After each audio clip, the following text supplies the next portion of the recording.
Hi, welcome back guys. This is your sensei, back with another fanfiction. This is the first part of What If Naruto Mastered Hidden Arts? Now before starting, please give this video a like and subscribe to the channel if you want more videos like this. Now let's get into the fanfic. Chapter 1. The Unification of Pain, Fear, and Power. Silence hung over the council like a heavy cloak. No one dared speak. The devastation the nine-tailed fox had brought on the village remained vivid in every mind, and everyone knew sleep would be scarce that night. The count of the dead had not even begun, and the weight of grief pressed on them all. Uncertainty about the fate of the fox and the fact that their Hokage had not returned alone only deepened the quiet torment. Tsum Inazuka, the first to find the courage to break the silence, asked where Minato was. Fugaka Uchiha answered sharply that they had no way of knowing, since Minato had disappeared after summoning a toad to face the Nine Tails. Tsum, keeping her voice low, reproached Fugaku for not being seen in the village while the Nine Tails was laying waste. Fugaku narrowed his eyes and crossed his arms, asking what she was implying. Shikaku Nara cut the rising tension off, urging that blaming one another would not help and that arguing now was the last thing they needed. Shibi Aburame agreed, stressing that they must remain calm and rational. Tsum interrupted to insist that Minato needed to come and explain what had happened to the fox. Danzo Shimura's harsh voice declared that Minato would not come. Chuja Akimichi pressed Danzo, asking if he believed the Nine Tails had killed Minato. Danzo replied that something had caused Minato's death. At that moment the council chamber door creaked open. Inosuke Yamanaka announced the arrival of the Lord Hokage, but no one received a reply. Hiruzen Sarutobi let out a weary sigh and then told them that Minato was dead. The silence that followed was immediate and complete, so heavy that most failed to notice the burden Hiruzen carried everyone except Danzo. A baby's cry broke the stunned stillness. Hiruzen looked down with profound sadness at the blonde infant in his arms. A single tear slid down the third Hokage's face and fell onto the newborn's cheek. Hiruzen, thinking of Minato and Kushina, felt the weight of loss. Danzo demanded to know what had happened. Hiruzen took a few moments and then explained that the fourth Hokage had died sealing the Nine Tails, using a forbidden technique that cost him his life. Shikaku suggested that the fox had been sealed into the child. Hiruzen confirmed that Minato had indeed invoked a death-sealing technique for that purpose. He admitted that the child was the reason the village still stood. Danzo asked what they would do. Hiruzen outlined immediate priorities: give the dead a proper burial, begin the village's reconstruction, and then address the more difficult decisions. Before he could finish, Danzo steered the conversation to the child himself, asking what they would do about the tailed beast host. Hiruzen stated firmly that the clear answer was to allow the child a normal life. Danzo countered that the boy would not be able to live normally simply because of his nature. Hiruzen pushed back, asserting that the child would not be raised as an emotionless machine. Kohar reminded Hiruzen that Danzo had a point and accused him of not thinking clearly. Hiruzen, irritated, pointed out that some had already taken the child's side without even knowing his name. Hamura suggested prudence, arguing it was the best option for both the boy and the village. The sudden torrent of opinions left the clan leaders stunned and unwilling to intervene in the elders' debate. Danzo asked the child's name, surprising everyone. Hiruzen revealed that the boy's name was Naruto Uzumaki. The more perceptive in the room understood the implication at once, and for Hiruzen's relief, they pretended not to notice.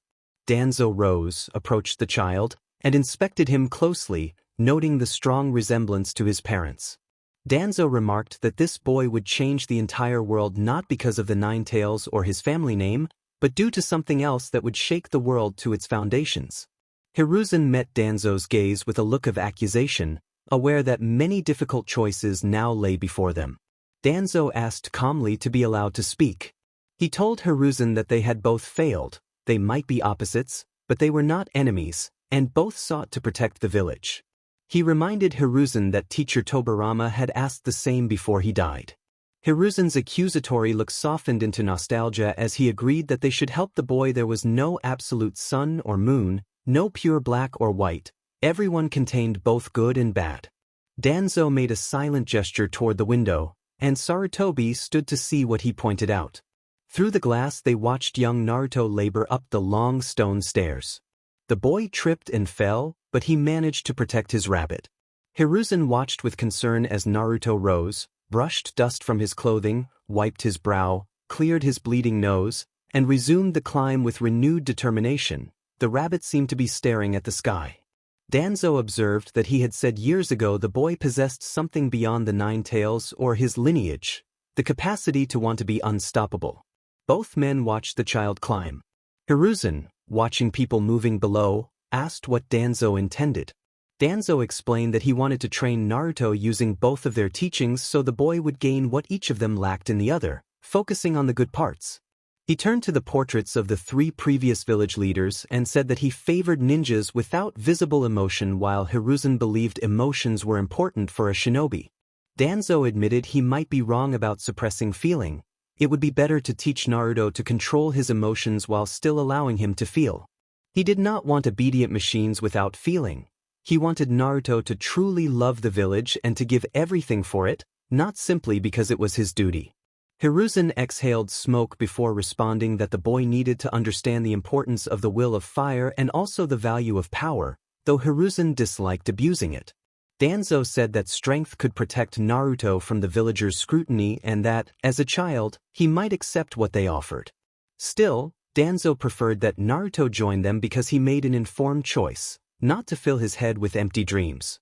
He proposed they work together to give Naruto the right tools and said the details could be settled later.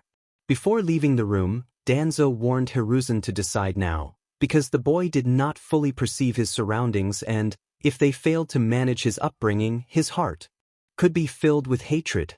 With that, Danzo left, leaving Hiruzen deep in thought. Naruto reflected that it was a nice view. He turned when an older man with a cane approached. The man had an X-shaped scar on his chin and wore white and gray clothing. Naruto answered that it was amazing to see the village from above. Everyone looked so small. He shaded part of the village with his hand and said it could seem like one big family. No one smiled as they looked down at the river that crossed the settlement. Naruto noted that his rabbit Karu looked like a great beast from that height. Danzo asked why Naruto imagined a family. Naruto said people seemed comfortable together, though not always when he was around. Sometimes villagers or ninjas spoke ill of the Uchiha behind their backs, and that was wrong because they were supposed to take care of one another. Danzo replied that deception was a ninja's most powerful weapon, but they could also be deceived. Perhaps the village could not see beyond that illusion. Naruto tilted his head in confusion and Karu echoed the motion. Danzo explained that life was always changing and that they needed to strike at the root of problems, cut out what was rotten and plant a new tree in its place. He reminded the boy that the Uchiha had once been admired and respected and that the village had been founded long ago through the cooperation of many clans to avoid bloody clan wars. The second leader had guarded the village's early days alongside the Uchiha, but if people stopped paying attention, the wood could rot and eventually fail. Danzo was thinking of Hiruzen as he spoke. Naruto asked whether unity would bring peace. Danzo answered that more than unity was required: power, strength, even fear, but accompanied by good intentions. Understanding was one of those intentions, though he preferred not to pursue that line of thought further. He stood beside Naruto as the boy hugged his rabbit protectively. A leaf drifted into Naruto's hands, and through a hole in it he could see a large armored ninja leaving through the village gates. Naruto reflected that peace might be achieved through unity and strength and asked what would happen if people were governed by fear. Danzo looked over the green landscape and said that fear would prevent anyone from rising against power and peace. Naruto did not like that answer and asked what would happen if someone overcame that fear. Danzo cautioned that it was better not to take the risk, and he listened intently to Naruto. He thought it would be wiser to treat people with kindness and respect, to make them feel like one of them by choice rather than by force, because fear can hide in the shadows and stop them from doing foolish things. Danzo responded dryly, and Naruto angled a blade-like leaf toward the sun, letting the rays pass through the green and sting his eyes briefly. Naruto explained that the sun, like its light that helps plants grow, can also bring rain and nourish the land. Danzo asked how he knew that and whether he had already joined the academy. Naruto smiled and said that the old man told him many interesting things. Danzo dismissed the comment and asked Naruto to talk more about the sun and fear because he was curious. Naruto obliged and resumed the conversation. He described a first situation where people appreciate what the sun gives because it helps them live better, but in a deeper, shadowed place they also fear that its power could burn them. He compared it to seeing a small, harmless stone clearly while a larger, stronger one lurks unseen behind them. In a second situation, the sun's power would fill them with fear and prevent them from acting against it. He said that altering the order of perception produces two views, one of kindness with fear buried at the edges, and another where fear stains everything, making kindness prick like thorns. Naruto admitted he preferred the first option, speaking with all the sincerity he felt while holding Karu close. Danzo did not agree, but seeing the child stirred something in him. The boy seemed to contain both Danzo and Hiruzen within him. Still, he would need teachings, tools, and knowledge. Danzo hoped Hiruzen could see that too. Danzo asked for the boy's name, and Naruto beamed, introducing himself as Naruto Uzumaki and identifying Karu as his companion. Danzo then questioned whether peace could be achieved through unification by power, asserting that even to protect the smallest things, power was necessary. Naruto saw Danzo fix his gaze on the rabbit and looked down at the stairs he had struggled to climb. Danzo noticed and reminded him that progress came step by step, centimeter by centimeter, measured drops of sweat, blood, and tears, and that it was possible. 2 weeks later, Naruto peeked through the door and saw the Hokage seated behind his desk with the man he had met 2 weeks earlier at his side. Hiruzen invited Naruto in, and Naruto walked to the center of the room. Hiruzen cleared his throat and introduced his old friend Danzo Shimura, noting that they already knew each other. Naruto said he had enjoyed talking with Danzo and proudly presented Karu, who promptly began nibbling on a document. Naruto apologized, retrieved the paper, and laughed nervously before asking what Hiruzen wanted to speak about. Danzo could sense Hiruzen's quiet nervousness. Danzo asked whether Naruto knew what a ninja was. Naruto answered with enthusiasm that ninjas were the ones who jumped high and climbed walls. Hiruzen explained that ninjas protected the village and helped bring in funds. Naruto asked how, and Hiruzen described how clients from other places come to the village, pay for missions, and ninjas carry them out. That was how the village sustained itself. Hiruzen then asked whether Naruto wanted to become a ninja. Naruto replied that the question was absurd because he was already enrolled in the academy. Hiruzen laughed and tried to calm his nerves, while Danzo gave a pointed look that conveyed urgency. Naruto then voiced a child's concern. If the duty of a ninja is to protect the village, why did some villagers seem not to want protection? Danzo began to explain, and Hiruzen stepped in to clarify that there were other kinds of ninjas. He described a group that worked quietly in the shadows, handling what no one else could see, acting without being noticed and taking care of hidden threats. Danzo added that these were the Anbu, who used their abilities to guard the village from dangers that should never be seen up close. He proposed that they wanted Naruto to join that group. Before Naruto could react with excitement, Danzo intervened with a serious tone and reminded him that this was not a game. He warned that the life of others could be at stake if anyone treated it lightly. Danzo and Hiruzen wanted to give Naruto the tools to become strong, powerful, and respected, but the work had to remain extremely secret if he accepted the offer. Danzo stepped aside and let Hiruzen continue. Hiruzen explained that they could not reveal much more because it was confidential and emphasized that it would be imprudent to tell a child too much. He spoke seriously about the harsh reality of the ninja world and said that before deciding, Naruto needed to be aware of what being an Anbu entailed, carrying out dangerous missions that could include neutralizing enemies, extracting vital information, performing covert abductions, and conducting espionage. Training. He was sad, truly sad. It had been so unfair. He had not been able to protect his friend, and he felt weak. The image from the previous night had tormented him for hours. Naruto approached the freshly turned earth. Buried there lay Karu, the rabbit that had followed him since he had found it in an alley of the village. He placed a white flower on the grave with the utmost care and paused to remember his furry companion. He had offered Karu the carrot he carried, and from that day the rabbit had never left his side. They had grown close over nearly a year. Karu had been the first real friend he had known. Every memory of the promise he had made while Karu trembled in his arms hurt him, and he cursed silently at his own inability to fight.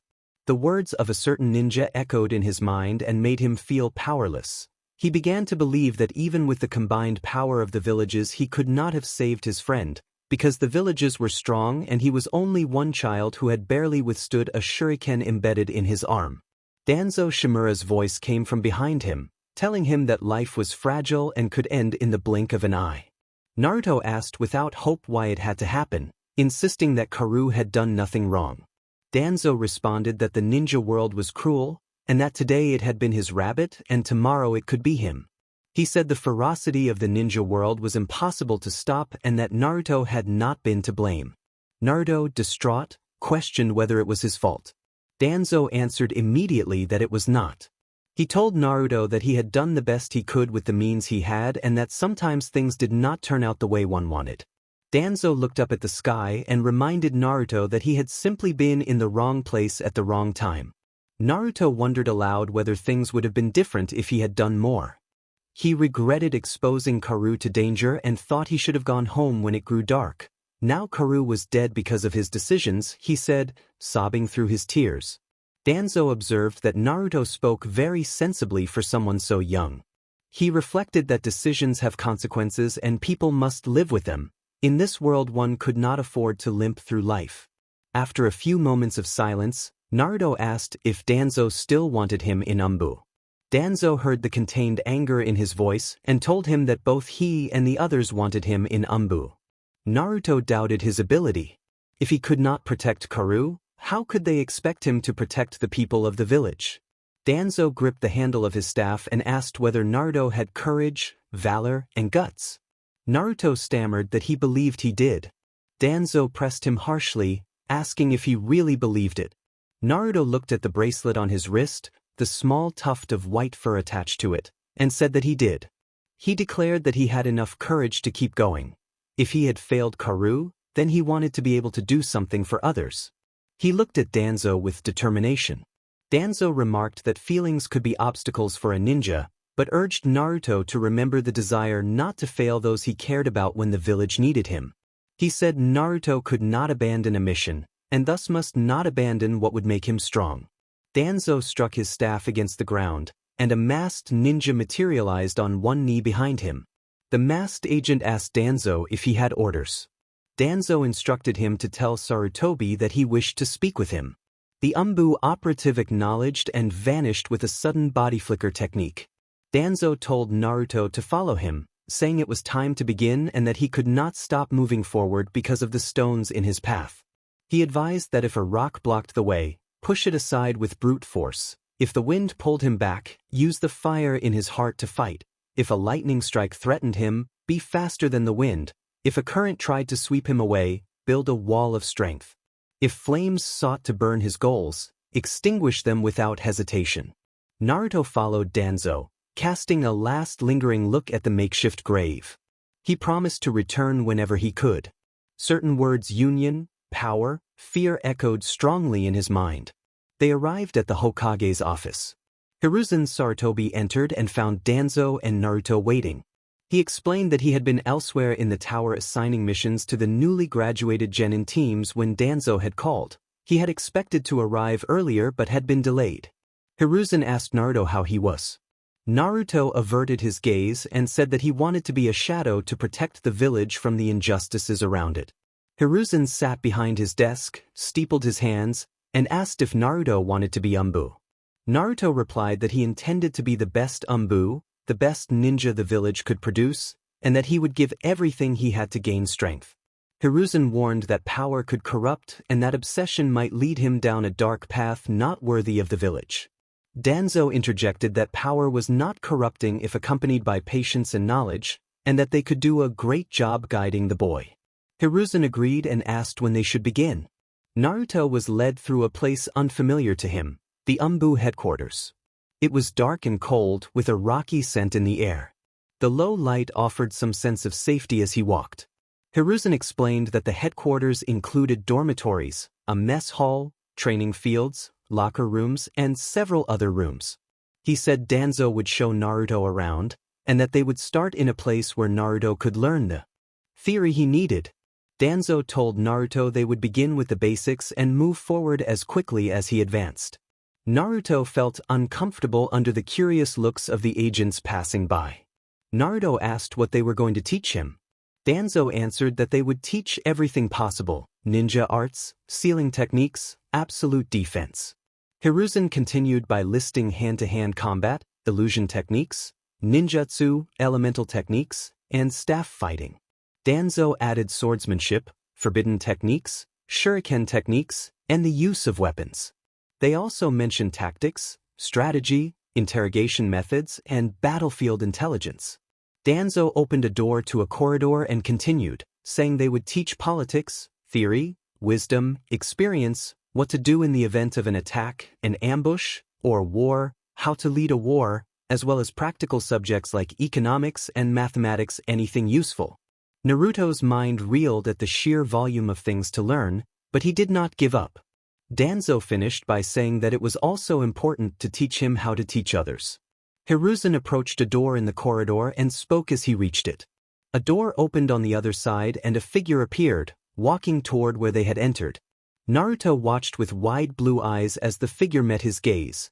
A 13-year-old ninja in Anbu uniform, a tied horsehair tail attached, and 2 markings running down his nose. Hiruzen Sarutobi smiled and asked what had brought Itachi here. Itachi bowed slightly and explained that he had come to restock supplies for the Lord Hokage. Hiruzen praised Itachi as a good boy and an excellent shinobi, giving a light pat to his shoulder. Itachi excused himself, saying he had things to do, and began to walk away, leaving the group behind. For a moment his gaze landed on the blonde child.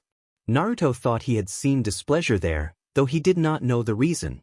In truth, Itachi had felt unease at the idea of someone so small training with Anbu. The notion of child soldiers disturbed him. It also occurred to him that Naruto seemed about Sasuke's age and that the Hokage and Danzo might have plans for the Nine Tails Jinchuriki. Naruto hurried after Itachi as Danzo entered the room. Hiruzen watched from the doorway. When Naruto caught up, he asked timidly whether Anbu had given Itachi enough power to protect others and whether he believed Anbu could provide the strength needed to protect the village. Itachi listened in silence for a moment, then answered that he worked on it every day and strived so that the people he loved would be safe and unharmed. Naruto asked whether Itachi loved the village. Itachi affirmed that he loved the village, though his answer did not convince everyone. The blonde boy spoke quietly of his own confusion about love, saying that he was supposed to become strong to protect the village and a possible family, but he did not know what it meant to love. Hiruzen explained that love was difficult to define. It was watching over the safety of the people, doing everything possible to keep the village secure, and creating a place where future generations could flourish. He described it as part of the will of fire, an ideal that arises from belief rather than something one learns step by step. Itachi noticed the bracelet on Naruto's wrist, attracted by the white fur attached to it, and asked whether it held value for him. Naruto admitted that he thought it did. Itachi understood that Naruto kept the bracelet to carry a memory with him and to remember the pain of not being able to help a friend who had died. Naruto's eyes threatened to fill with tears as he said the friend had died because of him. Itachi asked if Naruto could feel his friend's love. Naruto said he was not sure, but he could feel the rabbit's fur tickling him, and he smiled ruefully. Itachi smiled slightly in return and suggested that Naruto's desire to keep the bracelet and feel that small comfort was connected to the way he wanted the villagers to feel the warmth of their loved ones. He told Naruto that understanding would come in time and that trust was part of love. With that, Itachi prepared to leave. Naruto, trying to catch the name he had not heard clearly, stumbled over a question and then learned that the young man's name was Itachi Uchiha. Itachi asked Naruto his name in turn, and Naruto answered that he was Naruto Uzumaki. Itachi expressed hope that they would meet again and then walked away, leaving Naruto behind. Danzo remarked that they needed to begin, and he stepped into the hallway to see why things had taken so long. Naruto returned to the room, holding the furry charm on his bracelet. Hiruzen motioned for Naruto to sit and settled on a cushion on the floor, while Danzo stood beside him. Hiruzen began the lesson by explaining the basics of chakra. He said that ordinary chakra is a form of energy produced by all living beings to some degree. It is contained in chakra cores that surround and connect each organ involved in chakra production. The energy moves through the body in a network called the chakra circulation system. To make it easier to imagine, Hiruzen suggested thinking of many rivers running through the body, or a web that carries chakra to every limb and part. Hiruzen instructed Naruto to close his eyes and concentrate, telling him to look for a tug or pull inside himself that was part of his life force and to imagine it flowing more strongly.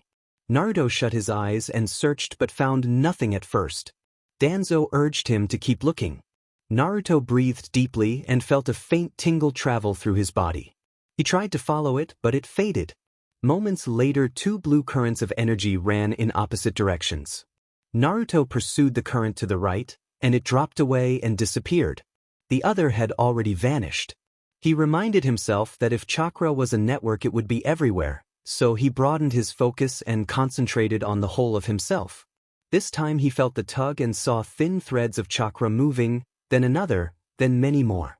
The threads began to connect and gather into larger currents that flowed rapidly through him. Danzo and Hiruzen sensed the awakening as well.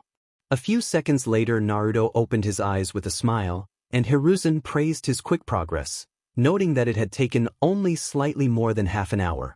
Naruto was surprised to hear it was that long. It had felt like only a few minutes to him. Hiruzen explained that developing chakra control requires time and extensive training.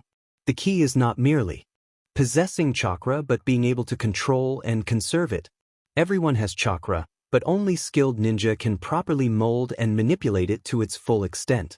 When a ninjutsu is created, two methods of chakra control are used, known as shape manipulation and nature transformation.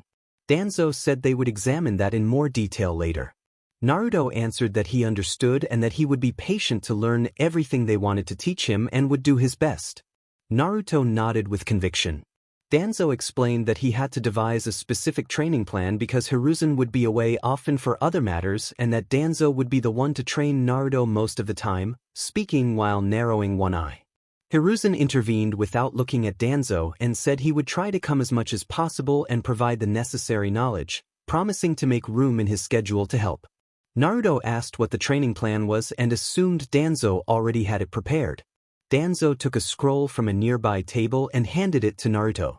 Naruto received the scroll and opened it, his face clouding with confusion. Danzo asked what was wrong. Naruto admitted that he could not read, which made Hiruzen blink in surprise. Danzo suppressed a sigh and stepped forward. He instructed Naruto that the first thing each day was to run 10 laps around a training field as fast as possible and to try to improve that time daily. After the runs, Naruto would practice combat stances and physical exercises, then work on accuracy with kunai and shuriken.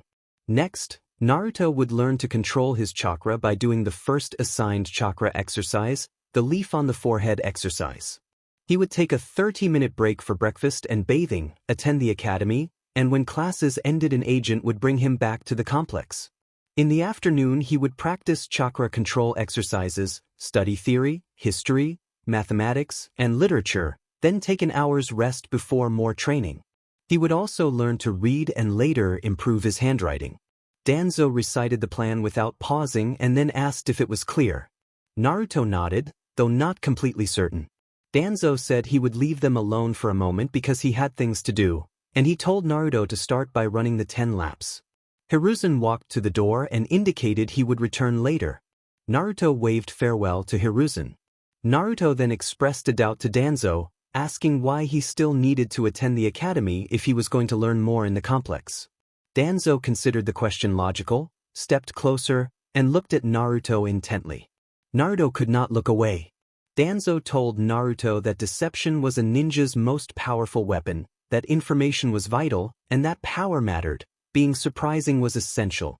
Naruto nodded, those words sinking deeply into his mind. A week passed since Naruto began his training. His perseverance and will surprised Hiruzen, and Danzo seemed prepared for that surprise. One afternoon Naruto entered a large hall in the Anbu underground complex to practice his accuracy with kunai and shuriken. Danzo had told him to go alone because Danzo had other matters, but Naruto noticed the place was already occupied by someone else. Itachi turned and saw the door open. He recognized the boy he had met days before. He stepped back to leave and then asked whether Naruto had come to practice. Naruto hesitated, then confirmed that he had. Itachi invited Naruto to stay with a gesture. Naruto approached shyly and saw targets with kunai and shuriken embedded close to the centers. Naruto complimented Itachi on his great accuracy. Itachi said he had practiced. Naruto asked how Itachi had become so skilled. Itachi replied honestly that natural talent had helped him, but Naruto wanted to know how to improve. Itachi told Naruto that there was only one way to improve. Train, repeat the same movement hundreds of times. Itachi mentioned a friend who had perfected a technique of low power by using it constantly during training. He emphasized the importance of patience and perseverance, warning that mastery would not come in a day, a month, or perhaps even a year, and that the key was not to give up. Naruto's expression showed understanding. Itachi demonstrated that skill with kunai could be more than simply throwing. He hid a kunai between his fingers with smooth hand movements so it could not be seen and then produced several kunai at once. Naruto watched in awe and asked how he had done it. Itachi said it was a secret. Naruto pouted and crossed his arms, protesting that it was unfair and that he wanted to learn. Itachi smiled and told him to first learn to throw the kunai properly. He handed a knife to Naruto and left the training room, telling Naruto to take care. Naruto watched Itachi walk away and declared that he would find out how Itachi had done it. 1 week later, Hiruzen and Naruto stood in a training field ready to continue the next chakra control exercise. Hiruzen asked how Naruto's reading was going. Naruto replied that it was going fairly well and that he wanted to learn to read everything they planned to show him. Hiruzen said it was good to hear. Hiruzen walked to a tree and explained that he would teach Naruto to climb tree trunks. As Hiruzen prepared to place his foot on the trunk, Naruto took off running toward the tree, pressed the sole of his foot against the bark, and began to climb. After a few steps he lost control and slipped, falling backward onto the ground. Hiruzen reacted in surprise and disbelief. Naruto stood up and brushed the dust from his clothing, explaining that he had met Itachi and a friend who had given him a hint that sounded like a riddle.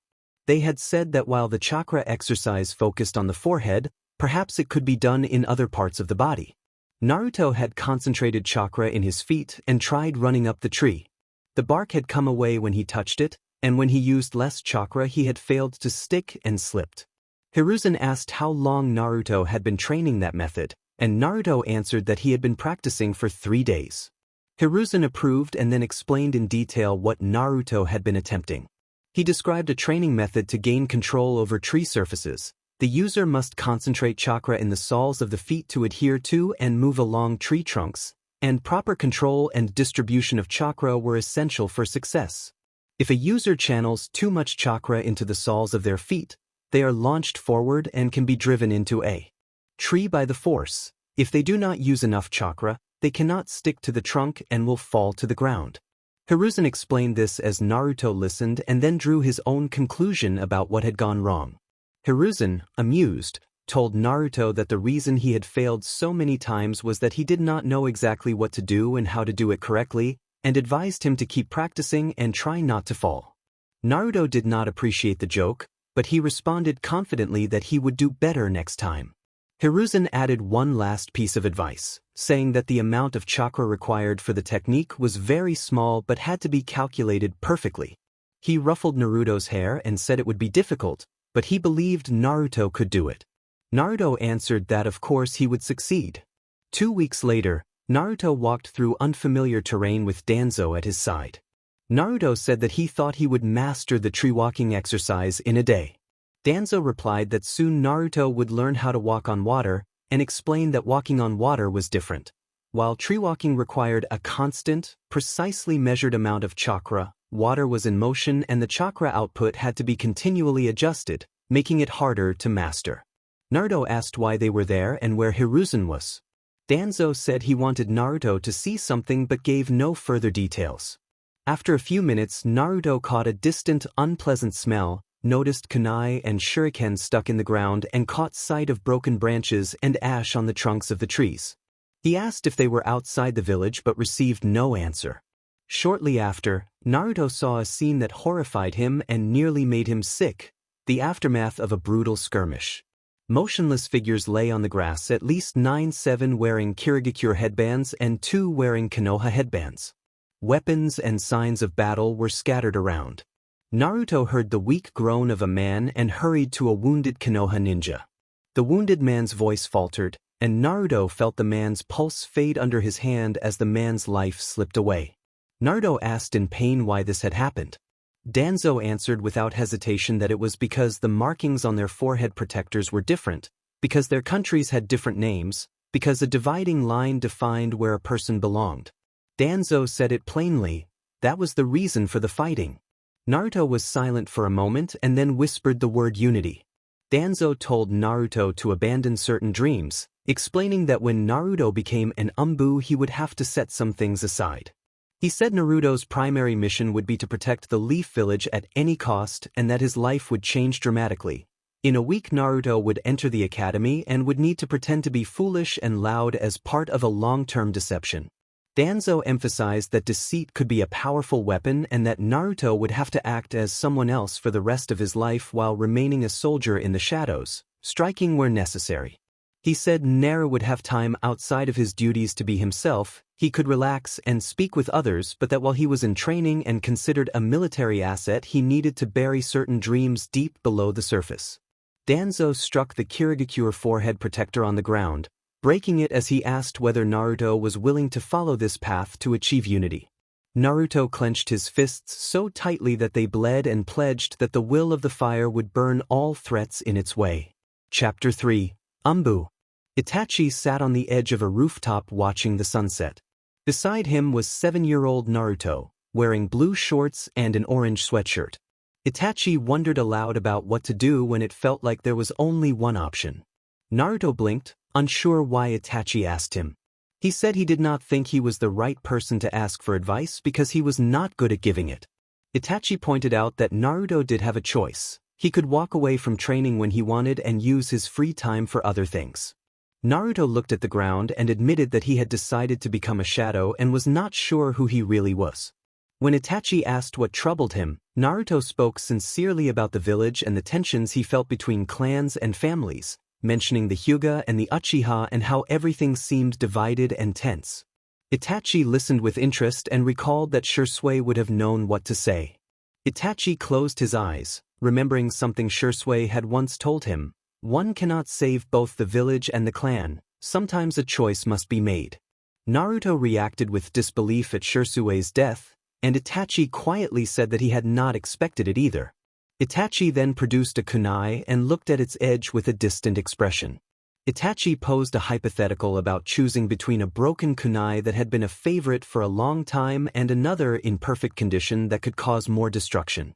Naruto drew his own kunai and chose both, explaining that he could keep one whole and melt the broken one down to forge a new, smaller but functional blade, and that every weapon has value in the hands of a skilled user. Itachi allowed those words to sink in and then asked how Naruto's training was progressing. Naruto smiled, eyed a nearby tree, and launched a kunai. An apple fell from its branch, and before it had descended 10 centimeters, another kunai struck and lodged firmly in the trunk. Naruto offered that as an answer, triumphant. Itachi returned the smile and demonstrated his own skill. He tossed a stone, 5 apples tumbled to the ground, and a moment later 5 kunai embedded themselves in the trunk, each carrying an apple. Itachi told Naruto he still had to keep training and watched with amusement Naruto's stunned expression. Itachi asked what else Naruto had learned. Naruto shook his head to dispel the surprise and described his studies, stances and techniques for close combat, traps, substitution, transformation jutsu, instruction in swordsmanship, and basic subjects like mathematics and literature. He had also begun reading scrolls about sealing techniques and planned to begin practicing the first level of Fuinjutsu once his calligraphy improved. When Itachi asked about elemental affinity, Naruto explained that Danzo had offered to teach him but that the Hokage insisted it was too soon, saying Naruto needed to master other skills first. Naruto spoke of Danzo with mixed feelings. He described Danzo as deeply committed to the village, yet admitted a nagging unease about him, a sense that Danzo sometimes put his own interests above the village and believed he alone should lead. Naruto said both Danzo and the Hokage pressured him, trying to shape him into something idealized. Their expectations, particularly Danzo's, pushed him to his limits. Itachi placed a hand on Naruto's shoulder in support and expressed his belief that this was the real Naruto, that Naruto would grow strong and be able to protect the village. Naruto thanked Itachi, and Itachi thanked Naruto in return. Some time later, Itachi walked through the Uchiha compound, reflecting on how events had unraveled into a disaster that only worsened after Shirsue's death. The situation had its origins in the Kyuubi attack. Village leaders had become convinced that an Uchiha had controlled the Kyuubi to strike the village, and that suspicion led to hasty, discriminatory decisions. The Uchiha compound had been moved to the outskirts. The clan lost authority in decision-making, and resentment grew among the people and within the clan. Feeling marginalized in the place that once felt like home, some within the Uchiha considered a coup. Still, the clan bore responsibility as well. The prospect of civil war threatened to explode into widespread conflict. Neither the clan nor Hiruzen Sarutobi pursued meaningful dialogue, and the weight of responsibility fell onto two young Uchiha. Shisui had been assigned to spy on a close friend who had been drifting from the clan, and through that mission he learned that the clan was planning a coup. Acting as a double agent, Shisui aligned himself with Konoha and worked with the Hokage to find a solution, but time was running out and many lives could be at stake. Shisui proposed using the genjutsu of his Manjikyu on Fugaku to alter his resolve. Danzo learned of that plan and dismissed the idea, believing such genjutsu held far greater power than a single political maneuver. Danzo summoned Shisui under pretext, but it was a trap. Using a high-level sealing technique, Danzo immobilized Shisui long enough to remove one of his eyes and take it for his own use. Shisui managed to break free and flee, keeping his remaining eye and preventing the immediate collapse of their plan. Shisui met Itachi soon after and explained the full situation, making clear that the burden now rested with Itachi. Shisui could not return to the clan without revealing what had happened, so the coup was postponed for months because Shisui had been integral to their strategy. The plan had been for Shisui to take the Hokage hostage to demand concessions, more influence over Konoha's decisions, moving the Uchiha closer to the village center, allowing Uchiha to choose their homes, and, impossibly, making Fugaku the fifth Hokage. All of that collapsed in an instant. Danzo proposed a plan to Itachi that would save Sasuke. Itachi cared for Sasuke more than the village or the clan. Sasuke was the reason he lived. He would not allow Sasuke to be harmed by the clan's reputation if the coup succeeded, and he would not risk him being caught in a civil war. The great villages watched for any sign of weakness to attack. Konoha had already suffered enough the death of the fourth Hokage and the Nine-Tails attack, and a civil war could trigger a much larger conflict. Itachi chose to save the village in order to protect Sasuke. Danzo's order was to neutralize the Uchiha clan entirely. Itachi resolved to carry it out alone and declined Obito's offer of help. The clan was divided into three factions. Supporters of the coup made up 55%. Those who opposed it and sought dialogue were 35%, and the rest remained neutral. By night he had quietly neutralized nearly half of the pro-coup faction, but he faced a terrible dilemma. He was unsure of the risks to the village and its future, and he knew that if there was a better way, it would be preferable to eliminating everyone. He also could not bear the thought of confronting his father. Itachi left a house after a confrontation, the weight of his actions heavy on him, and considered his remaining options. He remembered advice Naruto had once given about salvaging what could be saved from something broken, and that idea gave him the notion to spare a portion of the clan. He went to the main residence expecting a fight, but Fugaku was kneeling with Itachi's mother at his side, refusing to battle his own son. Itachi used Kodoe Mitsukami on his father and implanted memories and intentions so that Fugaku would protect the village and Sasuke, support the Hokage, and present himself as someone who had rejected the coup at the last moment in order to prevent a civil war. Itachi then cast genjutsu on as many clan members as he could, reshaping their memories so that any testimony would support this new version of events.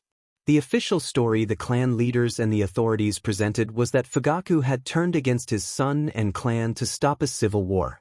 The Hokage and the higher-ups offered no public explanation because they themselves did not know the full truth. Rumors filled the gap for the village and the world. Itachi Uchiha had gone mad and slain roughly half the clan. Fugaku and others had opposed him. Itachi had ultimately escaped. The reality, known only to Itachi, was different. He had eliminated the ringleaders of the coup, used his Mangekyo Sharingan Genjutsu awakened after witnessing Shirsue's death to alter memories, and had compelled his father to take the blame. Once the altered version of events was set, he left the estate and encountered a masked man who offered him membership in a secret organization. Itachi accepted, choosing to protect the village and the clan from the outside. 6 years later, Hiruzen sat amid a mountain of paperwork and reflected in silence on what had happened in those years. The village had never learned about the planned coup. The higher-ups had been bewildered and furious when they learned the basics, but some of their anger subsided when Fugaku explained that he had realized his clan's error, had opposed the coup, and that many had been misled by the few who insisted on escalation. In the end, the faction opposed to civil war prevailed, and the Uchiha worked hard to rebuild trust and ease the resentment much of the populace still felt toward them. Hiruzen apologized for not having been able to stop events in time. He refused to move the clan from its place. They could live where they wanted, but the enclosure would remain on Konoha's outskirts. The decision angered the Uchiha, but they kept their silence. Fugaku calmed them, calling the measure fair, noting that their intentions had been seen and that they would not be trusted or given more power in village decisions. Discontent lingered, though far less intense than before. The remaining clan bore deep hatred for Itachi. Many awakened their Sharingan that day after witnessing relatives and friends killed. Hiruzen recalled when Naruto learned about the clan's destruction. Naruto had felt betrayed at first when he discovered the coup after becoming an Anbu captain, but he eventually regretted that feeling. He refused to believe Itachi would do something so extreme or lose himself. Itachi must have acted to try to help both the clan and the village. Naruto did not know the full truth of what Itachi had done, and that doubt stayed with him at times. Danzo and Hiruzen were pleased with Naruto's training results. He had become an exceptional ninja across many disciplines. His taijutsu ranked at the highest level, surpassed by only a few in the village, such as Madogai. His ninjutsu was versatile. Shadow clones had sped his training, and he mastered substitution, transformation, and more. In elemental ninjutsu, he had achieved the highest level with 2 elements, wind and fire. Wind was his natural affinity, and together with Danzo, who shared that affinity, Naruto became an extremely dangerous wind user. He was also proficient with fire and lightning and competent with earth and water. He knew a wide array of elemental techniques and could face whatever opponents threw at him. His large chakra reserves did not make him a genjutsu specialist unless he used a dojutsu, yet his genjutsu could be terrifying. He was a master of kenjutsu and shurikenjutsu and handled all kinds of weapons with skill. A sword in his hands amplified his lethality. He also knew high-level sealing techniques, paralysis seals, barrier seals, summoning, and his mind was sharp and calculating. He understood military strategy, tactics, espionage, covert neutralization, interrogation methods, information gathering and counterintelligence, planting false information, covering tracks, tracking enemy shinobi, and neutralizing multiple targets when necessary. He became Anbu at 9 and a captain a year later. In other respects, he was an unusual blend of Danzo and Hiruzen, loyal, combative, logical, reasonable, a believer in the will of fire and in the value of power. He knew economics, literature, history, Konoha's clans and those of other villages, and information on rogue ninjas, essentially everything Danzo had within his reach. As Danzo had insisted, Naruto buried his personal dreams and goals. Being loved or loving someone no longer mattered. Only the mission and the village did. When he was not pretending to be someone else, he trained until he was exhausted or moved through the shadows on Anbu missions. He participated in many high-risk assignments as captain, and Danzo held him in high esteem. Unofficially, he became Danzo's second-in-command. Still, Naruto's loyalty was solely to the Hokage, and he never accepted missions from Danzo without Hiruzen's approval. He would never disobey an order from the Hokage. Hiruzen set down his pen and ink bottle, gestured, and an Anbu appeared kneeling on one knee. The Anbu informed the Hokage that he had orders. Hiruzen instructed him to bring Zoro. The Anbu acknowledged the command and vanished with a shunshin to comply. A few minutes later, Hiruzen heard a knock at the door and told the visitor to enter. Zoro entered, closed the door behind him, and knelt with his head bowed. Zoro wore a black, sleeveless lycra shirt with a turtleneck, standard Anbu pants with a white ribbon around his right thigh, black sandals fitted for mountain terrain, black forearm sleeves, black metal plates on each forearm, black gloves, and a sleeveless black chest armor with a slot for his sword. He wore a porcelain mask resembling a fox and had spiky blonde hair. He acknowledged the Hokage's summons. Hiruzen assigned him a mission. There was activity in the land of sound. A carriage had been stolen from Sunagakure. Hiruzen ordered him to go, neutralize the escorts if necessary, and discover what the carriage carried so Konoha could benefit and strengthen the alliance with Sunagakure. He added that the mission must be carried out alone. Zoro accepted the assignment and took the scroll. Hiruzen warned him to be careful before the Anbu vanished with a shunshin. Later, Naruto positioned himself on a tree branch, perfectly still and silent, binoculars trained on the road where the scroll had indicated the convoy would pass. He expected resistance from around 20 men. The carriage's cargo remained unknown. Still, his mind found loose threads in the Sound Village's actions.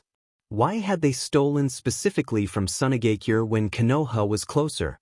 What did that carriage hold that Konoha did not have? It could be argued that Konoha's ninjas were stronger, but another problem remained.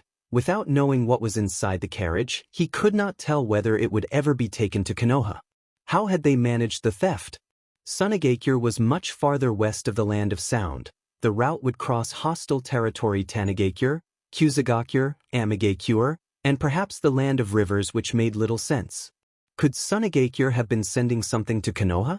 Danzo had not mentioned any cargo bound for Konoha. Naruto did not have the answers he wanted. If it had been stolen in enemy territory, it would have been difficult. Sunagakure would already have sent their ninjas to retrieve the cargo, but that was not the case, and a few sound ninjas would not be able to defeat a Suna squad. The only viable explanation was that Sunagakure had sent the cart to the sound. Minutes later, Naruto spotted the Otonin approaching along the road. They pulled 3 horse-drawn carriages and numbered 24 enemy ninjas, 8 guarding each carriage, it seemed. He dropped silently into a tree. Night made his work easier. He hid behind the trunk when the group was 30 meters away and waited patiently for them to reach the traps he had set. A sound ninja tripped a wire across the road.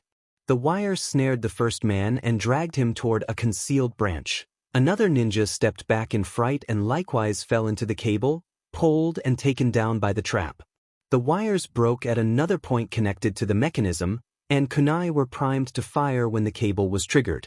A sound ninja tried to warn the others that it was an ambush but was abruptly cut off as kunai struck him, taking him out of the fight. Another ninja was hit by kunai from the other side and staggered.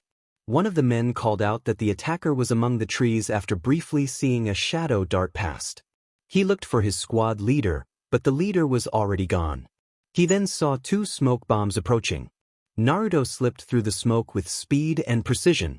He disabled a ninja's legs with a swift strike. The man dropped to his knees, and Naruto followed with a decisive blow that rendered him unable to continue. He moved fluidly from opponent to opponent. One fighter was cut in the side and neutralized, another was hit and forced back. A distracted ninja attacked, his kunai clanging against Naruto's forearm guard. Naruto answered with a precise counter that left the man incapacitated. He deflected a sword clash and kept pressing the advantage. A confident sound ninja, certain their hearing would always reveal an opponent's position, taunted that they could not be surprised. Naruto silently rejected the claim and used a marked shuriken to strike a nearby comrade, creating confusion. The boasting ninja found himself trapped when the ground opened beneath his calves and held him in place. A final precise strike ended his resistance. Naruto stepped aside to avoid incoming kunai, catching several thrown shuriken by their holes. He vaulted out of the smoke and tossed shuriken back, hearing metal cut the air. He dropped back to the ground. The movement cleared the immediate area around him.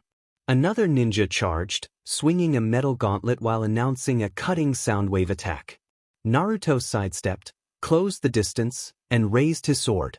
The attacker blocked with his gauntlet, but Naruto slipped past and delivered a clean, non-lethal cut to the man's side, then used his momentum to spring away as the smoke began to dissipate.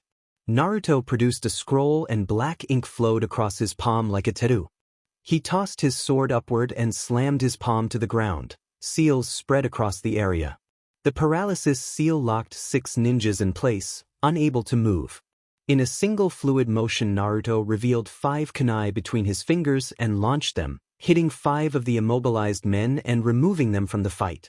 Another ninja freed himself and charged with a kunai raised in a battle cry, but Naruto's falling sword descended from above and struck the man down, leaving him motionless.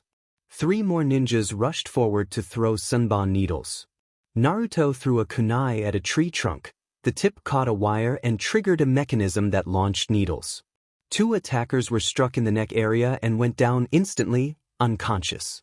The remaining ninja froze at the sight, and Naruto used the distraction to appear at his side and render him unable to continue. 2 more ninjas attacked from either side, one with a spear and one with a hammer. Naruto ducked and formed a single-hand seal. He created 2 shadow clones to intervene. The clones kicked the hammer wielder's hand and struck the spear wielder, then one clone seized the hammer and used it to knock the man out while the other used the spear to incapacitate the other assailant. The sound ninjas then coordinated and unleashed another sound wave attack. 4 ninjas launched their attacks simultaneously. The assault seemed to strike Naruto, but a moment later he vanished in a cloud of smoke, and a log lay where he had been. Naruto leapt from a tree and landed without sound. He charged the attackers, delivering a precise blow that disabled one of them, dodging a punch and countering with a knee that staggered another. He moved behind that man and used his blade to neutralize him before pressing onward. A shinobi stepped forward and unleashed a rapid flurry of high-speed strikes. Naruto evaded to the right, to the left, crouched, slipped aside, stepped back, and parried a blow aimed at his face. He used his sword to stop the attack. The blade struck the assailant's hand and the following impact left the ninja incapacitated.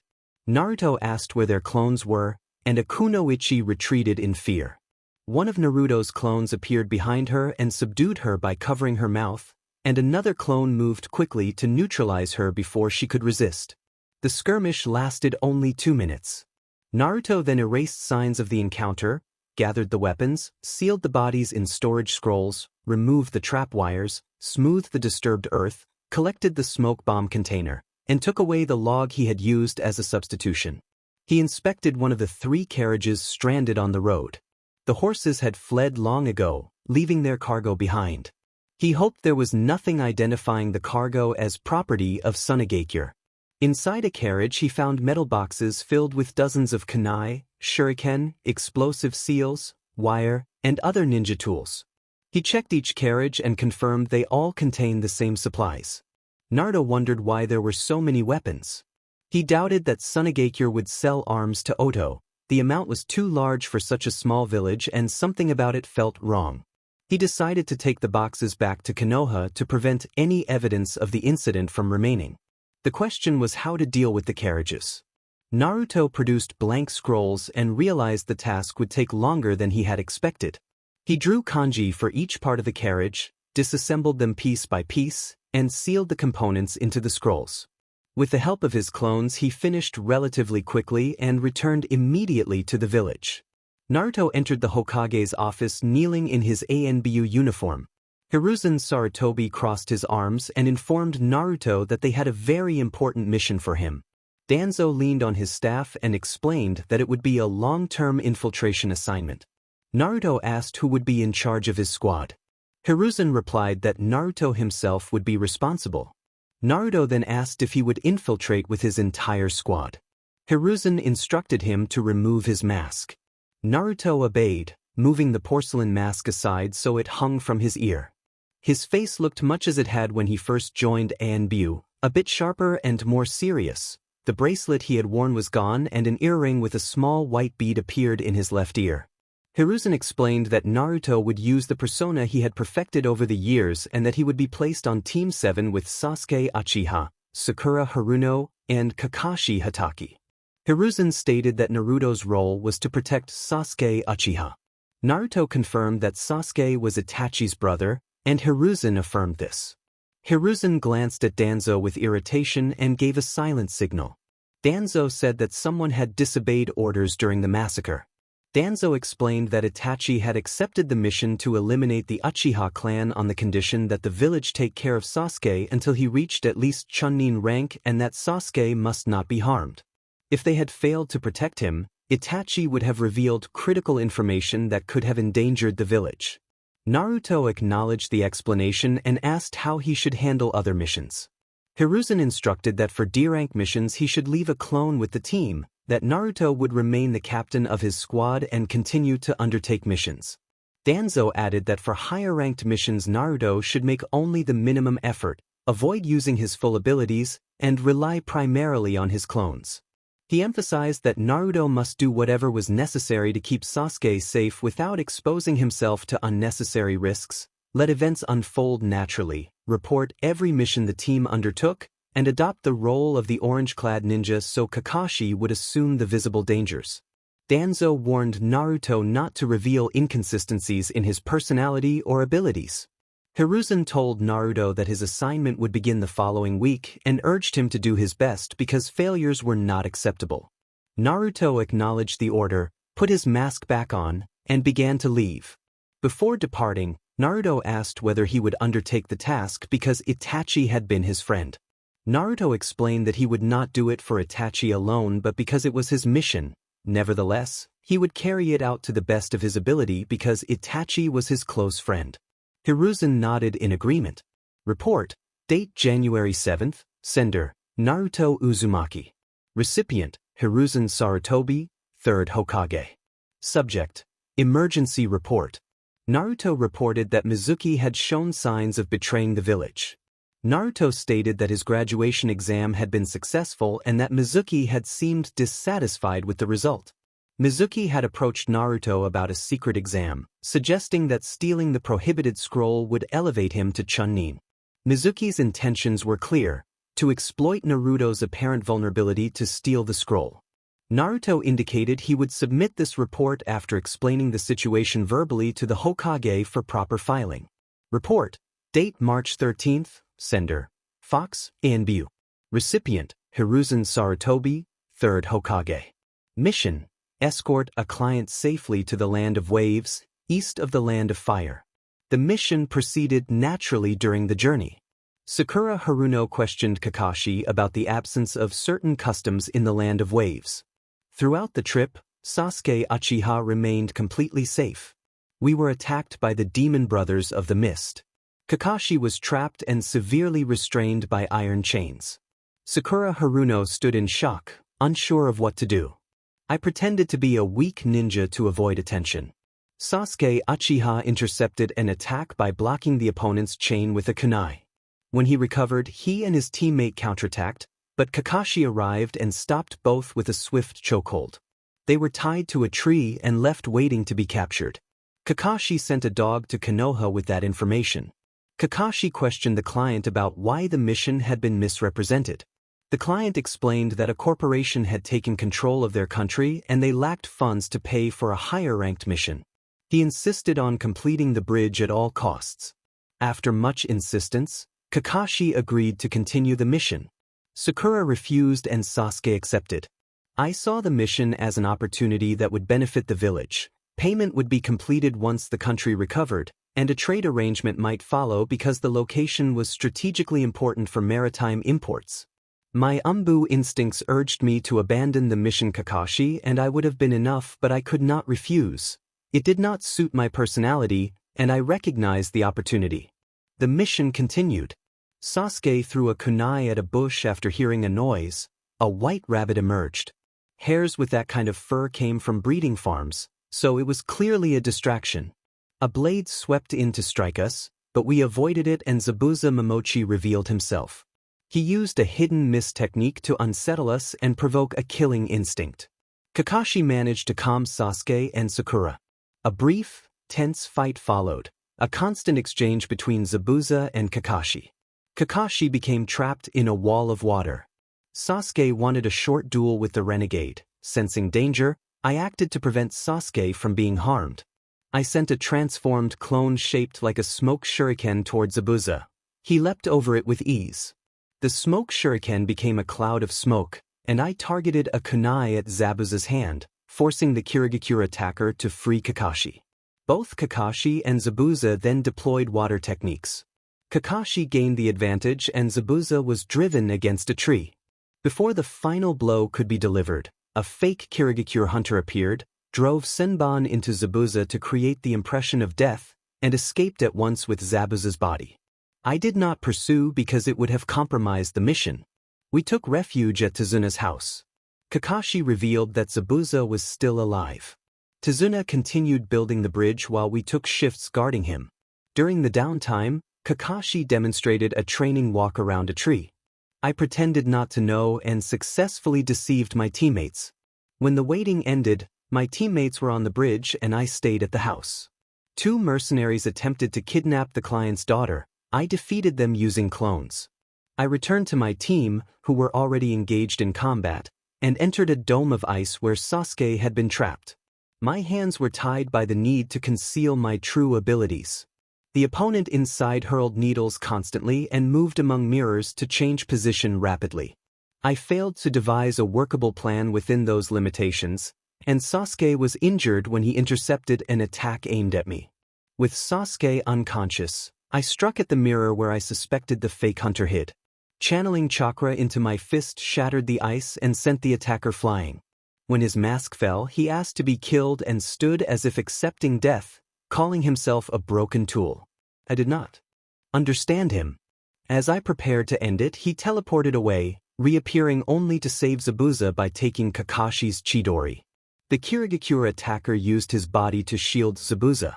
At that moment Gato, the head of the company that had seized control of the Land of Waves, arrived. Zabuza avenged the death of his subordinate by slaying many of Gato's mercenaries and confronting Gato. Zabuza ultimately died after being overwhelmed by numerous weapons. After those events, Tazuna finished the bridge and we returned to the village. During the rest PRD, I sent clones to locate Gato's offices. The clones eliminated the mercenaries at one site, seized the money Gato kept there, and sealed it in scrolls. That money was quietly delivered to Konoha as an unofficial operation. The return to the village passed without incident. The first stage of the Chunin exams proceeded without major problems. A ninja from Team 9 challenged Sasuke to a fight. I persuaded Sasuke to avoid the confrontation and we entered the exam hall. Sasuke used his Sharingan to copy answers. Sakura already knew the answers. I answered none of the questions and instead created a commotion to reinforce my image as a novice genin. Something else drew my attention.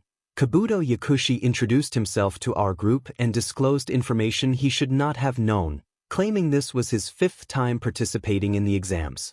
I suspected he was a spy. The narrator recommended capturing, interrogating, and neutralizing him immediately. After that they continued. An unexpected enemy attack came. A summoned serpent swallowed him whole. The last thing he saw was a shockwave of wind pushing Sasuke and Sakura in another direction.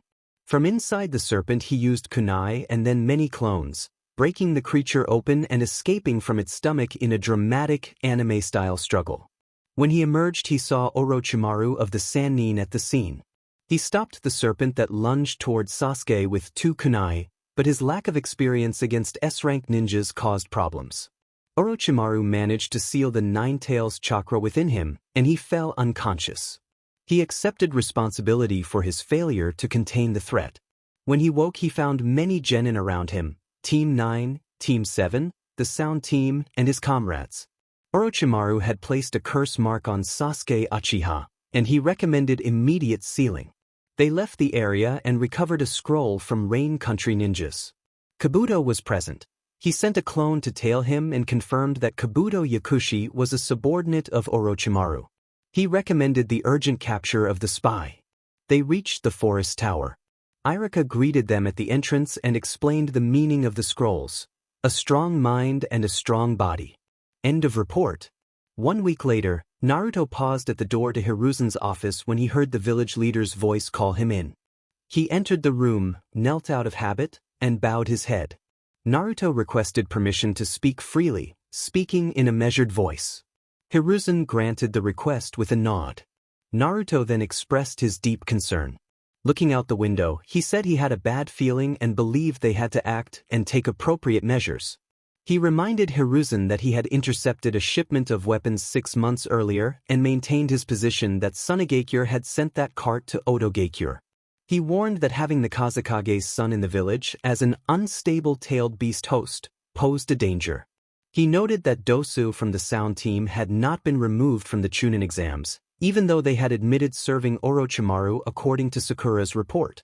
He explained that the spy Kabuto Yakushi refused to cooperate, and that Orochimaru was clearly plotting something. Beyond that, the situation with the Uchiha clan remained stalled, mistreatment persisted in the Hyuga branch family, and the newly graduated genin who participated in this year's exams were not prepared for Chunin missions. He criticized the underuse of the Ino Shikacho formation, and he pointed out troubling signs of poor teamwork in Niji Hyuga's squad. He acknowledged that Kurenai's team excelled at tracking and that specialists were valuable, but argued that every ninja should hold a minimum set of essential skills regardless of specialization. He recommended a military rearmament, warned that the village seemed unaware of the dangers, and observed that infrastructure and technology had not been improved. He added that Tsunade continued to wander the world when her medical skills were needed in the village, and that they could not rely on the forest to protect them forever. He urged immediate action. Hiruzen listened and then responded that he understood and appreciated Naruto's concerns but that they could not take many of the proposed actions. He explained that rejecting the Kazekage's son from the exams would harm their alliance, that they did not know why those carts were in the land of sound, and that they could not resort to increased coercion to obtain information. He said they could not interfere in the internal decisions of the Hyuga clan and that improving relations with the Uchiha was not straightforward. He warned against assuming the Uchiha had simply changed their stance. Naruto countered that before acting they should learn to listen. Hiruzen replied firmly that they would not force the village's children to give their lives in the name of strength. He slammed his palms on the desk and, with visible regret, insisted they would not rush children through training the way Danzo had pushed Naruto. He immediately apologized for the outburst. Naruto answered that there was no problem and that he had feelings and emotions. He understood the difficulty of such decisions. He said he was not pretending to be someone else when he wore the uniform, he simply had no time to indulge feelings because he watched over the village's safety. Hiruzen sighed, admitted he had forgotten that Naruto carried teachings from both Danzo and himself, and conceded that Naruto possessed qualities of both mentors. He acknowledged disagreement with Danzo on many points, but recognized that Naruto's influences blended well. Naruto affirmed his loyalty to Hiruzen instantly. Hiruzen corrected him gently, saying that the loyalty should be to the village and its people rather than to any one leader, and then told Naruto that he believed Naruto had the knowledge and aptitude to be a good village leader in the future. Naruto doubted that, claiming he lacked the charisma Hiruzen had and that the villagers hated him in his role as Naruto Uzumaki, so they would not follow him. Hiruzen asked why Naruto continued to protect the village if they did not love him. Naruto answered that it was his duty and mission to bear pain in order to protect the village. When Hiruzen asked if the burden hurt and whether Naruto feared feeling pain, Naruto found himself without words. Hiruzen nevertheless told him again that he would make a good village leader, and Naruto felt a quiet pride at those words. Naruto added that he had limits Danzo did not, but also the courage to do what Hiruzen would not dare. Hiruzen acknowledged the observation, retrieved a pipe from a drawer, and told Naruto he would consider the concerns. Naruto then left the office in a flash. The next day, Jiraiya entered Hiruzen's office through the window. Hiruzen described Jiraiya's appearance: a green kimono with a red coat, wooden sandals, a metal oil projection tube, and long white hair. Jiraiya acknowledged his teacher and said he had come to see how the boy had grown, though he did not want to see what the Anbu had shaped him into. Hiruzen sighed, not wanting to begin that conversation. Hiruzen told Jiraiya that it had been his decision and that he had not wanted it either, but that Danzo had made a compelling point. Jiraiya accused him of being like Danzo. Hiruzen reprimanded Jiraiya and explained that they had believed helping the young man would be best for him and for the village, but now Hiruzen no longer knew if it had been the right choice. Jiraiya asked what he meant. Hiruzen crossed his arms and, weary, described the young man's struggle with a fractured identity. Hiruzen said the young man had been pretending at two very different lives and had never shown his true self, because even he did not know who he was. Hiruzen said his dreams and goals had been buried the day he became Anbu, and although he did not appear sorrowful, most of the time he seemed to lack control over his life. Jiraiya asked if he could see the young man. Hiruzen agreed, gestured with his hand, and his Anbu understood. A few minutes later, Naruto tapped at the door. Hiruzen reminded him that he could enter without knocking, but Naruto hesitated. Hiruzen insisted that he come in, and Naruto finally entered on one knee. Naruto addressed Hiruzen with his formal title and the Hokage replied that today was not for orders. He wanted Naruto to meet someone. Hiruzen indicated Jiraiya with a nod. Naruto identified Jiraiya as one of the Sannin and his father's teacher. Jiraiya asked Naruto to remove his mask. Naruto did not respond at first, but obeyed Hiruzen's order and moved the mask aside. Jiraiya widened his eyes at something unusual on Naruto's face and shook his head, resolving to discuss it later. He said he had been the teacher of Naruto's father and that he would like to train Naruto and teach him the jutsu the father had created, the Rasengan. Naruto listened intently. Hiruzen asked Naruto to stand when he saw his discomfort kneeling. He inquired whether Naruto had a summoning contract. Naruto shook his head. Jiraiya asked if he accepted the offer to be trained. Naruto looked to Hiruzen for guidance. Hiruzen said it was Naruto's decision. Naruto hesitated briefly, having only Danzo and Hiruzen as mentors before, but he accepted. Jiraiya smiled and told him to meet at training field 7 in 5 minutes. Naruto put his mask back on and vanished with the body flicker technique. Jiraiya's expression turned very serious as he watched him go and asked Hiruzen about the Sharingan he had seen. Hiruzen said through a sigh that Danzo had insisted some things were better left unknown and that he had planned to ask Naruto himself but had been restrained, suspecting Danzo had ordered him not to speak. Hiruzen said Fugaka from the Uchiha clan accepted it and was the only one who knew. No one else in the village knew of Naruto's Sharingan except Danzo, Jiraiya, and Hiruzen. Jiraiya wondered about the Anbu hiding in the office. Hiruzen explained that they had orders to leave immediately when Naruto entered the room or when the fox within him revealed itself, and not to return until Hiruzen raised a bit of chakra. Just as he said it, Jiraiya felt the chakra signatures return to the office. Jiraiya said he would go see the boy and left through the window, leaving Hiruzen alone. 1 minute after Naruto arrived at the training field, Jiraiya appeared in a cloud of smoke. He created a water balloon in midair and tossed it, smiling with curiosity. He explained that the first step was rotation. He formed a water balloon and placed it in his palm, instructing Naruto to spin chakra inside the water so it swirled like a whirlpool. If done correctly, the balloon would pop. Shortly after, a splash of water soaked them both. Jiraiya told Naruto to try. Naruto followed the instructions. Jiraiya watched with his mouth open as the balloon burst on Naruto's first attempt and asked in astonishment how he had done it. Naruto had simply done as told. Jiraiya sighed and wondered aloud what to do with all the balloons, and a man approached with a bucket of balloons. He said they were the ones Jiraiya had requested. Jiraiya apologized and asked instead for rubber ball, which the man agreed to fetch. Naruto looked at the bucket of balloons for a moment and a memory came to him. When Naruto was 5 years old, he had been walking through the village when the sound of raucous laughter drew his attention. He followed the noise and saw 3 children throwing water balloons against a wall. A small white rabbit cowered, trembling and trying to dodge the balloons. Naruto's temper flared at the sight. He grabbed a balloon from the bucket and threw it at one of the children, hitting him on the head. One of the kids snarled that Naruto should leave. Naruto ran forward and landed a punch on a child's head, but another kicked him into the wall. He groaned but got back up. Another boy struck his head. Naruto found a nearby piece of wood and used it to trip one child, then kicked at another to cause him to stumble. A stone hit Naruto's forehead and he was stunned and winded. The older boy warned him and the three children lunged together with a barrage of blows. Naruto did everything he could to defend himself, grabbing one by the collar and headbutting, dodging a strike, and landing a blow that broke a nose. He took a sudden strike to his stomach that knocked the air out of him and was driven to his knees. He covered his face as he was struck again, then managed to kick one of the attackers into the wall.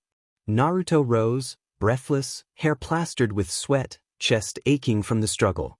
He shouted for them to go away. The leader grunted and they left, bruised and sore but walking away. Naruto turned and saw the frightened rabbit huddled in a corner. He approached slowly so as not to scare it.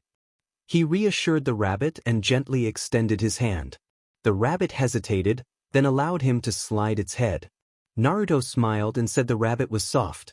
He offered that the rabbit could stay with him and added that he had always wanted a friend.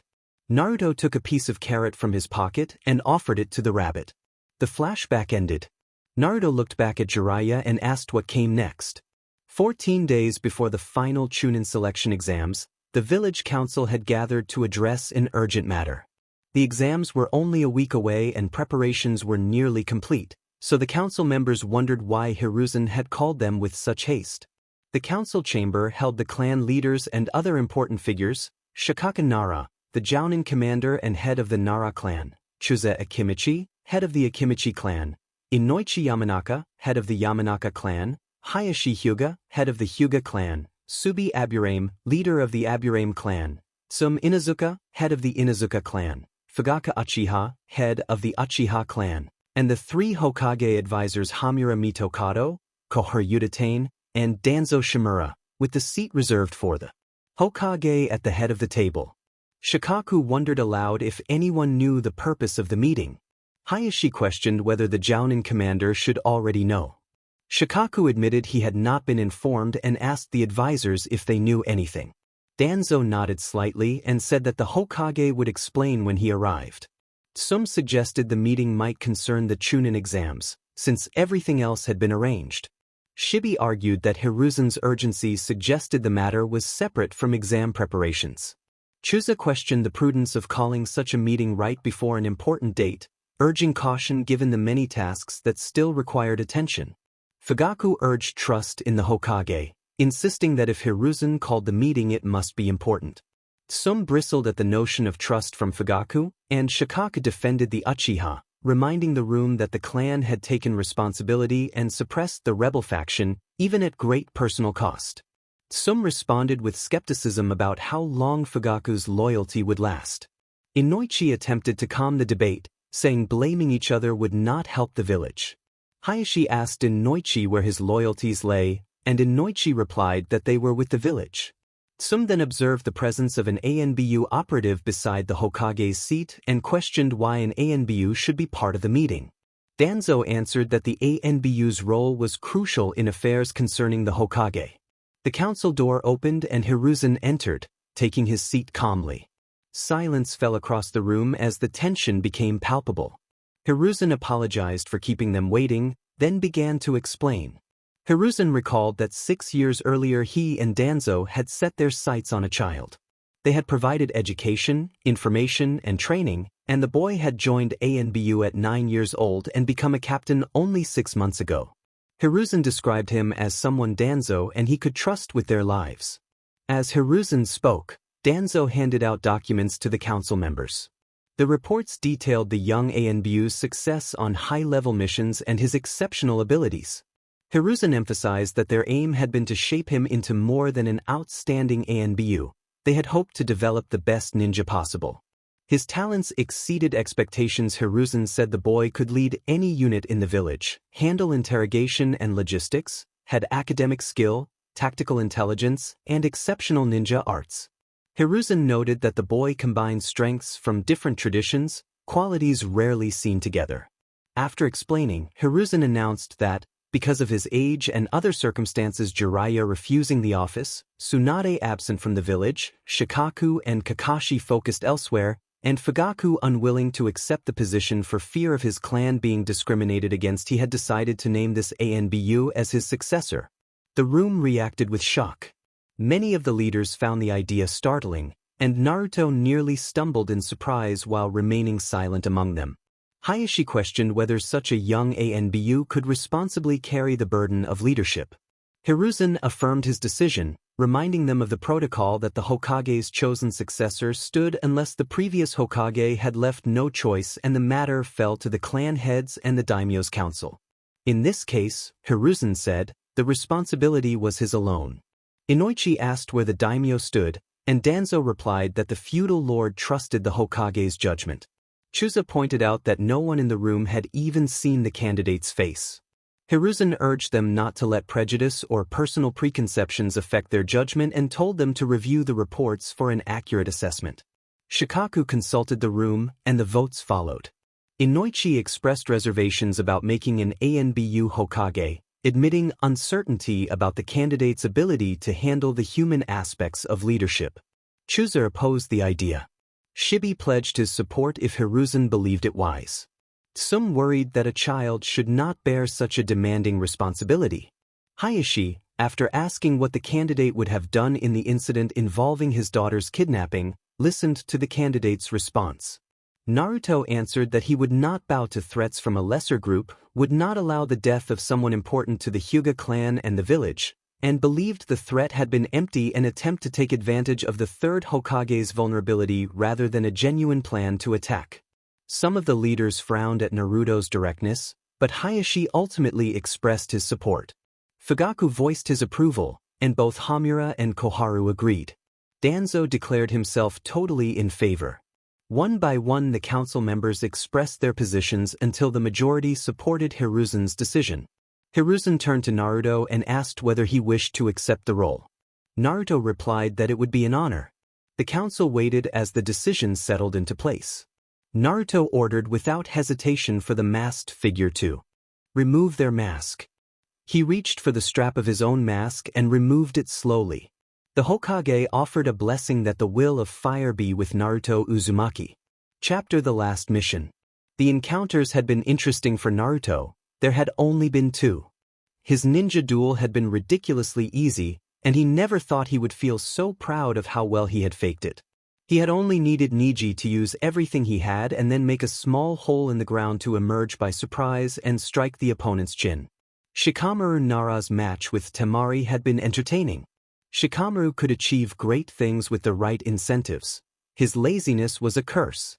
Finally, Sasuke's fight with Gaara had been intense. Sasuke had used the same hand-to-hand techniques Rock Lee had trained with. Gaara was now trapped inside a dome of sand, and Sasuke had struck him with the Thousand Birds technique, causing serious damage. Naruto had a bad feeling about it, and his instincts proved correct when feathers began to fall. He recognized immediately that it was an illusion. An explosion rang out, and Naruto knew exactly where it had come from, the Kage podium.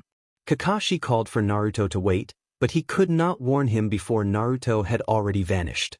Naruto climbed the walls to reach the roof and saw a purple barrier emerge from nowhere. An Anbu operative tried to enter and was obliterated upon contact. Naruto hurried to the edge and found the Hokage at the mercy of Orochimaru, who held him from behind with a kunai at his throat. Orochimaru taunted the group, mocking the village's so-called loser, but Naruto ignored him. Naruto reached for a scroll in his orange outfit to begin working on breaking the barrier with a sealing technique. The Hokage refused to let him. Hiruzen told Naruto that his duty was not to him personally but to the people. Naruto followed his gaze and saw chaos unfolding. Sasuke leaping over the stadium wall in pursuit of Gaara, Konoha shinobi fighting sound ninjas in the sand, 3 massive serpents tearing through part of the village wall where invaders were entering, explosions and weapons, battles erupting everywhere. The Hokage said he had to deal with his mistakes and his wayward student. He ordered Naruto to go stop Gaara and prevent the tailed beast Shikaku from destroying the village. Naruto protested that the Hokage could not be left to die, but Hiruzen shook his head and reminded him that he must not let the people who needed him die. Hiruzen activated the orange code. He explained that deception had been one of Naruto's greatest tools, But this time the code was meant to protect Naruto and the village and would only be broken in a situation like this. He told Naruto that they could not hold one stone forever. Someday it would be necessary to let it fall to protect what they loved. He told Naruto to do his duty.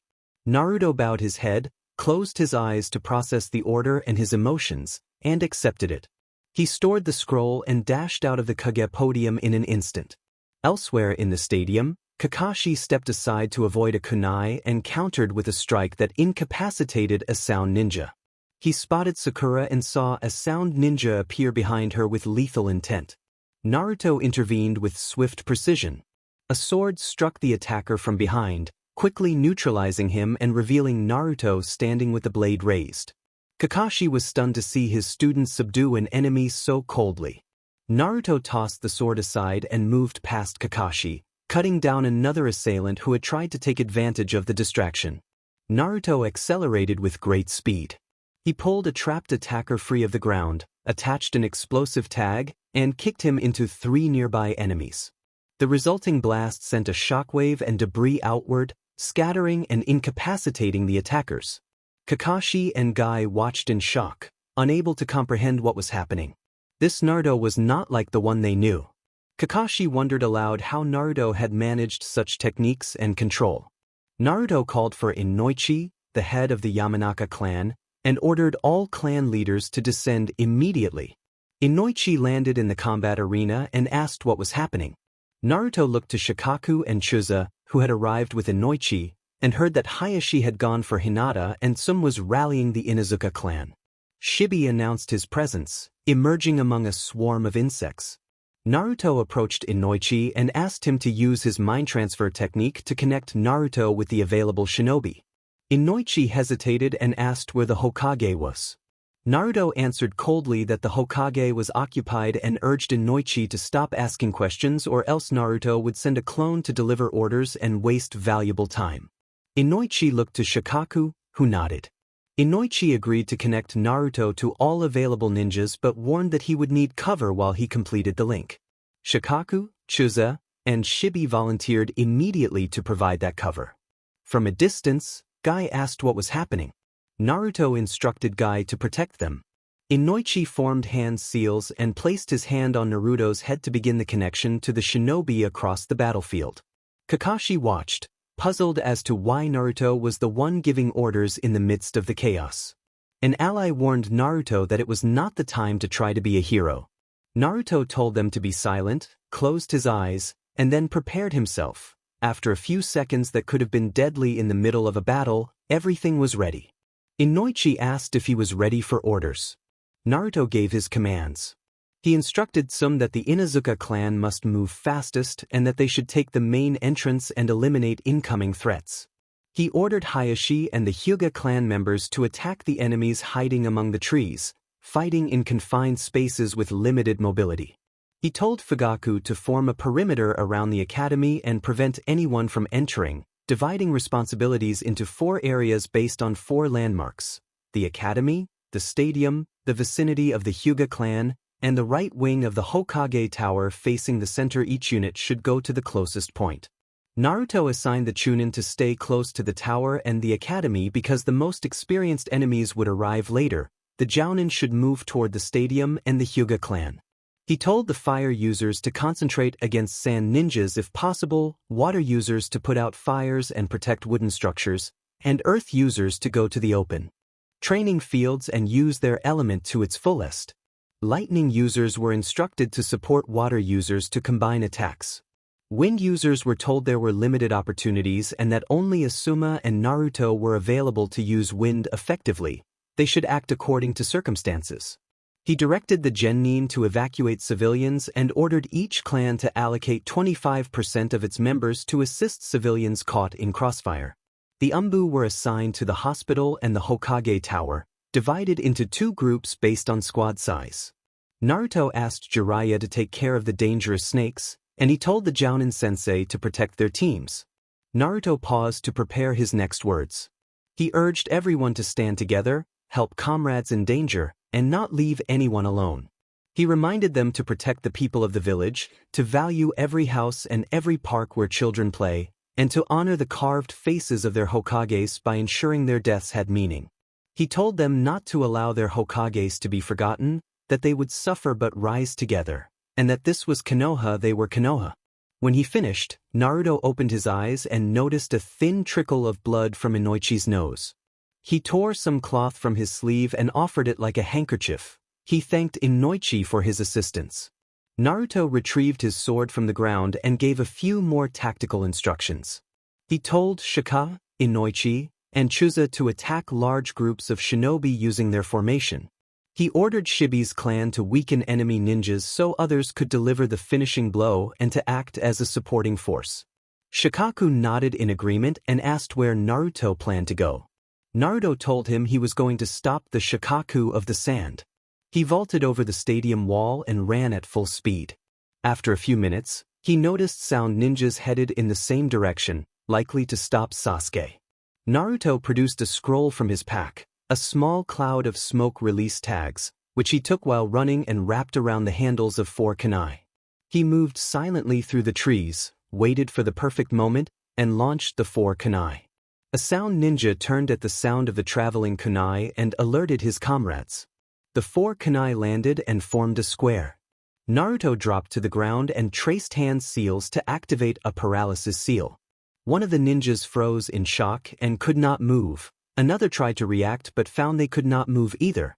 Naruto then executed Earth Release, rock spears. Spears shot up from the ground, overwhelming the 10 trapped ninjas and rendering them out of the fight. Naruto continued running with agility, leaving the incapacitated enemies behind. Temari warned that something was right behind them as Sasuke closed in and Gaara struggled to hold his ground. Temari grit her teeth and resolved to buy time for Gaara to transform fully.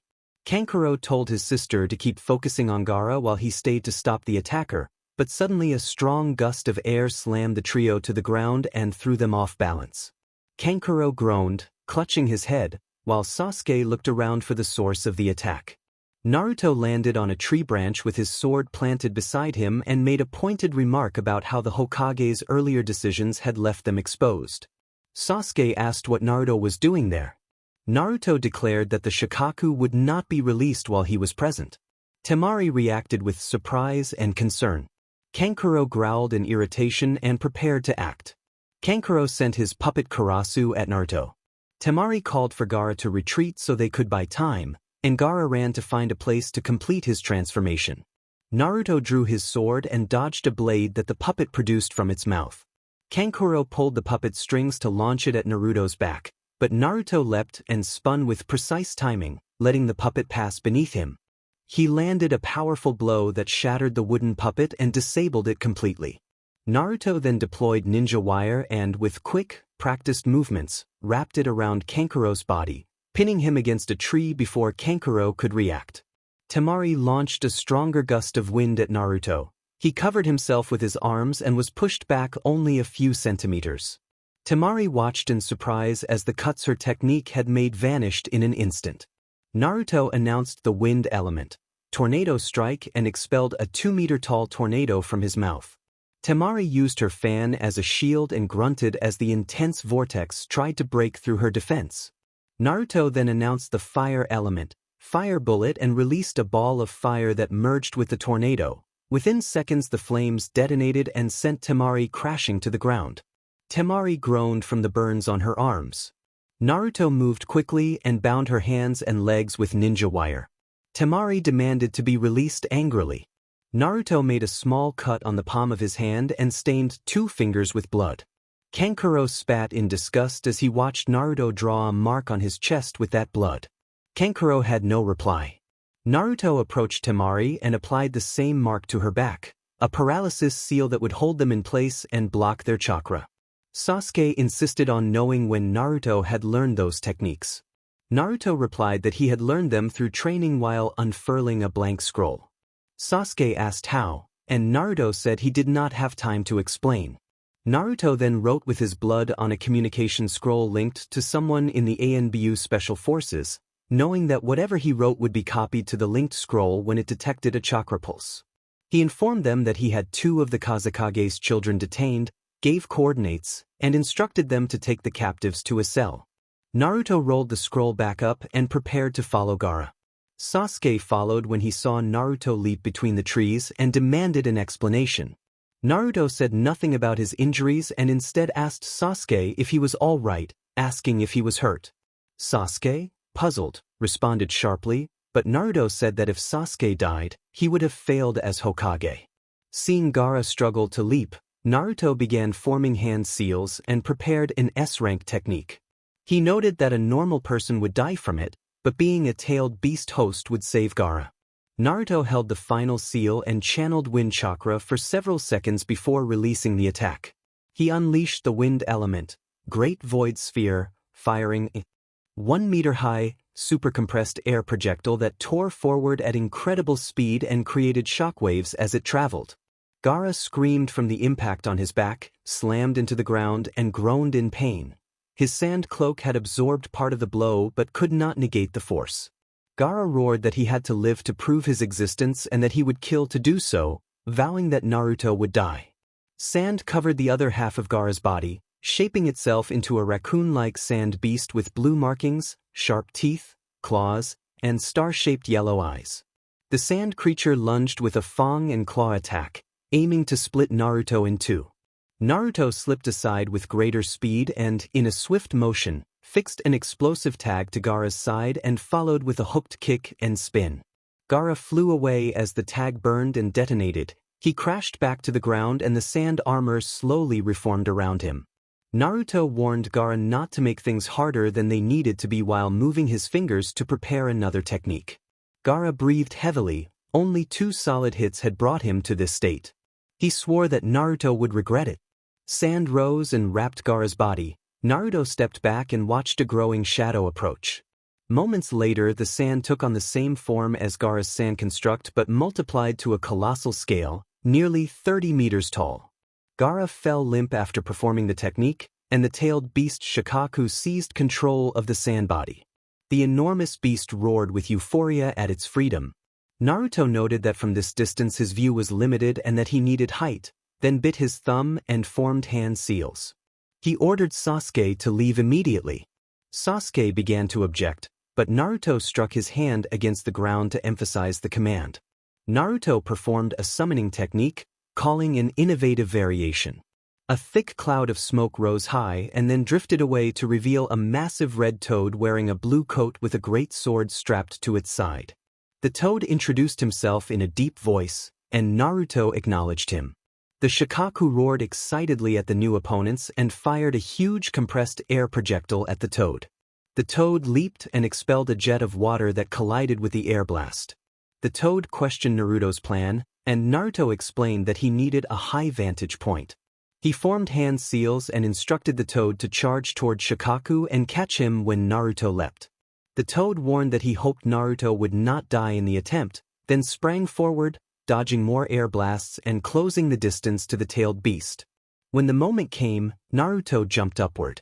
The toad shifted aside to avoid a wind current, and Naruto completed the final seal to power his assault. He unleashed the fire element, Great Fire Dragon, expelling a massive fireball that coalesced into a colossal dragon of flame. Naruto landed on the toad's back, holding the seal that guided the dragon's path. The toad watched in amazement, recognizing the technique as S-rank and remarking on the intense heat. The dragon circled the Shikaku at high speed, generating such heat that the surrounding sand began to melt and glaze into glassy surfaces. The Shikaku snarled in fury and vowed to kill them. The toad observed that unless the tailed beast host woke up, they would not be able to finish the Shikaku. Naruto formed another hand seal and used the shadow clone technique to create 4 clones that took positions around the Shikaku, forming a square. He knew he could not release his main jutsu and had to act quickly to follow up, but the clones would buy him time. Naruto then asked the toad to spray oil on command so it could combine with the dragon's fire, and the toad agreed that it would join with the dragon and carry out the plan. Gamabunta inflated his chest, concentrating the liquid. Naruto guided the summon to pull away from Shikaku and draw closer to him. He signaled the attack, and Gamabunta shot the oil. Naruto ordered the dragon to rush forward and consume the liquid. The combined assault struck the sand beast's chest, and the creature cried out in intense pain. Naruto already had the final seal prepared and only needed a few more seconds to gather chakra, which he achieved while Shikaka burned. He unleashed a water release, great water explosion wave collision. Gamabunta reacted in shock, questioning the use of water against fire, but Naruto considered it simply a tool. He expelled an immense torrent of water from his mouth. 15-meter waves crashed forward, uprooting trees and sweeping everything in their path. The water struck the lower part of Shikaka, slowing the sand and serving as a conductor. Naruto's clones formed hand seals again and activated limelight. The 4 clones created a rectangular barrier around Shikaku that reached into the sky. The clouds crackled and thunder rolled as lightning accumulated. After a brief, tense build-up, a massive bolt struck the marked area at once. A blinding flash was followed moments later by a devastating thunderclap. Gamabunta watched and concluded that the attack had not merely awakened the beast, it had neutralized it. Gaara awoke with a start at the sound of the thunder, battered and stunned with visible burns and shock on his face. He could not understand how he remained alive. Naruto explained that the attack had been aimed at Shikaku's legs where the water had been applied. The sand body began to crack and Gaara collapsed toward the ground. Gamabunta questioned why Naruto had not killed him. Naruto answered that his orders had been to stop him, not to kill. He walked to the edge of Gamabunta's head, offered thanks for the help, and then leapt into the void, drawing a kunai as he fell. He embedded the kunai in a high branch and used it to halt his descent, scraping the bark as he landed safely on the ground. Seeing that Naruto had not thrown his life away, Gamabunta vanished in a cloud of smoke. Naruto hurried to Gaara, who lay defeated on his back, bewildered and unable to comprehend what had happened. Gaara weakly questioned how Naruto could be so strong, insisting that only oneself mattered and that Naruto had never had the power to defeat him. Naruto made a quick, small cut on Gaara's hand to use it as a tool for applying the seal. He then drew the same binding mark on Gaara's forehead that had been used with Gaara's brothers, explaining that he had sworn to give his best for the village. A covert operative perched on a crossed branch and entered the scene, saying he had always suspected Naruto's connection to the Nine Tails because of his hair. He added that he did not meddle in Naruto's affairs with the Hokage, though he had noticed Naruto's earring when the mask slipped and could see pride in Naruto at the remark. When Naruto asked about Gaara's brothers, the operative reported that his squad was taking them back to the village. Naruto agreed and instructed them to take Gaara as well. An orange flare rose into the sky, and Naruto reacted with alarm. He told the operative he had to go and vanished in an instant. The operative surveyed the devastation and muttered that the boy was remarkable. Later, a covert operative who believed he had identified the Nine Tails landed beside Naruto and ran with him. He relayed that the Hokage had ordered the flare fired.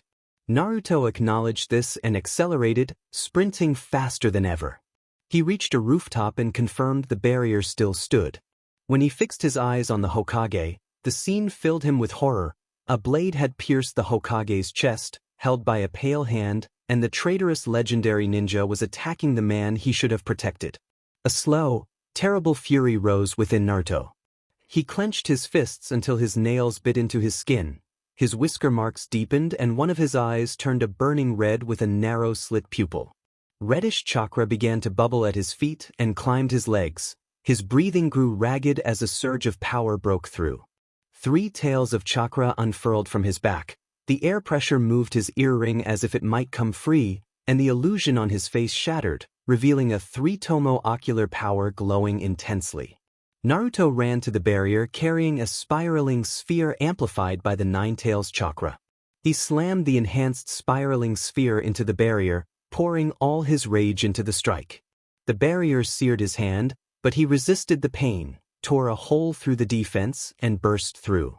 He charged Orochimaru with furious momentum and formed hand seals in rapid succession, preparing another powerful blow with his free hand.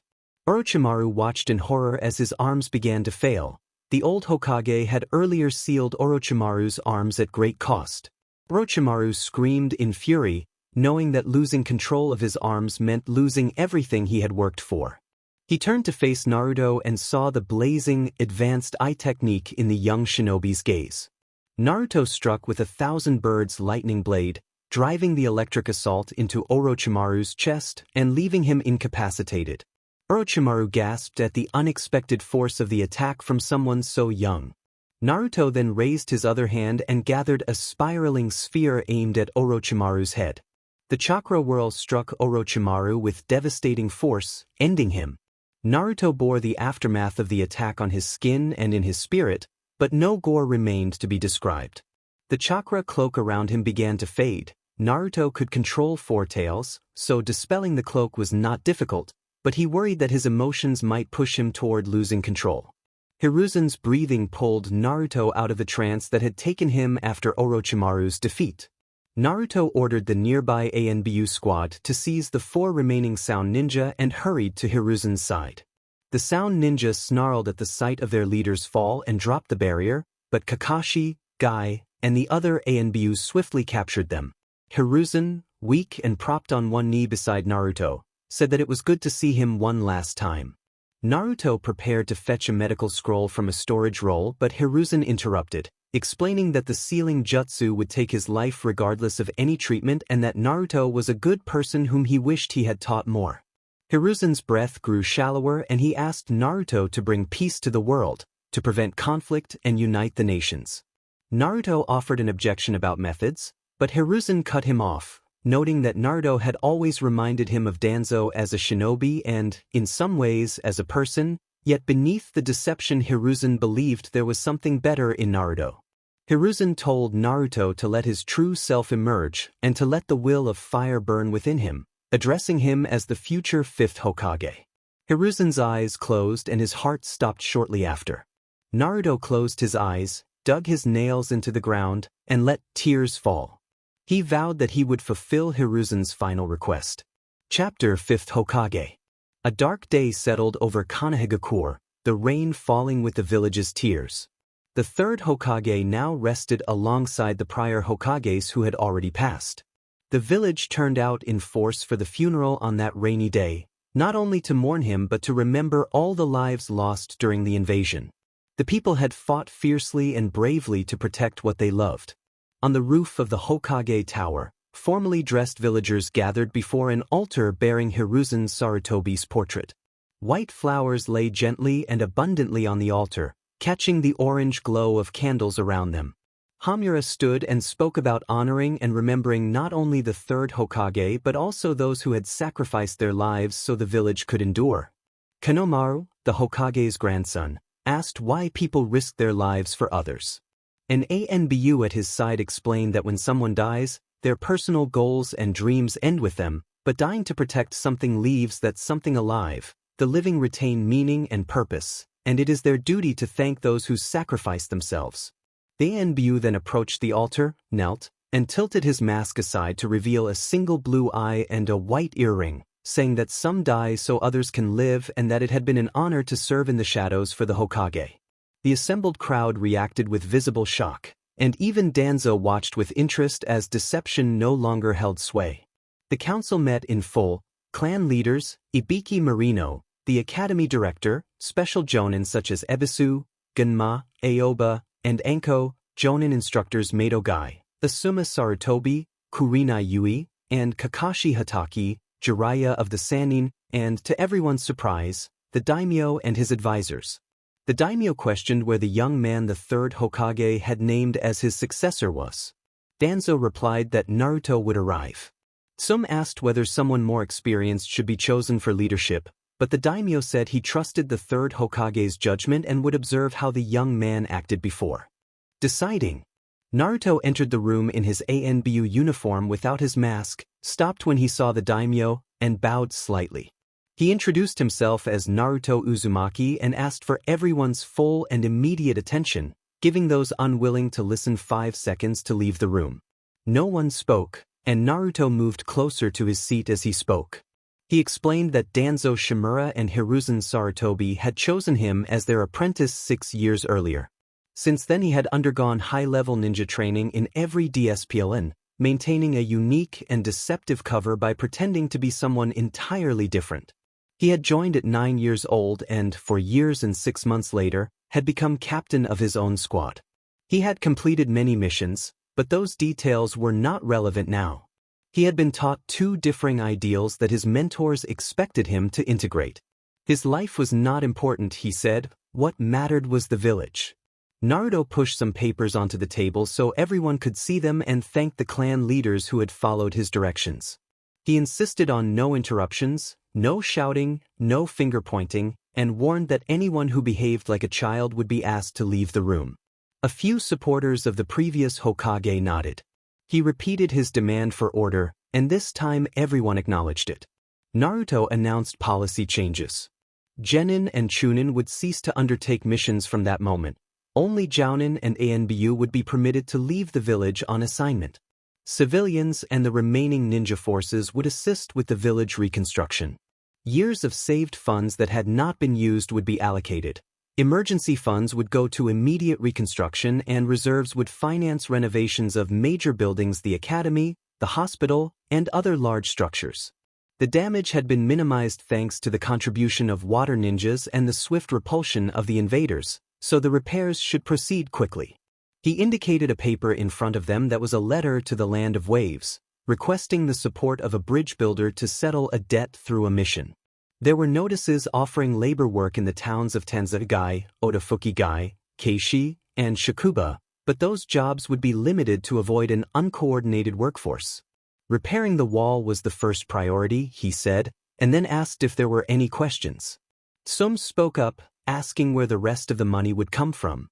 Naruto answered that the funds would be sufficient if used properly and noted the presence of the daimyo, who gave a confirming nod. He asked if there were any other doubts. Everyone shook their heads except one. Hayashi Hyuga asked what would be done with the 4 sound ninjas. Ibiki Marino stepped forward and reported that they had spoken. The 4 had revealed locations of some of Orochimaru's bases, experiments, and the whereabouts of prisoners. He added that Kabuto Yakushi had refused to talk. Naruto ordered that the sound ninjas be neutralized and made clear that they posed a continued threat. Lethal measures would be taken if necessary. Shibi objected that there was no solid proof Kabuto had been a spy. Kakashi immediately answered that he had seen Kabuto attempt to kill Sasuke while the boy was in the hospital. Koharu asked what they would do about Tsunagakure. Naruto said they would subdue them. Hamura explained that Tsunagakure had already confirmed manipulation by Orochimaru, who had killed the 3rd Kazekage and impersonated him. Tension rose in the room when Naruto questioned the double standard of forgiving a direct betrayal from another village while condemning Fugaku for stopping a civil war. He looked at Fugaku, nodded, and thanked him for protecting the academy. Naruto acknowledged Tsunagakure's request to re-establish diplomatic relations and agreed to accept it because the village was under their control. He outlined a strategy to weaken Tsunagakure's economy while strengthening their own and to extract tribute as compensation for the attack. If Tsunagakure complied with their demands, Naruto said, they would release Raza's children in stages, first Kankuro, after a month Temari, and finally Gaara, the Jinchuriki of the sand. Enko suggested extracting the tailed beast and sealing it for Konoha, but Naruto responded firmly that deception was vital to shinobi life and pointed to broader strategy. He warned that if Konoha appeared too compassionate, other villages would perceive weakness, yet if they allowed a Jinchuriki to remain, it could also signal that Konoha possessed greater, hidden power. Tsunagakure would have to pay to recover their Jinchuriki. He referenced the first Hokage, who had once given the beast away believing it would bring peace. That decision had been made without gaining advantage. This time, Naruto said, they would not repeat that mistake. Naruto then announced a full military rearmament and a radical overhaul of the academy under his command. He planned a reconfiguration of skills for students in their final and penultimate years and a more intense training regimen. 4th-year students would adopt the new academy system.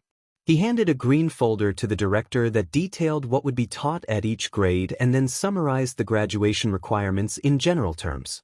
Naruto explained that graduates would need taijutsu at a high C level at minimum. In ninjutsu they would learn more than the basics: transformation techniques, shadow clones, substitution, the body flicker technique, and elemental ninjutsu. They would be taught 4 D-rank jutsu and 1 C-rank jutsu in their elemental affinity. By the 5th year they were expected to be able to walk on water, which would also be a graduation requirement. Finally, graduates would need to handle any kind of weapon at a high sea level. In short, a genin upon graduation should reach the current level of a chunin. Inoichi voiced concern that these demands were too much and that the students were still children, even the newly graduated genin. Naruto answered sharply, reminding them that if they had sent their children to exams that were not designed for kids, they could not object to preparing them properly now. He fell silent for a moment, then made clear that he was not trying to take away childhood or rush students into missions for his own sake. He was doing it to keep them from dying. He invoked the Third Great Ninja War as an example, when children had been sent into battle ill-prepared, without proper training, mindset, strategy, or strength, and then asked the room whether they knew why it had happened that way. Naruto slammed his hands against the desk, and the room fell completely silent. He insisted that, in peacetime, Hiruzen had refused to give them proper training. He would never send children into a fight, but if war came to them, he would give them the tools their parents would need to keep them safe. Naruto closed his eyes and calmed himself within seconds, then explained that the Chunin could not remain stuck in what they already knew. When the village's reconstruction reached a stable point, he planned to begin a military-style training program. The Chunin would be divided into 3 rotating groups, one to carry out missions, one to train, and one to stay in the village, rotating regularly so everyone could gain mission experience, earn income, strengthen skills, and have time to rest and pursue personal interests. The Jounin, being fewer and more skilled, would be split into 2 groups to perform missions or remain in the village. Naruto trusted the Jounin to manage their own training while in the village and asked Shikaku to report any indiscipline. Shikaku Nara nodded in agreement and asked if there were any questions. Kakashi, curious to see this new Naruto, inquired how the Chunin's training would be organized. Naruto explained that he would read every file with information on each ninja and write a training plan tailored to their needs, skills to polish, areas to perfect, and their strengths and weaknesses. Kakashi, impressed, asked how Naruto intended to manage such a massive task for thousands of ninjas. Naruto stated that he would use clones. Fugaku Uchiha raised a practical concern about organization and asked what would happen if someone needed extra help or did not know how to progress. Naruto presented a new military ranking structure. He described the base ranks of Genin, Chunin, and Jounin, and then detailed special ranks within the Jounin. A Jounin sergeant leading a squad of 3 Chunin and 2 Jounin, exemplified by Ebisu. A Jounin lieutenant overseeing 5 sergeants, exemplified by Ibiki. A Jounin captain, like Asuma, Gai, or Kurinai, directing 100 to 150 ninjas. And finally a Jounin general commanding between 800 and 3,000 troops. Officers would supervise training for their assigned groups. Naruto told Asuma, Gai, and Kurinai that they would remain with their teams and was confident they would do a good job. He asked if there were any other questions. Shikaku wondered what would happen above the general rank and asked about prestigious ninjas like Jiraiya. Naruto answered that above a general were Jiraiya and Danzo only in the event he was absent, and above them was Naruto himself, who took responsibility for everyone. He asked that the new ninjas be informed of the changes and explained that higher ranks would bring better pay and position. Promotion from Genin to Chunin would involve periodic group evaluations with a sergeant as the first filter, then a lieutenant, and finally Naruto's decision. The same process would apply for Chunin aspiring to a higher Jounin rank. Naruto emphasized that lieutenants, captains, and generals would be chosen exclusively by him. The feudal lord asked if there was anything more to say, and Naruto continued. He asked Fugaku to take charge of internal security, to instruct his clan on maintaining order, dispersing disturbances, and helping those in need, and requested that the military police help calm tensions. Naruto invited everyone to come to him if they needed anything or had suggestions, urging them to support one another and avoid confrontations. He reminded them that they shared the same headband and that they would rise, grow, and win together. Jiraiya watched proudly as his godson shaped up into a capable leader. The feudal lord smiled and commented that their new Hokage appeared more than capable. Sum, embarrassed by the attention, looked away. Naruto asked not to be referred to as Hokage, saying he did not feel worthy. He felt capable but not worthy. Danzo warned that without people calling him Hokage, Naruto would lack the respect and authority needed to lead. Naruto replied that he did not want respect for the title alone but for Naruto Uzumaki as a person. Shikaku expressed respect for Naruto both as an individual and as Hokage, saying it would be an honor to serve Lord Hokage. Shibi confirmed the Aburame clan's support, Choza pledged the Akimichi clan's backing, and Hayashi Hyuga assured that the Hyuga clan would help. Tsum sighed, accepting it as the best course. Inoichi Yamanaka dispelled many doubts by noting Naruto's strong, determined mind. The Uchiha clan also pledged their support. Naruto accepted their backing and invoked a pledge that the will of fire would not cease to burn. Later, in a quieter moment, Kakashi greeted Asuma and Kurenai, closing his book and remarking on how well the two of them seemed to be getting along. Kurenai playfully called him an idiot and blushed, mentioning they had been asked by Anko to pick up some rice for her. Asuma, cigarette between his lips, teased Kakashi about spending so much time reading. Kakashi said he intended to buy something for a grave and mentioned he had just run into someone. Sasuke would arrive shortly. Asuma smiled, and Kakashi watched two people at a nearby table with cautious attention. Sasuke arrived beside Kakashi and noted that it was unusual to see Kakashi early. Kakashi said he had his reasons. Sasuke looked at Kakashi's behavior with mild suspicion and then at the table, where nothing remained, saying he was not sure he wanted to eat there. Along a riverbank, two figures walked in black cloaks with red linings and straw hats. One figure had blue skin, gills beside his eyes, and a bandaged sword. The other had black hair tied in a ponytail and two tear-like markings on his cheeks. The blue-skinned figure told Naruto that he had been wondering when he would see him again. The black-haired man turned and took in the sight of his old friend wearing Anbu armor, noting with a flat tone that he had done well. Naruto answered that one could say so, and he and Itachi stared at each other as the Uchiha detected something unusual about Naruto's presence. Itachi narrowed his eyes and identified the feeling as Genjutsu, explaining that he could not see it but could sense a familiar chakra within Naruto. The taller man beside him, amused, asked who Naruto's friend was and remarked that Itachi seemed to be well known here, reminding everyone that Itachi had once tried to destroy his clan.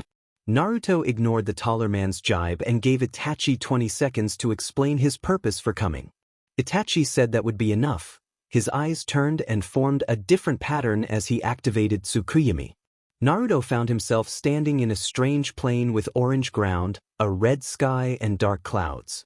Crows gathered before him and the figure of Itachi emerged from them. Naruto admitted with a small smile and crossed arms that he was glad to see Itachi again and asked whether this was the special ability of his Mangekyo.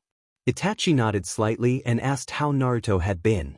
Naruto's smile faded and he spoke calmly about the losses he had felt: Karu, Shisui, the failed attempts to protect others, and his inability to save the third Hokage.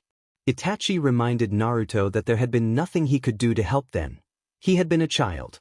He added that Naruto had still helped him in a small way, that Naruto's words had led him to preserve something from a broken kunai.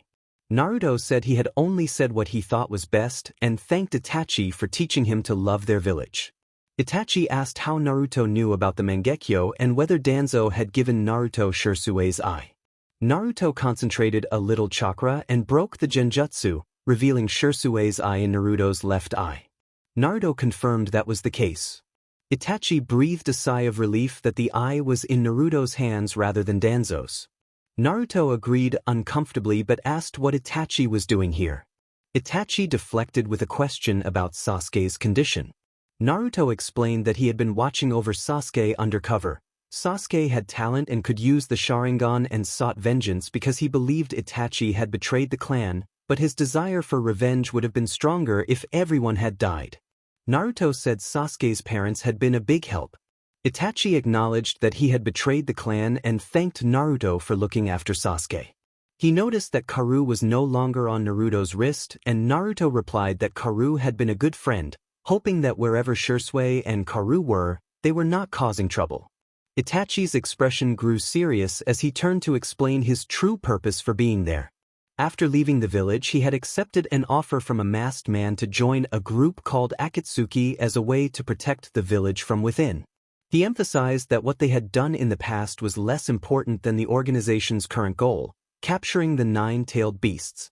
He said their leader called himself Madara Uchiha, that the organization had several members including a man called Pain who possessed the Rinnegan, a partner named Conan who used paper-based techniques, Sasori from the Sand known for puppetry, Deidara from IWA who used explosive art, Kawazu an ex-ninja of Takigakure who appeared effectively immortal and could use multiple chakra natures, his companion Haiden who was likewise unnaturally dangerous, Kisame the swordsman from the mist, and Zetsu, who acted as a tracker. Itachi admitted concern that Zetsu might be more dangerous than Madara and confessed he feared Zetsu might know more about him than he thought.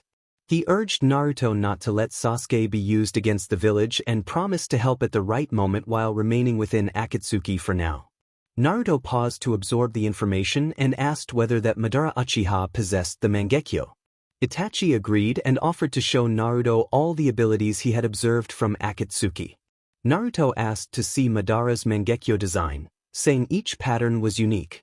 Itachi agreed and, after a few minutes, shared everything he could.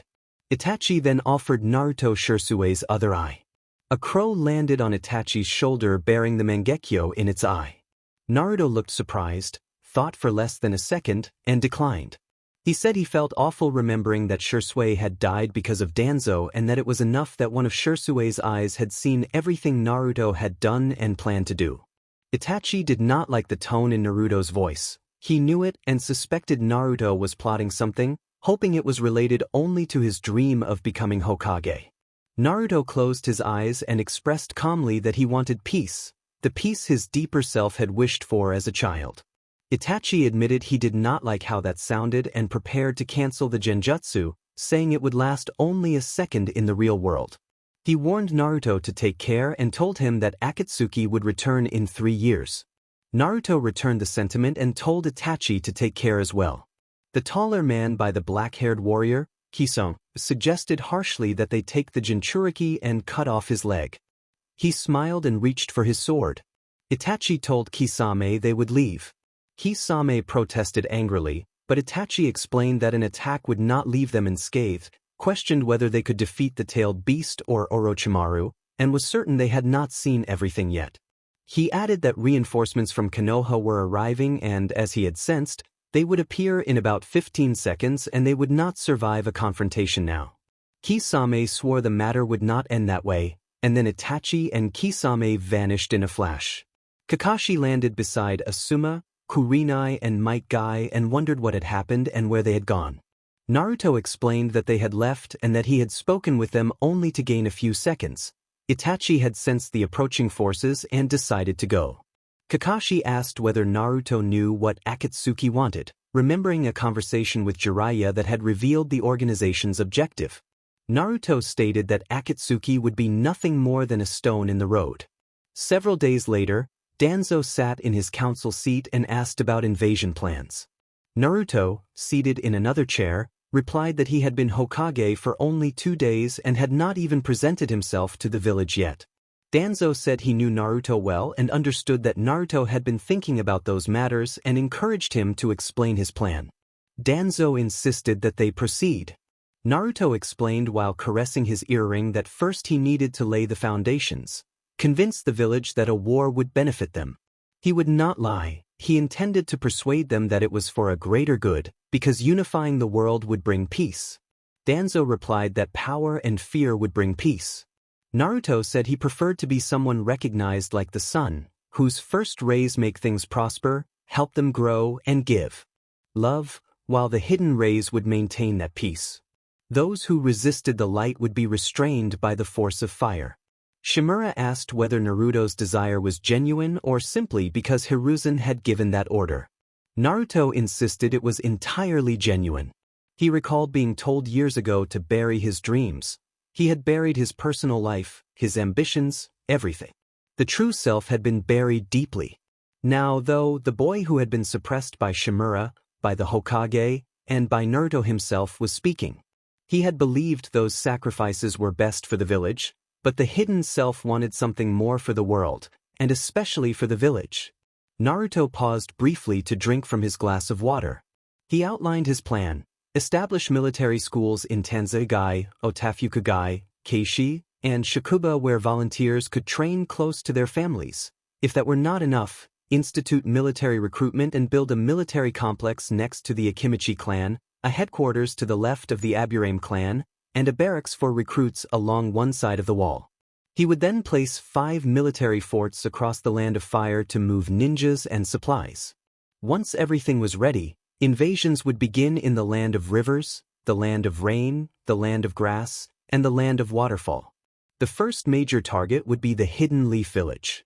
His mentor asked if they would have the funds for such an ambitious project and whether Naruto could convince the Fire Feudal Lord. Naruto answered that they would know soon. Someone knocked and entered the room. The feudal lord of the Land of Fire entered with an elegant posture. Naruto invited him to sit and offered to bring tea. The feudal lord accepted and asked what Naruto wished to discuss. Naruto approached and set a steaming cup of tea in front of him. He said the conversation was about the future. The feudal lord glanced toward Naruto and noticed a red Sharingan in his gaze, its pattern unlike the usual 3-bladed design. The lord recognized it as Kodo Amatsukami. Chapter Akatsuki, The Stone in the Road. 3 years later, a 16-year-old tapped his fingers in rhythm on the desk before him, a cigarette lit in his other hand as he watched the village through the large window beside him. He reflected on the events of the past years. He had chosen to delay a public presentation as Hokage, spending most of his time supervising ninja training himself, signing documents, holding meetings with the council, and checking the results of the military academies and the forts that had begun construction 2 years earlier. 6 months after taking the position, he had finally revealed himself to the village and, to his surprise, had been well received. The shinobi of the village had accepted him largely because of his past reputation as an Anbu captain, his role in preventing the Shikaku from destroying the village, and his efforts to avenge the death of the previous Hokage. The villagers had warmed to him as well, aided by reconstruction, remodeling, and the security measures implemented by the military police. The recruits' barracks were finished quickly, and it became the place where they stayed. For the moment they were not permitted to undertake missions, so they received a low salary. The village covered necessary services and food, and the stipend was more a gesture of goodwill so they could spend it as they wished. Improved defenses raised the success rate of missions by about 15% compared with Hiruzen's time, bringing greater economic benefit to the village. Invasion plans moved forward quietly. A team was sent to the Land of Rivers to a site between the capital and a nearby village where some mines were located. Raiga, the former swordsman of the Mist, had everyone frightened and caused heavy losses in the area. The teams led by Guy and Kakashi were sent on that mission. Their vacancies were filled by Sai, a Route Anbu operative under Danzo. He trusted that in the future they would not need to take the mining village by force. The Land of Waves presented similar concerns. Alliances were being managed to improve mutual benefits, and there was hope that over time the Land of Waves would consider unification with the Fire Country. The Akatsuki were already in motion, but the organization could not take concrete steps toward its goals when Naruto acted first. Deidara, the bomber from Iwagakure, and Sasori of the Sand were dead. Itachi informed Jiraiya, and Jiraiya informed Naruto. Naruto acted when he learned they were traveling to hunt the Jinchuriki. Shikaku, however, had a better plan. Let Akatsuki take Gaara and kill him so the village would be weakened for a future attack. Suna would question why Konoha had not helped as promised, so Konoha decided to maintain the deception and send ninja after Akatsuki first. Thanks to information from Itachi, they knew what to do. They sent Kakashi, who could use lightning to counter Deidara's attacks, along with Rock Lee and Niji Hyuga because their taijutsu was excellent and Deidara was weak in close combat. Sasuke was sent as the strike force and Sakura as medical support. To face Sasori, they sent Jiraiya, an expert in ninjutsu, Madogai to use his strength against the puppets, and Shikaku Nara as backup. The confrontation turned into a decisive battle that showcased how much everyone had improved. Kakashi regained his best form. Tsunade's operation on Lee had been a success, and Niji proved himself a true genius. Danzo sat in his office chair and congratulated them on a job well done. Naruto thanked him. Danzo then asked what would come next. Naruto exhaled cigarette smoke and, after a moment's thought, complained that Shikamaru was lazy and that he had been thinking of giving him an incentive to become a more serious ninja. Naruto acknowledged that the younger ninja deserved time to relax, but Shikamaru in particular represented wasted potential. He met the minimum expectations but could do much better. Danzo, curious, asked what that incentive would be. Danzo knew Naruto well. Naruto might imagine his beloved sensei dying, but he would never act on such a thought. Naruto warned Danzo that he would not allow that to happen, insisted it might be in someone's plan but it was not the solution, and asked what Danzo was plotting. Danzo replied that he understood, smiled at the fact Naruto was always watching his back, even against him, and placed a report on the desk. Danzo explained that, as Naruto had requested 2 years earlier, Kirigakure remained deep in civil war.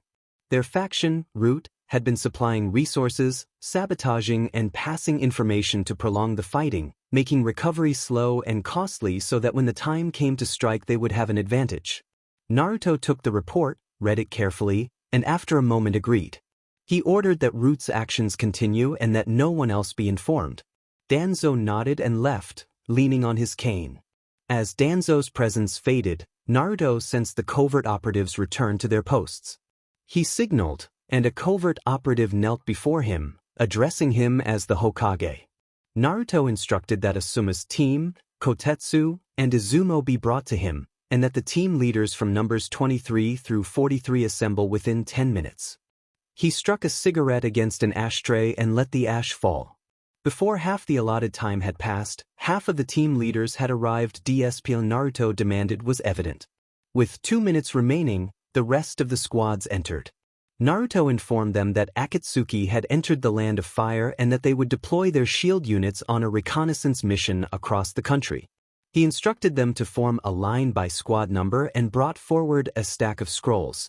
Each scroll corresponded to a team and contained instructions for the area they were to cover. One team leader raised a concern that some members were on missions or recovering at the hospital. Naruto acknowledged the problem and ordered them to select substitute leaders from within the village.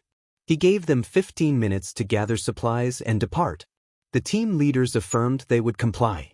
Naruto then called Asuma aside and asked him to wait. Asuma agreed. Naruto asked if Asuma had served with the 12 Guardians of the Fire, and Asuma pointed out that the question had sounded more like a statement than a question. Naruto assigned Asuma's team to the northeast of the village, near the Fire Temple, noting that he was concerned for some of Asuma's former comrades. Naruto almost confirmed that, if possible, he would like to help the temple's monks. Asuma nodded in confirmation. He ordered that Kotetsu, Shikamaru, and Izumo would accompany him, while Ino and Chuji would go with Aoba's team, and he wished them good luck.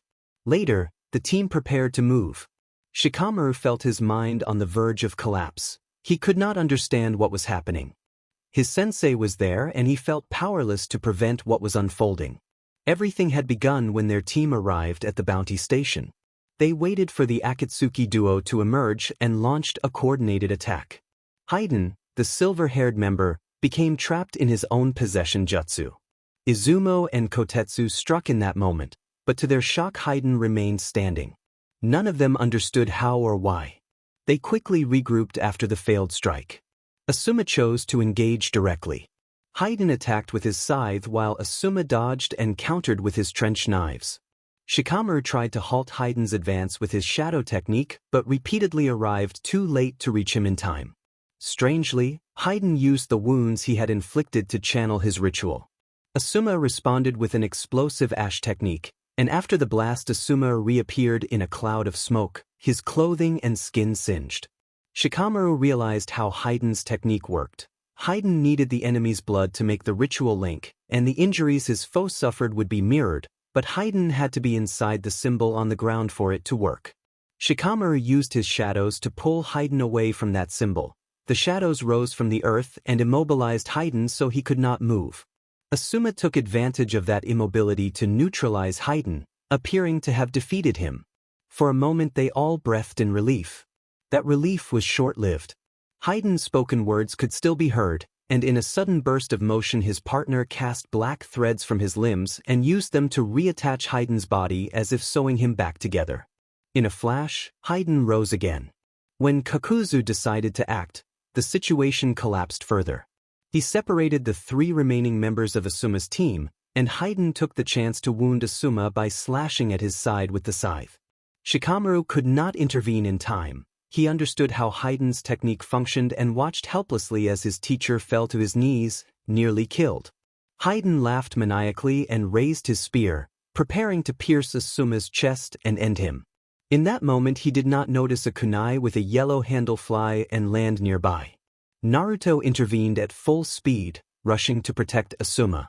He channeled his chakra and a sudden surge of power erupted.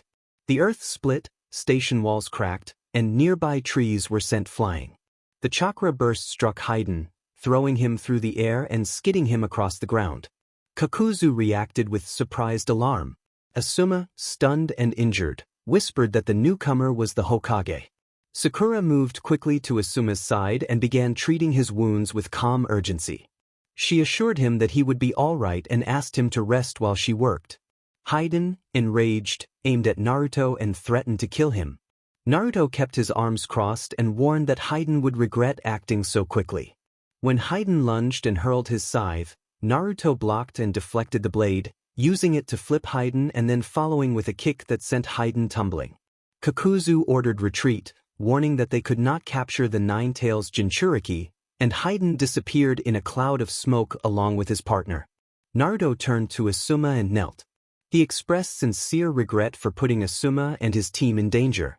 Asuma, breathing more steadily, replied that he had done his duty by protecting his team. Shikamaru ran up and called to his sensei. Asuma praised his work and offered a weary smile.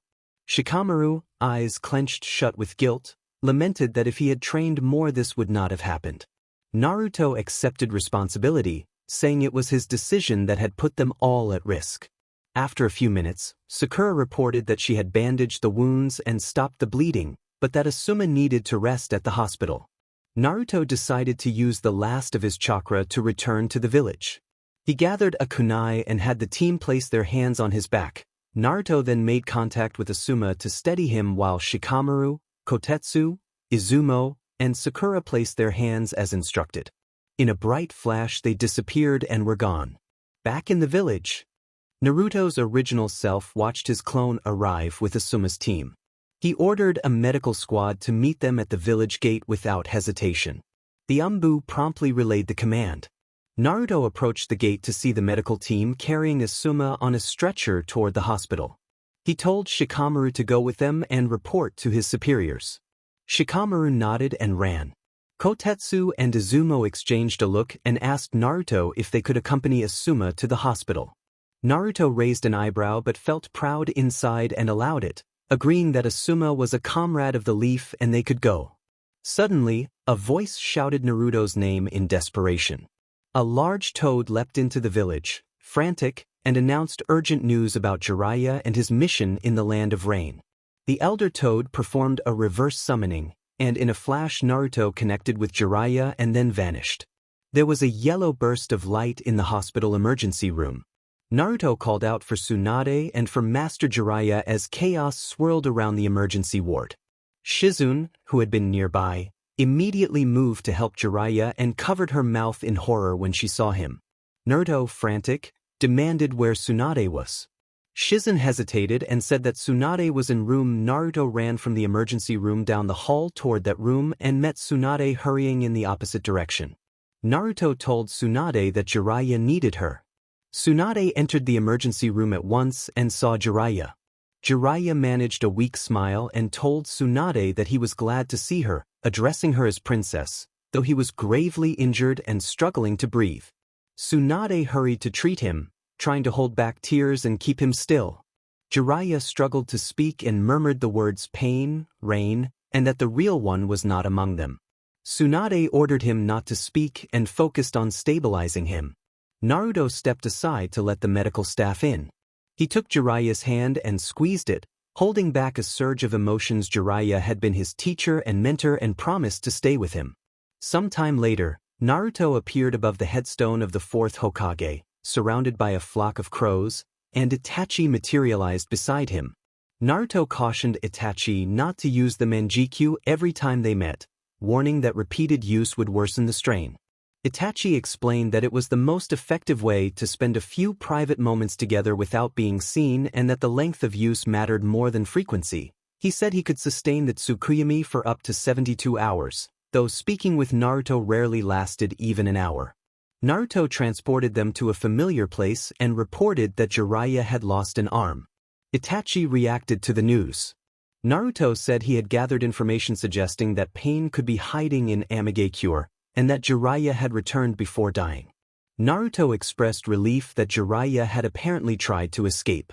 Itachi asked about Amigakure, Hanzo, and Jiraiya's condition. Naruto said he presumed pain had killed Hanzo and that Tsunade had managed to stabilize Jiraiya.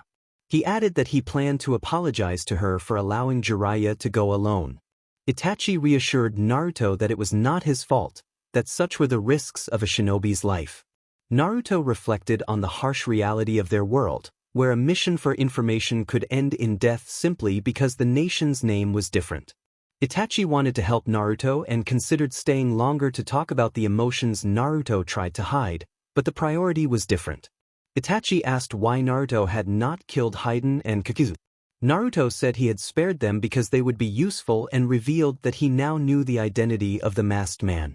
Itachi looked impressed. Despite his own efforts, he had not discovered that identity. Naruto explained how he had used a genjutsu on Kisame's memories and learned that the same masked man had invited Kisame into Akatsuki and had incited a civil war in Kirigakure by manipulating the Mizukichi, the Jinchuriki of the Three Tails.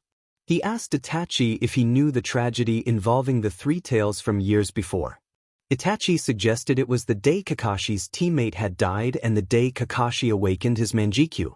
Naruto asked why she had died. Itachi explained that she had chosen to sacrifice herself to prevent the Three Tails within her from destroying the village, stepping into Kakashi's path. Naruto argued that Rin's death by Kirigakure and the subsequent civil unrest in the village were not coincidences. He asked Itachi about the leader of Akatsuki and Itachi described the leader's ability to teleport and become intangible. Naruto recounted the encounter with Deidara, when the team had pushed him to the limit and Deidara used a suicidal explosive technique. Kakashi had used his manjikyu's teleportation to move the explosion. Itachi began to understand. Naruto said he had questioned Kakashi about how he obtained his Sharingan. Kakashi had been given his Sharingan by a friend before that friend died, and Kakashi had shown Naruto his manjikyu, which matched exactly the design Naruto had seen associated with the masked man. Moreover, the masked man's body had never been found. Itachi realized where Naruto was going and silently confirmed the implication. Naruto declared that the masked man was Uchiha Obito and told Itachi he intended to kill him. Itachi asked how Naruto planned to deal with someone who could become intangible. Naruto replied that he had a plan and that every decision he had made was part of it.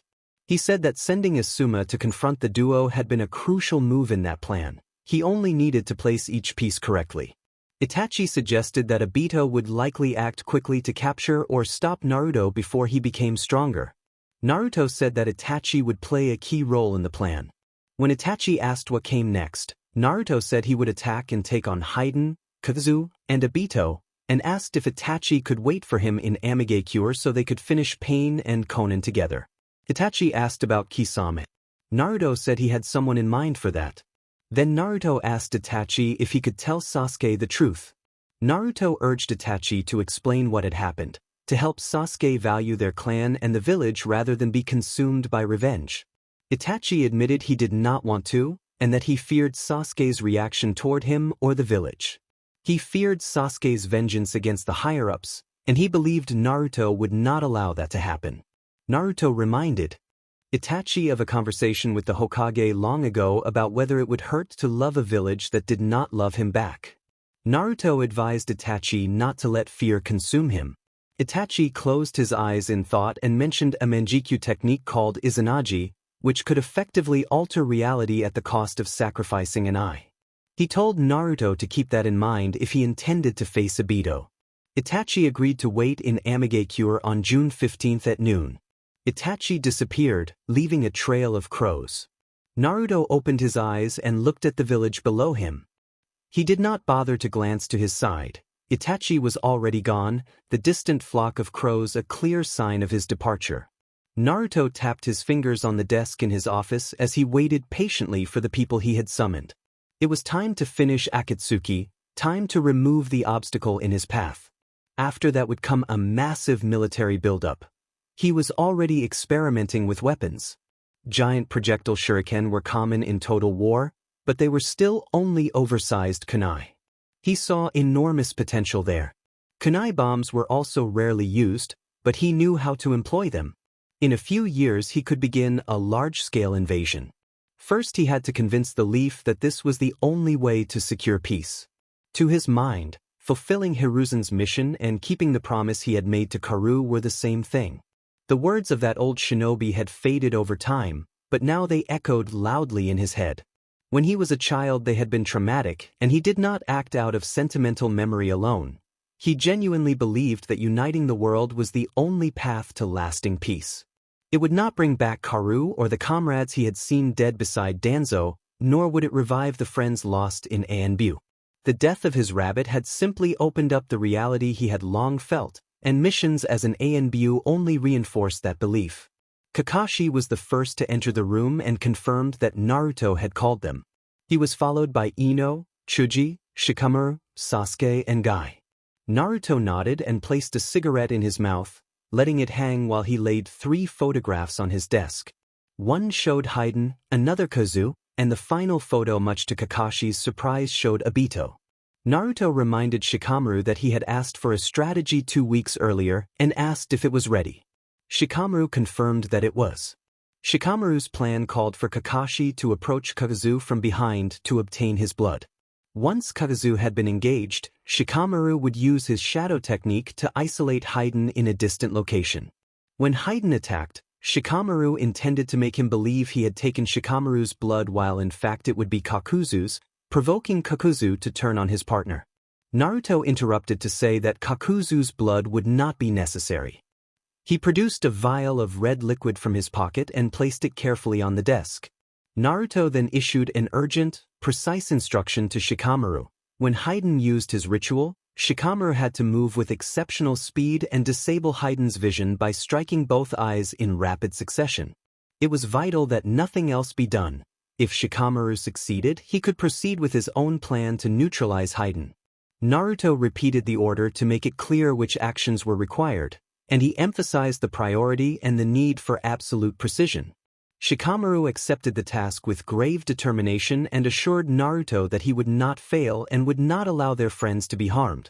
Naruto praised the strategy and handed Shikamaru and Kakashi reports on the target's abilities along with the photographs. Kakashi asked whose blood was in the vial, seeking to understand Naruto's insistence. Naruto met Kakashi's gaze briefly and informed them that the operation would begin in 30 minutes. He unrolled a map to show Akatsuki's current location. Naruto assigned Guy and Sasuke to be part of the mission but to join him later, and he told Kakashi to remain behind. The others were dismissed and left at once, Anbu operators slipping away into the shadows as they moved out. Before Kakashi left, Naruto said that he needed to speak to him about Obito Uchiha. 30 minutes later, the field was clear and the team moved toward the rendezvous. Sasuke was alone in a training field gathering some supplies he had forgotten when a chill ran down his spine. He turned and froze when he saw his brother standing there, waiting. Sasuke's anger flared. He reacted with fierce emotion at the sight. Itachi approached and calmly said that he needed to speak with Sasuke, and the Sharingan in Itachi's eyes shifted and activated into the Manjikyu. A tense silence followed as the two brothers faced each other. Akatsuki, the Stone in the Road, Part 2. Kakashi could not believe it. It seemed impossible that Obito Uchiha was alive. Naruto insisted otherwise and eventually revealed where he had gotten some of the information, though he said no more. The evidence Naruto offered was circumstantial but compelling. The civil war in Kirigakure that involved the 3 tails when Rin died, the familiar pattern in the Sharingan, and the same Mangekyo techniques. Kakashi asked Naruto for one favor. He needed to see Obito with his own eyes. If it truly was Obito, Kakashi vowed he would end him, no matter how much it would hurt after all these years. Kakashi also understood why Naruto had waited until the last moment to reveal this to ensure Kakashi's emotions were raw and uncontrollable. If it was true, Obito would be responsible for many tragedies: the conflict in Kiri, the formation of Akatsuki, Asuma's fate, and who knew how many others. Naruto agreed to Kakashi's request. Naruto already had a plan to remove Obito's mask, but he was not inflexible. The moment they both saw the face, they would act as they needed to. Shikamaru's plan was progressing well, with complications but manageable ones. The team engaged Haiden and Kazu in a stand of dry trees.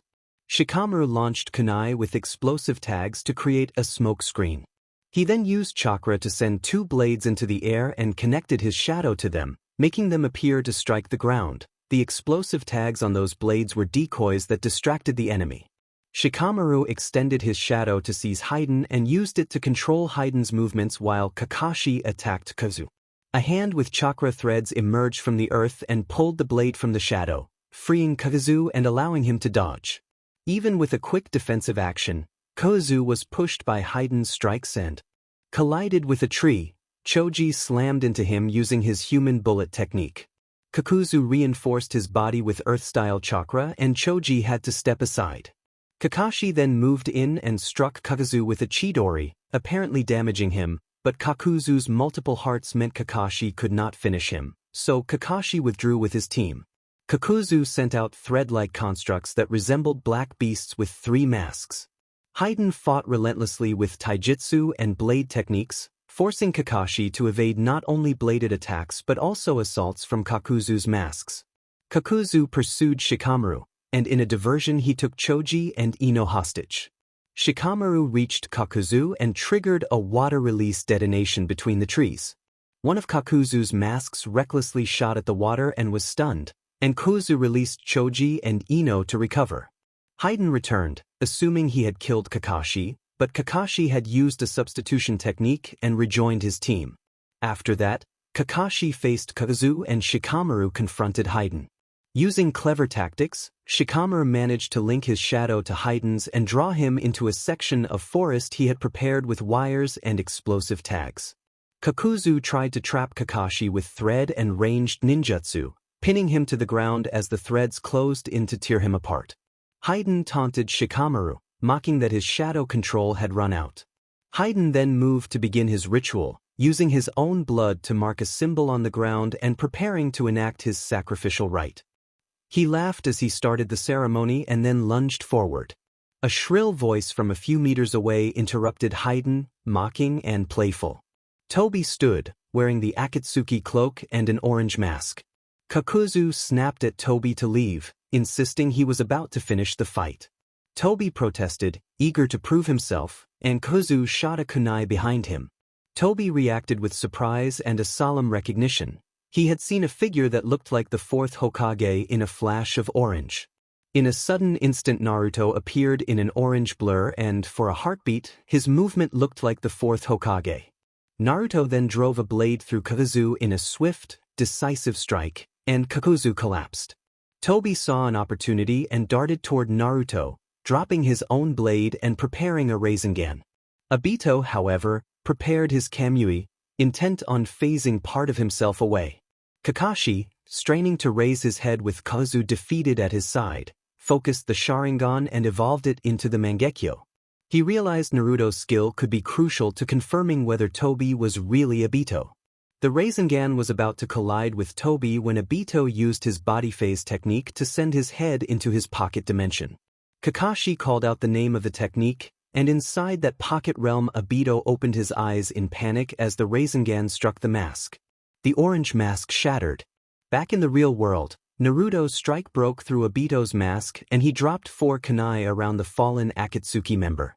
Kakashi froze. It could not be real, but the evidence in front of him was undeniable. Kakashi stammered, asking why, and Naruto's expression made it clear he believed the man was Obito. Obito cursed under his breath and knew he had to act quickly. He turned slowly toward Kakashi, still aware of Naruto peripherally, and began to speak about Rin. He trailed off and then coughed, feeling a sharp pain in his chest. Meanwhile, Shikamaru had not let Heiden's mockery stand. Heiden laughed wildly at what he thought was a dead opponent, but Shikamaru seized the moment, launching a precise strike that incapacitated Heiden and left him stunned and unable to continue. Heiden screamed in outrage, realizing how he had been outmaneuvered, and the combat ended with him neutralized. Back with Kakashi, he activated a paralysis sealing technique to halt Obito's movements and prevent further danger. Naruto used kunai set in a square to extend the seal toward Obito and trap him. In a quick motion he began to trace a jutsu he had copied years before and had asked his sensei for permission to use. Naruto activated the mind transfer jutsu and Ino employed her clan's strongest technique to take control of Obito's body. Obito froze, bewildered, as he watched Naruto approach while performing the hand seals for the lightning blade. Obito panicked and tried to escape, attempting to use Kamui, but the strike incapacitated his right eye. His left eye then suffered the same fate, leaving him blind and reeling in pain. He heard the familiar bird-like jutsu that had killed Rin and felt the lightning strike his chest again. The possibility of dying without being able to revive Madara or complete the Moon Eye plans surged through him. For a brief instant he hoped Kakashi might save him, and that thought vanished when another blade struck his back and he began to lose consciousness. He wondered where he had failed, whether he had overestimated his abilities and underestimated Naruto, and who might have helped Naruto learn Akatsuki's methods. The name Itachi Uchiha passed through his mind. Realization hit him that the son of those he had killed was now turning the tables. Naruto declared that history is written by the victors and that Obito would not be part of it. Obito's body went limp on the ground. His heart had stopped moments before. Naruto reached out to Kakashi and they disappeared in a flash to avoid a fiery attack that sped toward them. Kakuzu stood a few meters away. The hearts he still controlled had rallied to protect him when they could. Kakuzu remarked in a deep voice that the fallen opponent had not been all that formidable. Kakashi's gaze wandered over Obito's motionless form on the ground. Meanwhile, Naruto gathered natural energy to access Sage Mode. Kakuzu took note, impressed by the amount of chakra Naruto was preparing, and resolved to strike before Naruto finished his setup. Wind chakra swirled around Naruto's hand. Two clones formed at his side, one shaping a spiraling sphere while the other infused wind chakra into a storm of razor blades. One of Kakuzu's masks surged forward, unleashing a powerful jet of fire. Sasuke appeared at Naruto's side and unleashed his own flame technique, neutralizing Kakuzu's attack. Kakuzu covered his face against the smoke and, alarmed, noticed a concentrated force hurtling toward him. Guy launched in a dynamic entry from behind, striking Kazu and sending him directly into the path of Naruto's assault. Naruto's technique dragged Kakuzu through the air for meters as countless tiny wind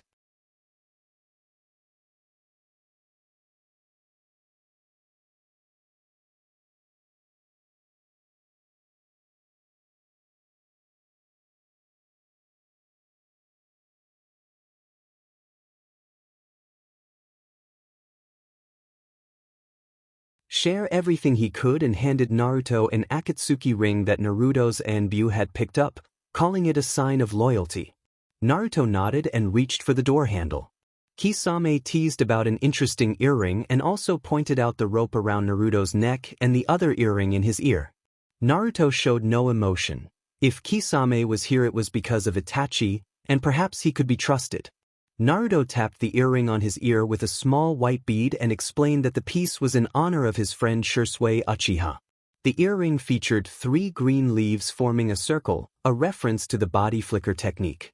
Naruto removed his necklace and Itachi examined the black cord with a crow pendant. Kisame noted Itachi's gaze. Naruto warned Kisame that if he tried to harm people Naruto had cared for, he would fail. Those people were already gone, as Naruto indicated. Naruto opened the door, glanced at Kisame, and made clear that he did not trust Kisame but did trust Itachi, and he urged Kisame not to forget that.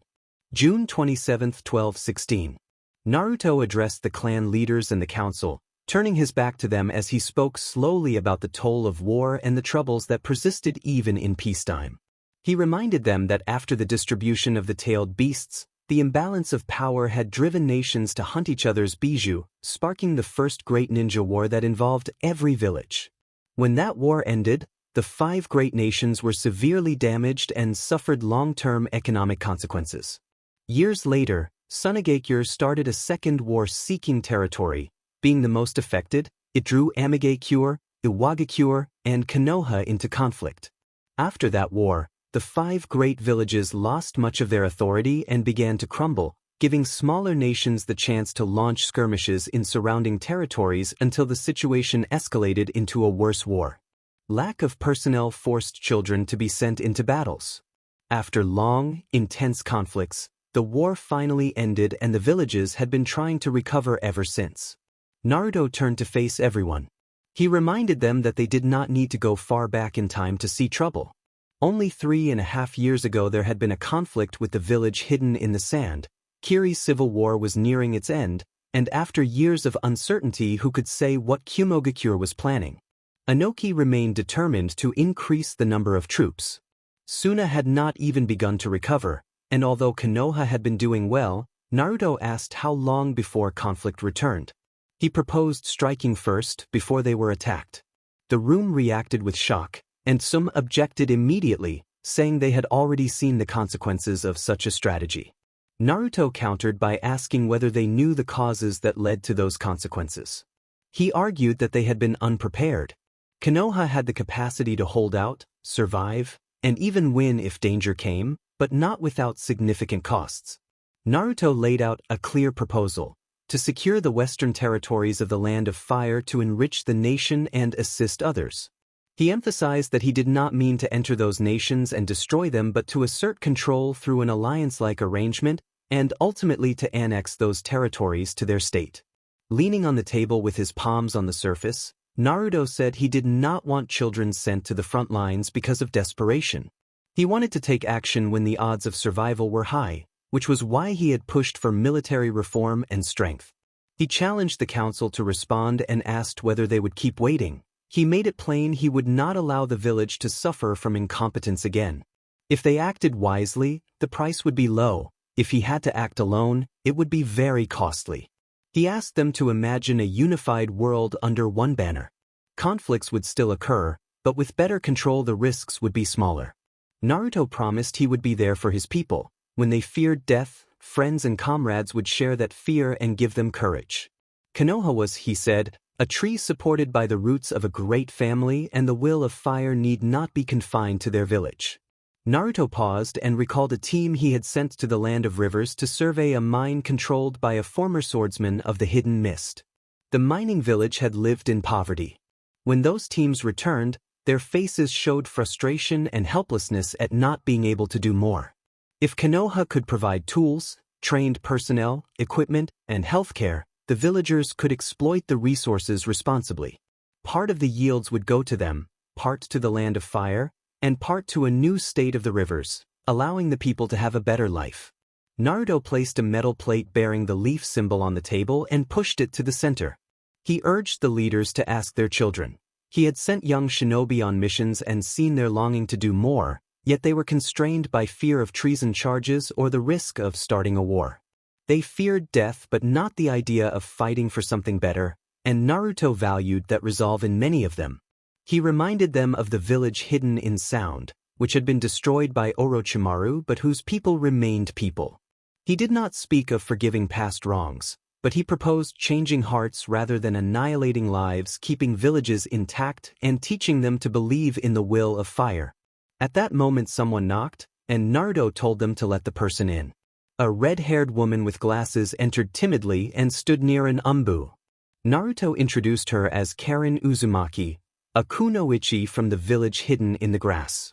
He explained that she had been treated inhumanely by her village's leaders and had no safe place to call home. Her mother had been killed for opposing those leaders. Naruto declined to detail her abilities. The council saw the visible scars on Karen's arms, deep marks that made everyone uncomfortable. Naruto said he wanted people to believe in the will of fire, even those whom they currently saw as enemies. He acknowledged that he was not absolving guilt, But he remembered the image of Itachi falling dead and reflected on those who had sacrificed much for the village without being recognized, judged as criminals despite their intent to protect Konoha. He said that if unity required sacrifice, he would accept it, because the will of fire had taught him that, even if it meant losing the trust of a friend who had watched over peace. He wiped his eyes and steadied himself.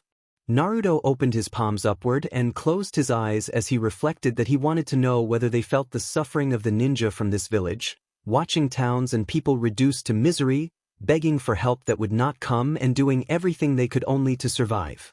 He explained that fear, love, and power could serve as foundations to build a cleaner, better, healthier, and more harmonious society. He admitted such a society might be governed by fear, but he hoped those who seemed subdued would be grateful not for the pain, but because their lives were better, because their children could live in peace and their grandchildren would not have to sacrifice themselves for a village. He said he wanted this beautiful nation to burn the map that confined it and for a sun to rise from the ashes, a sun bright enough to warm people's hearts and inspire admiration for courage and will, believing in the flame of their resolve. Naruto opened his eyes, which glimmered slightly, and explained that their true enemy was not the villages but distrust, hatred, and the very idea of a war that would bring nothing. He asked whether they wanted to defeat the invisible enemy that sought to take the lives of what they loved, or whether they believed in the will of fire that ran in the veins of the people they loved. He said he wanted hearts on fire, not afraid to use that fire, to ignite the hearts of the people. July 3rd, a man stepped out of a cottage, dressed in a red shirt and a yellow coat. He was about 1.60 meters tall, partially bald with a few strands of hair and a mustache with a beard. The man told the Lord Hokage that he had been waiting. Naruto asked how production was going. The man Io invited Naruto to follow him and introduced the nervous young apprentice at his side as Shoseki. Io thanked Naruto for sending the Earth Ninjas, explaining that they had been helpful in building the hidden rooms. Naruto replied that secrecy was important and that it was better to keep the weapons on the outskirts of the village for the moment. He kept his hands behind his sword and looked around. Io agreed and opened a lever in the floor. A secret hatch revealed deep stairs. Io told Shoseki to bring the others. The assistant went in another direction to fetch them. After descending several seconds, Naruto observed a vast underground chamber about 50 meters wide and 30 meters tall. Large metal constructions held rows of giant throwing stars, and other box-like metal structures contained oversized daggers. Each construction rose about 15 meters. Io proudly described the giant throwing star and dagger launchers as common in large military engagements, though impractical for small skirmishes. Naruto asked about the upgrades he had requested, and Shoseki arrived carrying large crates with several leaf ninjas helping. One of the leaf ninjas admitted they had not known Naruto would come. Naruto greeted Takara with a measure of kindness and asked about his well-being. The nervous ninja stammered that he was fine. Naruto then inquired after the work, and Kurano explained that they had been building the launchers steadily. Naruto asked whether they were still following the training he had assigned and reminded Takara, Sashiki, and another ninja that they needed to improve their hand-to-hand combat. He told another ninja that he needed to improve in ninja techniques and speed for deploying weapons. Shoseki confirmed that everything was ready. Naruto signaled for a demonstration. The leaf ninjas opened the crates, placed the large daggers into the launchers, affixed sealing tags to the dagger tips, and applied several sealing marks around them. Sashiki announced that the defensive barrier was also in place. At Naruto's signal, a ninja behind the launchers activated a switch. A small controlled explosion sent the daggers hurtling toward the far wall. The protective barrier absorbed the impact, and dust and fragments scattered through the chamber in a dramatic, anime-style display. Naruto smiled, satisfied, praised their excellent work, and produced a storage scroll from his pocket to hand over payment. He told them to keep producing and to call him if any problems or updates arose, then walked toward the stairs while encouraging them to continue doing good work. Later, Jiraiya leaned against a wall, smiling despite the visible difference where one arm was missing. Naruto thanked him for his good work and explained that he needed something from him. Jiraiya chuckled and asked if that was the reason Naruto had called him. Naruto admitted he was unsure whether Jiraiya would accept and said he wanted the veteran's opinion. Naruto asked Jiraiya to take control of the Rain Village from the shadows, to make it known that there was a new leader there and, once he had earned their trust, to reveal himself. Naruto wanted Jiraiya to persuade the village that joining the Fire Country was in their best interest. He explained that he would send ninjas to assist and that Jiraiya could continue to operate as a spy while training those who would take the lead. Naruto emphasized that the help must be given with genuine care, and that the goal was to annex the Rain Village without violence if possible, because the best victories were those won without fighting. Jiraiya asked whether Naruto truly did not need the council's approval. Naruto replied that he did not, asserting his authority over the village and saying he would inform the council only enough to avoid overt suspicion. He instructed Jiraiya to make the world believe that the Leaf Village was helping out of goodwill, to keep the Rain Village closed to outside observation, and to use deception where necessary. Naruto explained that a peaceful takeover of the Rain Village was vital for his future plans and asked whether Jiraiya trusted himself to fight and accomplish this without the use of his missing arm. Jiraiya asked about the arm. Naruto answered that Tsunade had been developing an artificial limb.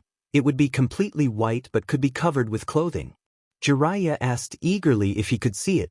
Naruto explained that it was not ready yet and might take about a month. Tsunade was preparing a customized set, and when the arm was finished he would call Jiraiya.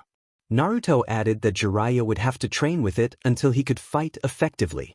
Naruto looked out over the village and thanked Jiraiya for the information, acknowledging that Jiraiya had sacrificed an arm and nearly his life. Jiraiya smiled and said not to be discouraged, that it had been his duty, and joked that a good scar might even attract attention. Naruto reflected on the scar. Jiraiya then expressed pride in Naruto and said he believed Naruto's parents would be proud as well. Naruto admitted he liked to think so but was uncertain. Jiraiya placed his hand on Naruto's shoulder and spoke sincerely, telling Naruto that he would change the world and that Jiraiya trusted it would be for the better. He confessed that he did not like the fear Naruto might inspire, but that trust, harmony, and mutual understanding made his heart hopeful. Naruto told Jiraiya that he hoped Jiraiya was not mistaken, because if he succeeded he did not know where he would end up. Jiraiya asked whether success was something Naruto feared, and questioned whether success would not be a good thing. Naruto, trying to change the subject, reminded Jiraiya that he still had not said whether he accepted the assignment. Jiraiya accepted. Naruto began to thank him, but Jiraiya redirected the conversation back to the original question, pressing whether Naruto feared success. Naruto sighed and reflected that only Jiraiya and Danzo could unsettle him so deeply.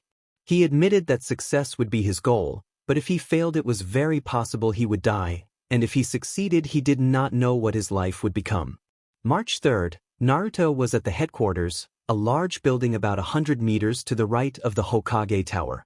The facility housed Konoha's senior ranks and offered training rooms, a library, a dining hall, and everything needed for ninja development.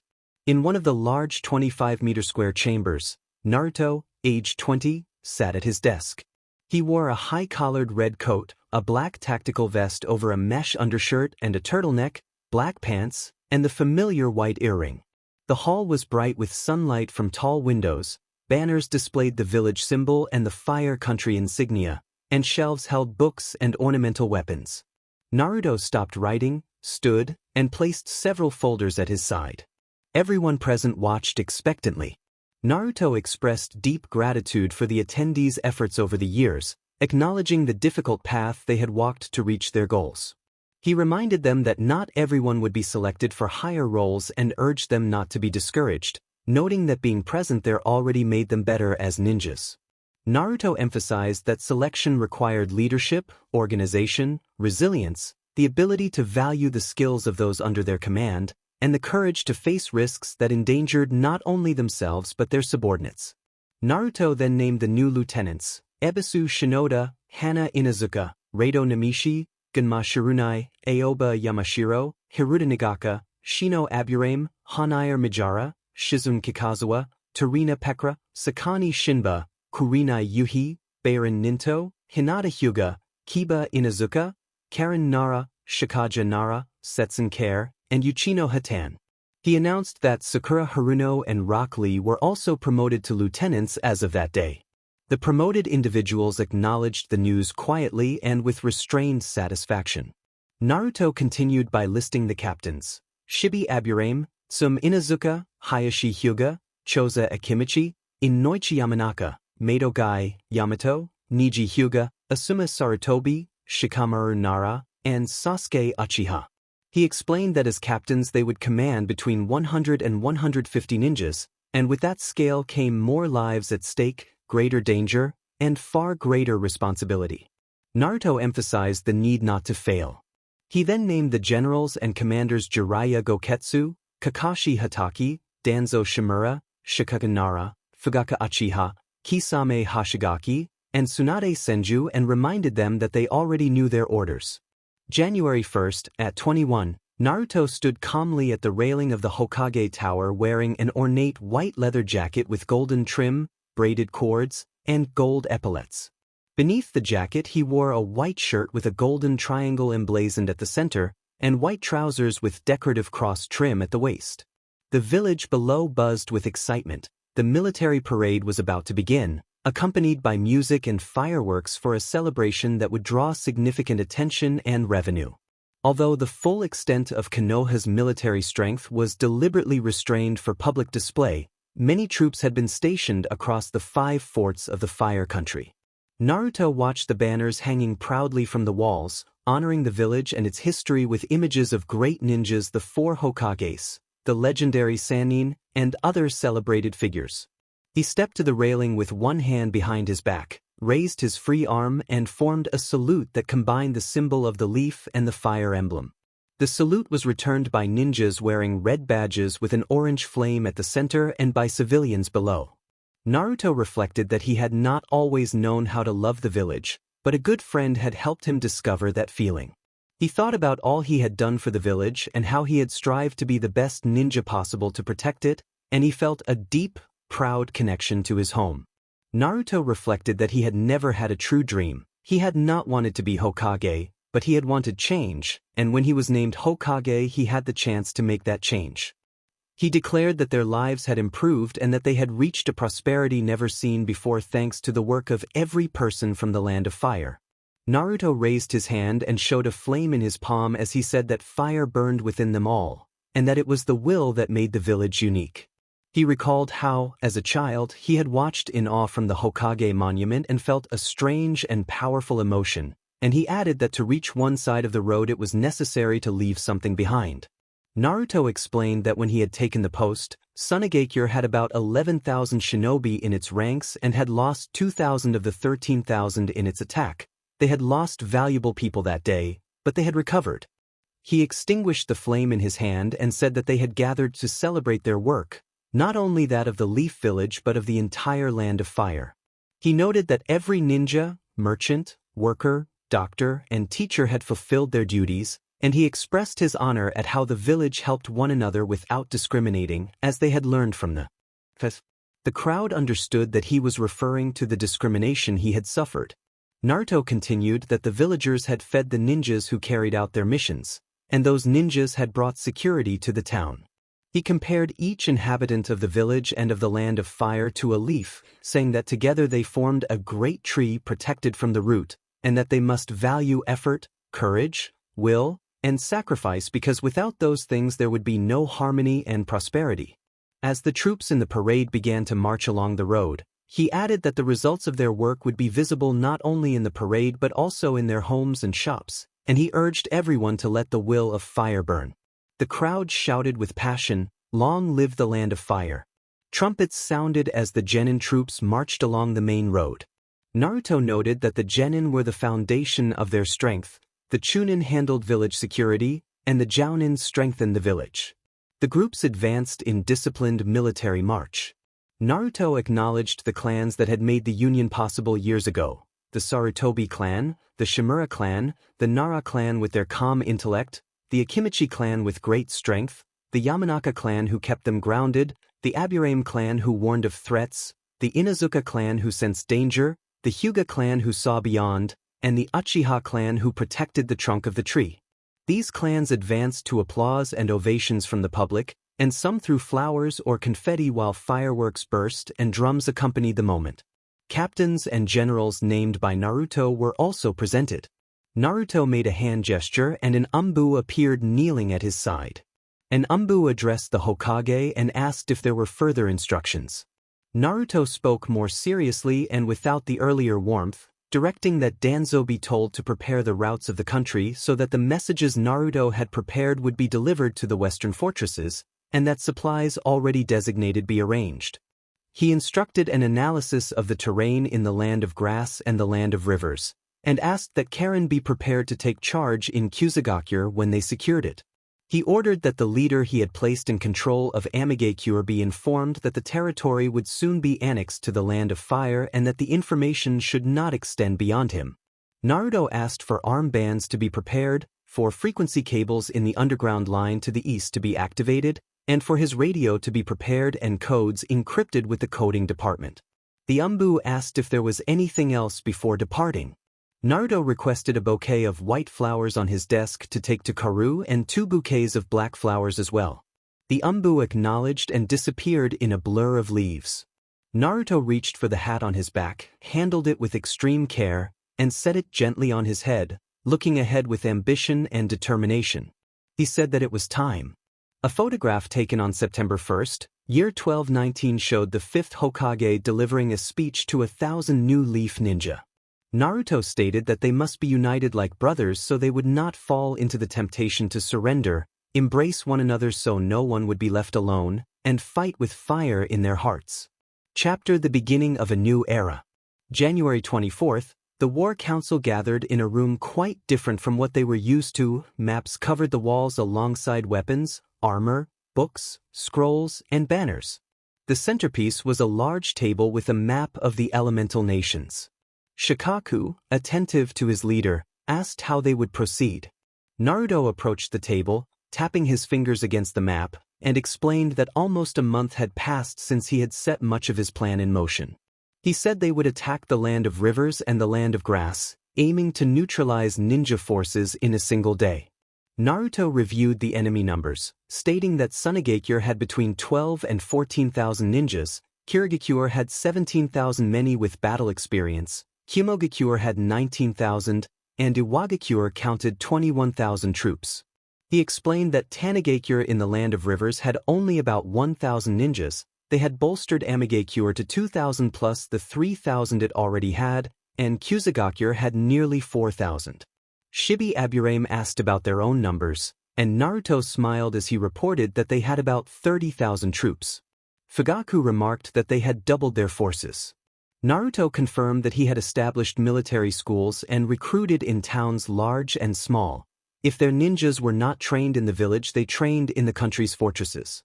Some Inazuka noted that he had never expected the Lord of Fire to provide so much financial support, and Naruto admitted that sometimes he could be very persuasive.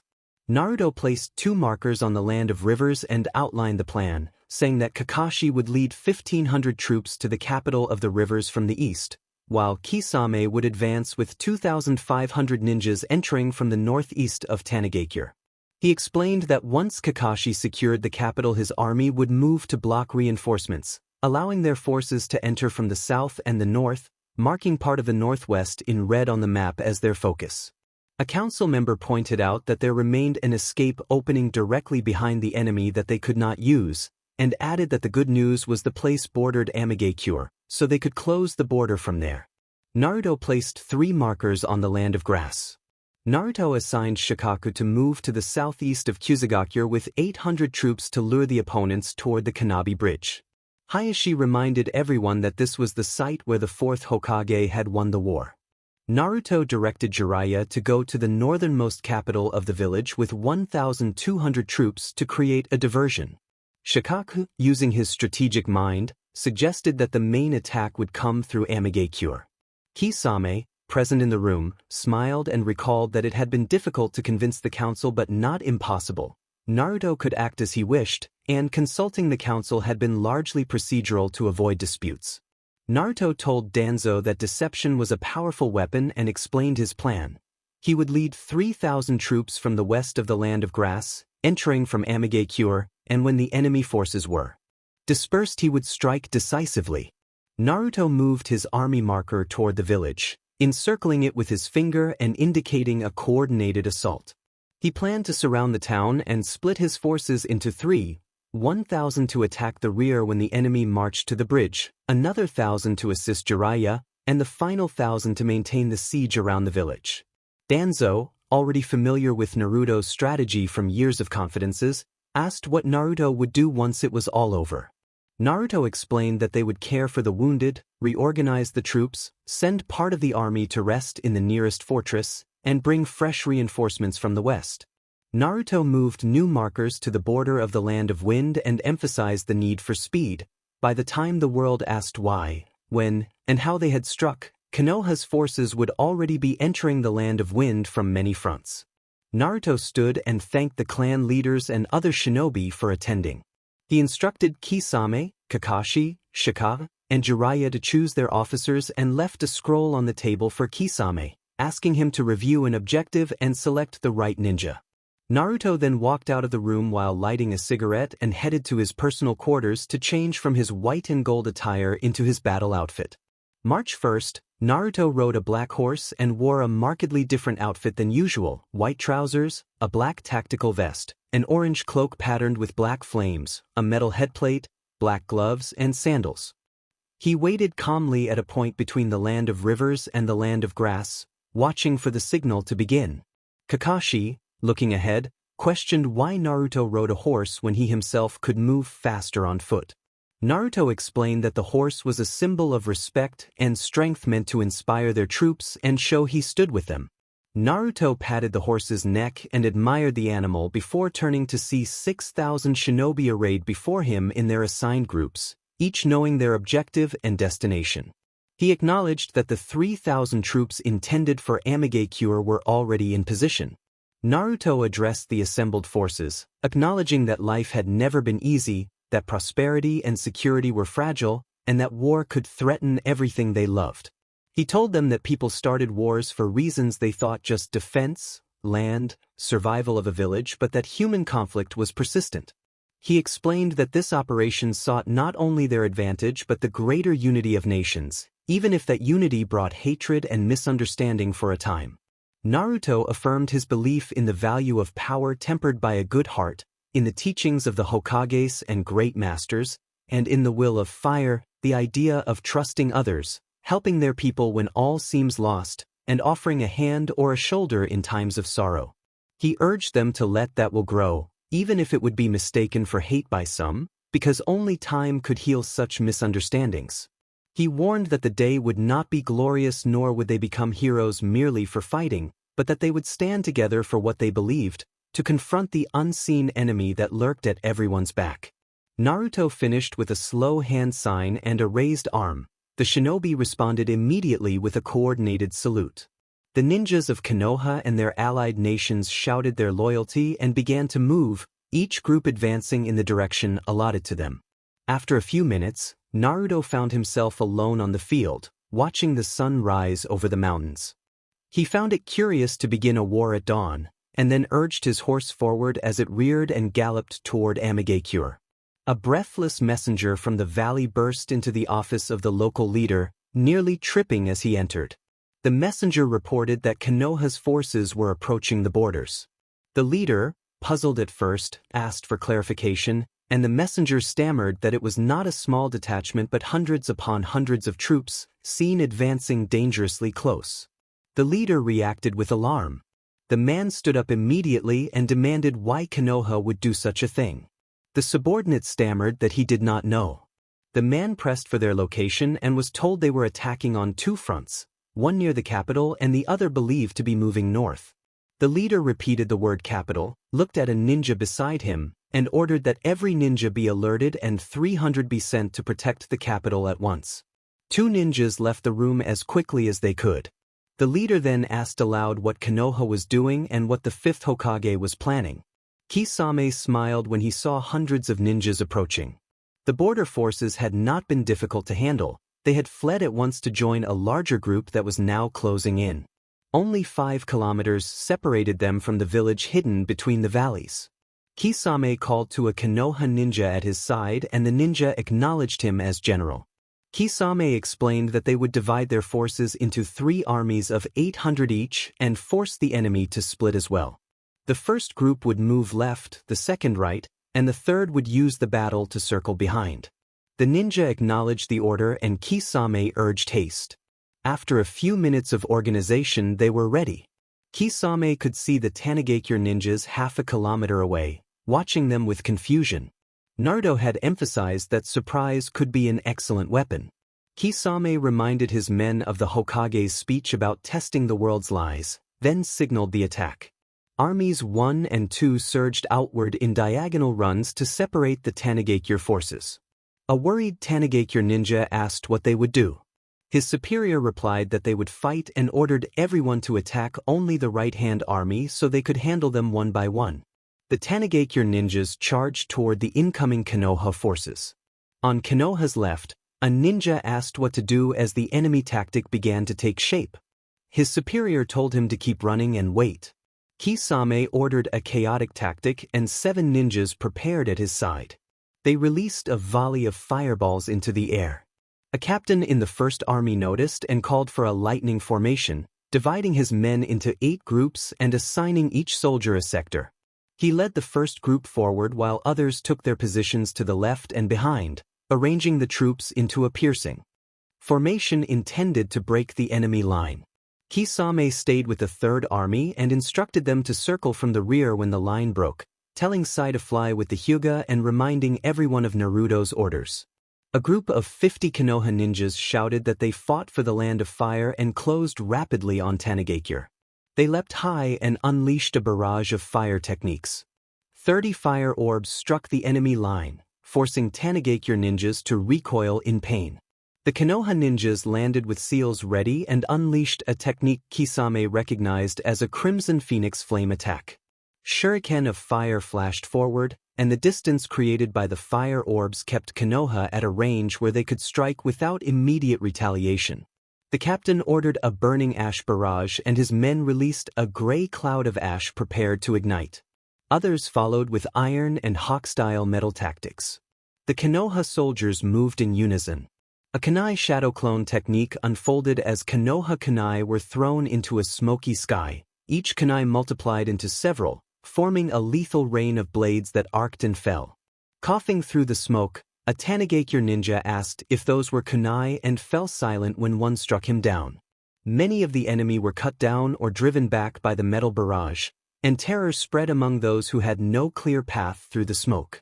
Kurenai Yuhi ordered a flame illusion tactic for her division while a captain called for a fake bullet tactic. Small projectiles of flame darted into the lingering smoke. Trapped by the kunai, many Tanigakure ninjas were forced to move through the smoke and into the flames. In that confusion, one ninja was stabbed from behind and fell, another was struck down nearby. Panic and confusion made it hard to tell friend from foe.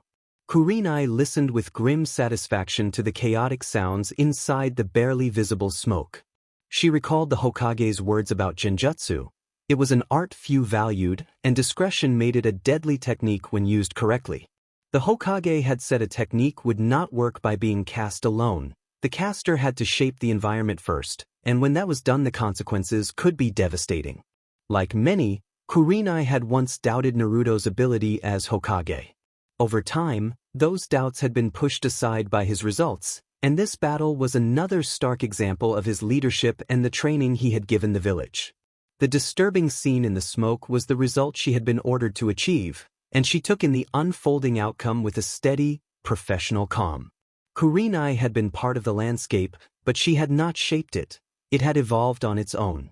The shock of hundreds of Konoha shinobi invading their lands terrified everyone before they even appeared, and when they did the fear only deepened. Battle cries rose, unexpected fireballs streaked out, and a cloud of ash burst into the air. When defenders thought the chaos might relent, rain of kunai and small fire orbs forced them to run directly into traps. The confusion left their minds fragile and them vulnerable to a subtle illusion technique. The first force advanced in a spear formation toward the flank of Tani's army while the second army had already begun its fire attacks. Their general seemed poised to do something with the third force, while the spear group prepared to break the defensive line to split their opponents. Captain Isetsa ordered a concentrated lightning assault at the front, adding a few more to the sides of the point. Ninjas with the lightning affinity stepped forward and formed the necessary seals. When he gave the signal, the frontline shinobi unleashed lightning from their mouths, creating 3 massive spears that drove into the defensive block.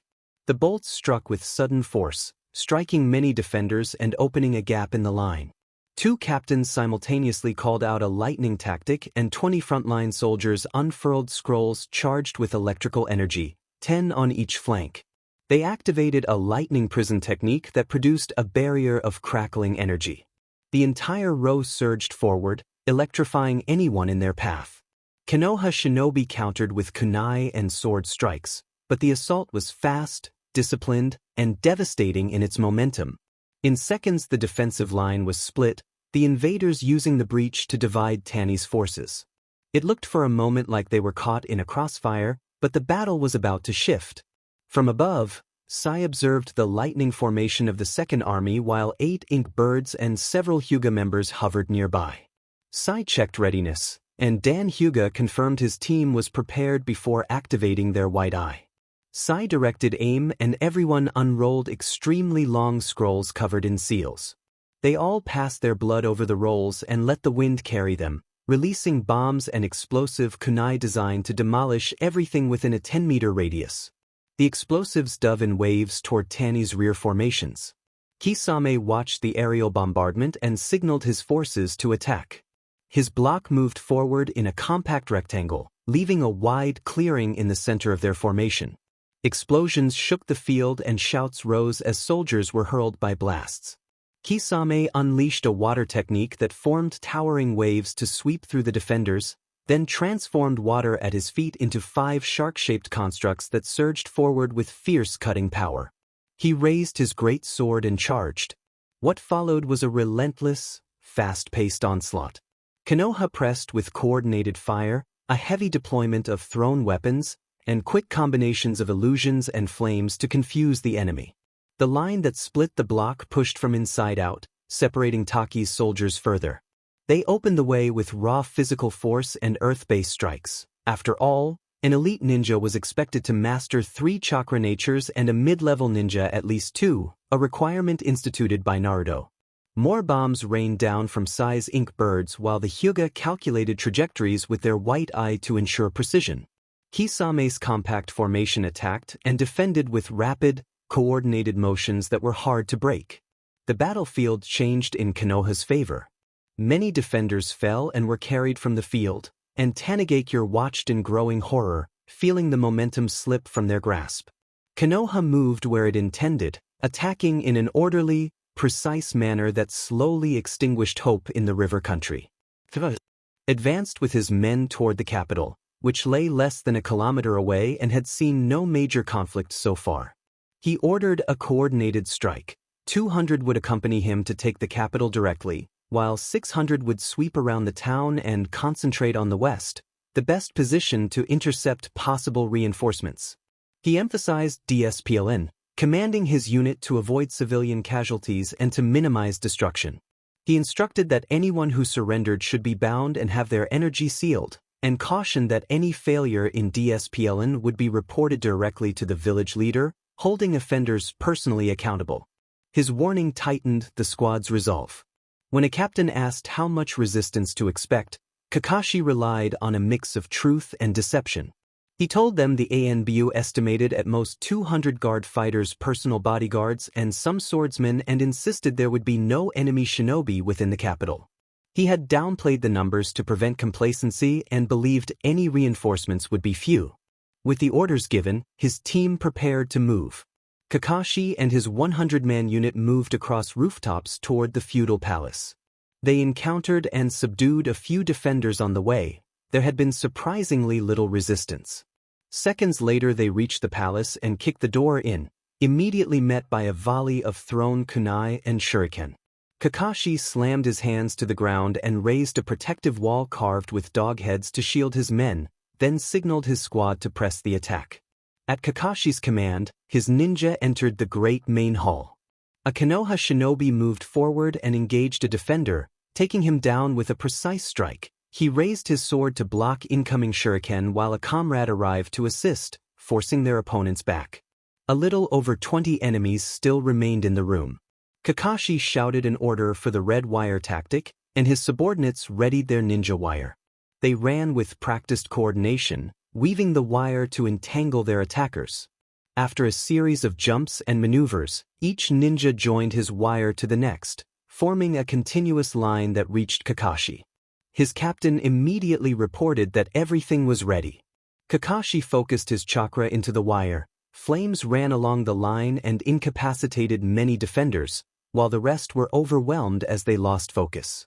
He ordered his forces to secure the palace, seal chakra, capture any who could be taken alive, and clear every room. As he climbed the stairs, he burst open a door and drew 2 kunai in an instant, ducking to avoid a sword strike and neutralizing the 2 sudden attackers with swift kunai strikes. He heard bodies hit the floor and saw the feudal lord crawling backward, raising a hand. The daimyo pleaded for his life and offered wealth in desperation. Kakashi frowned and explained that it was not about money, but that the funds would be used to help the country. He produced a single kunai and lightning began to crackle around it as he declared that the 5th Hokage and Konoha, the village hidden in the leaves, claimed the territory in the name of the Lord of Fire. Kakashi then launched forward with the glowing kunai. Elsewhere, outside the capital, Konoha shinobi spotted Tanigakure forces advancing on foot. Given their tactical advantage, the Hokage's orders were clear: hold position, attack from range, and minimize casualties. The captain called to Rina and instructed her to summon the catapult team, and Rina complied without delay. On the other side, a Tanigakure commander assessed the situation and explained his plan to force close combat so their forces would be drawn into the capital, where they knew the layout better and could use it to their advantage. He told his 300 ninjas to split up, spread out to draw enemy fire in multiple directions, and prepare for close quarters fighting. His subordinates questioned how they would approach such a well-positioned enemy, and he urged them to separate and be ready. With Konoha, a captain watched the catapult team assemble the siege machines. Parts were brought forward by a specialized group carrying them on storage scrolls. When the general was absent, the captain took control of the main attack. Each captain issued orders for different objectives, but his experience put him a step above the rest. After a few minutes, Rina reported everything ready. The captain ordered the preparations to begin. Earth-style shinobi shaped spheres from the ground and placed them onto the catapults. After coordinated effort, the heavy projectiles were ready. The captain gave the command to fire, and the team ignited the rocks before launching them. The Tanigakure forces watched as 25 flaming projectiles arced toward them. The impacts kicked up earth and dust, and the fires spread a short distance, consuming patches of grass. A different captain signaled his men to advance silently. The falling stones would open an entry while the defenders were still reacting. Wave after wave of projectiles was launched without pause. When the opening was created, the second captain led 150 men forward through the disarray. The battle became disastrous for the valley forces. Their shinobi were scattered across the field, while Konoha advanced in a solid block, pushing forward under steady pressure. Many of the valley's fighters had been unable to avoid the barrage, and now Konoha pressed the attack with fewer than 200 frontline shinobi while twice that number stood ready as reinforcements nearby. The sense of impending defeat spread among the defenders. They realized their position was untenable. Back on the field, Kakashi surveyed the fighting. The medical corps were already treating the wounded in the midst of battle. Once his own forces were secure, they would offer aid to surviving enemies. Kakashi reached for his handheld radio to report the situation to the Hokage. Kisame felt static in his pocket, found his radio, extended the antenna, and identified the incoming transmission as the Hokage. Naruto reported that Kakashi had taken the capital and asked Kisame for his status amid the rain falling over Amigakure. Kisame acknowledged that they were tending to their injured and sealing the bodies of Tanigakure shinobi. After stabilizing their own, they would enter the village and lay the fallen to rest, following Naruto's orders. Naruto instructed Kisame to prepare detailed reports when the situation allowed. What happened, what had gone wrong, what advantages were gained, the lives lost, and how they could improve. He ordered Kisame to capture any genin encountered in the village and to avoid killing non-combatants. Kisame understood and confirmed the order. Naruto also relayed that he was 2 kilometers from the Kusagakure force, that Shikaku's plans and Jiraiya's distraction were working, and that Kisame should hold position and ensure the respect of Konoha's shinobi for the village. Kisame acknowledged the command. A photograph taken on April 13, 1217 showed the 5th Hokage watching the village hidden among the leaves. End of chapter. Chapter The Grass Burns. February 1st, 7:30 a.m. Naruto stood in the streets of Amigakure, rain soaking his hair. The air was cold but a little more welcoming than before.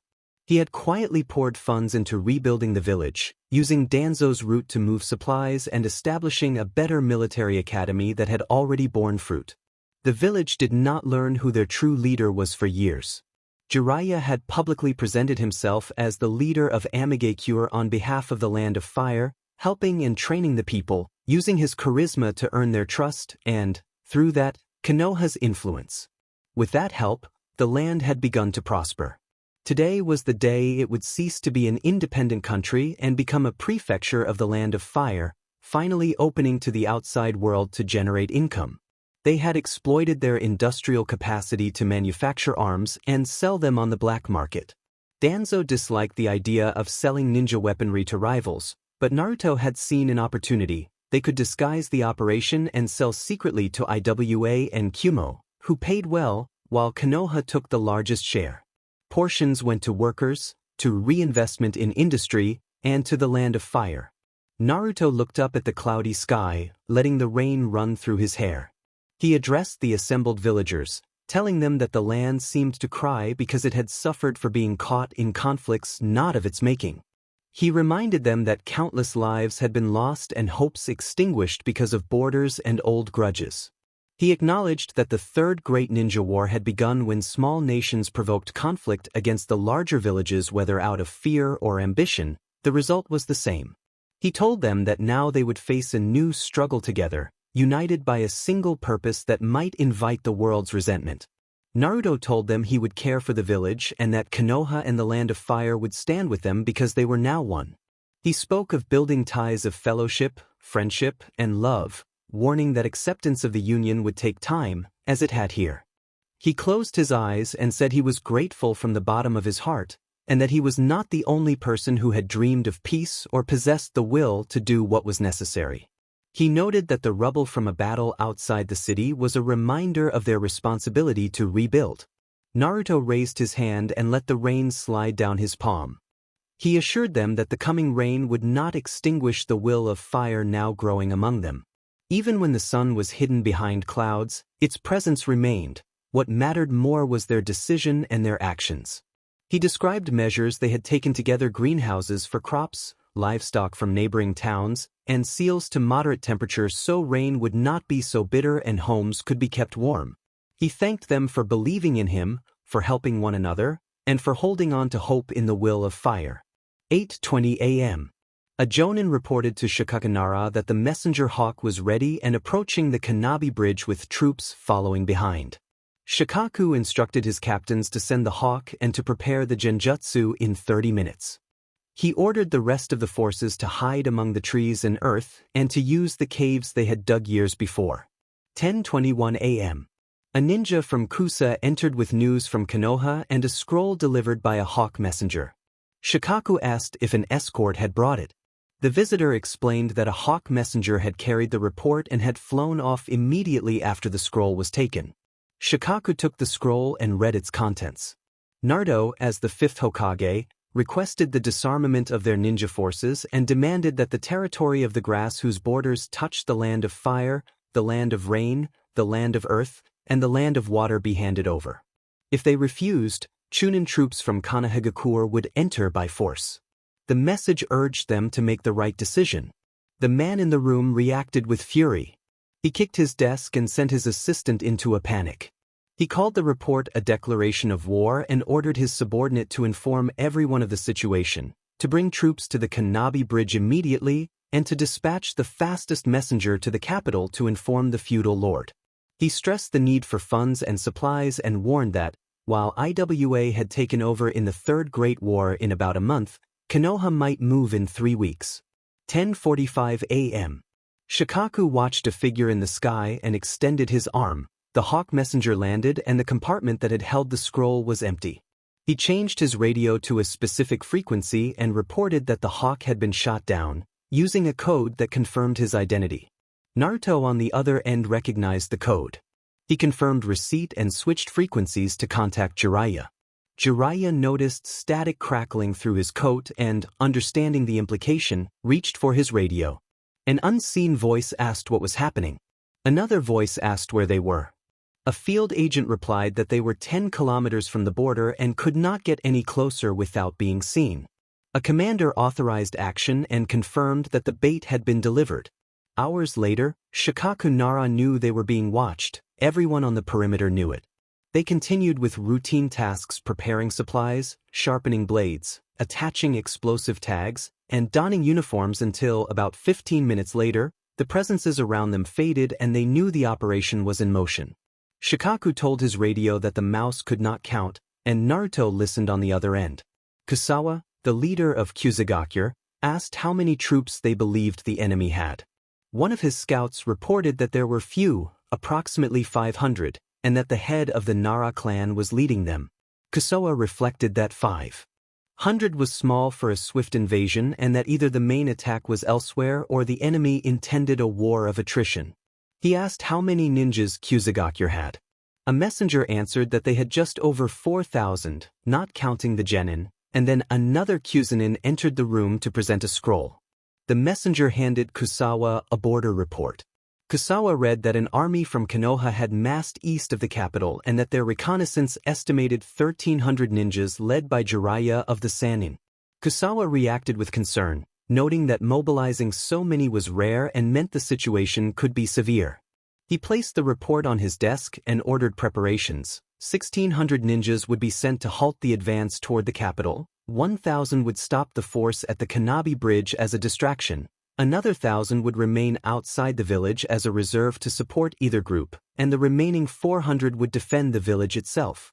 He commanded his forces to move. Shikaku watched 100 Kusa ninjas approaching in the distance toward the Kanabi Bridge, the only crossing between the two nations. The captain asked whether they should proceed with the planned tactics. Shikaku confirmed that the deception had worked and that they should remain calm and hidden so as not to reveal their positions. He emphasized using surprise. As the Kusa force neared the bridge, they expected an opposing detachment, but the scouting reports had been off in a way that favored Kusa. There were barely 200 enemy ninjas present instead of 500. The senior Kusa ninja demanded to know what Konoha wanted in the land of grass. Shikaku replied that the message they had sent made the intentions clear. The Kusa leader accused them of coming with arrogance to take their lands, and Shikaku warned that such behavior would be neither sensible nor prudent. Quietly, Shikaku made a hand signal from behind his back. The Kusa Jounin declared that they knew Kusa was only a distraction and that the real attack would be toward the capital, confident in their numbers. Shikaku considered that their information could be dangerous and smiled inwardly. The Jounin threatened that Konoha would not leave alive and claimed they had double Kusa's numbers.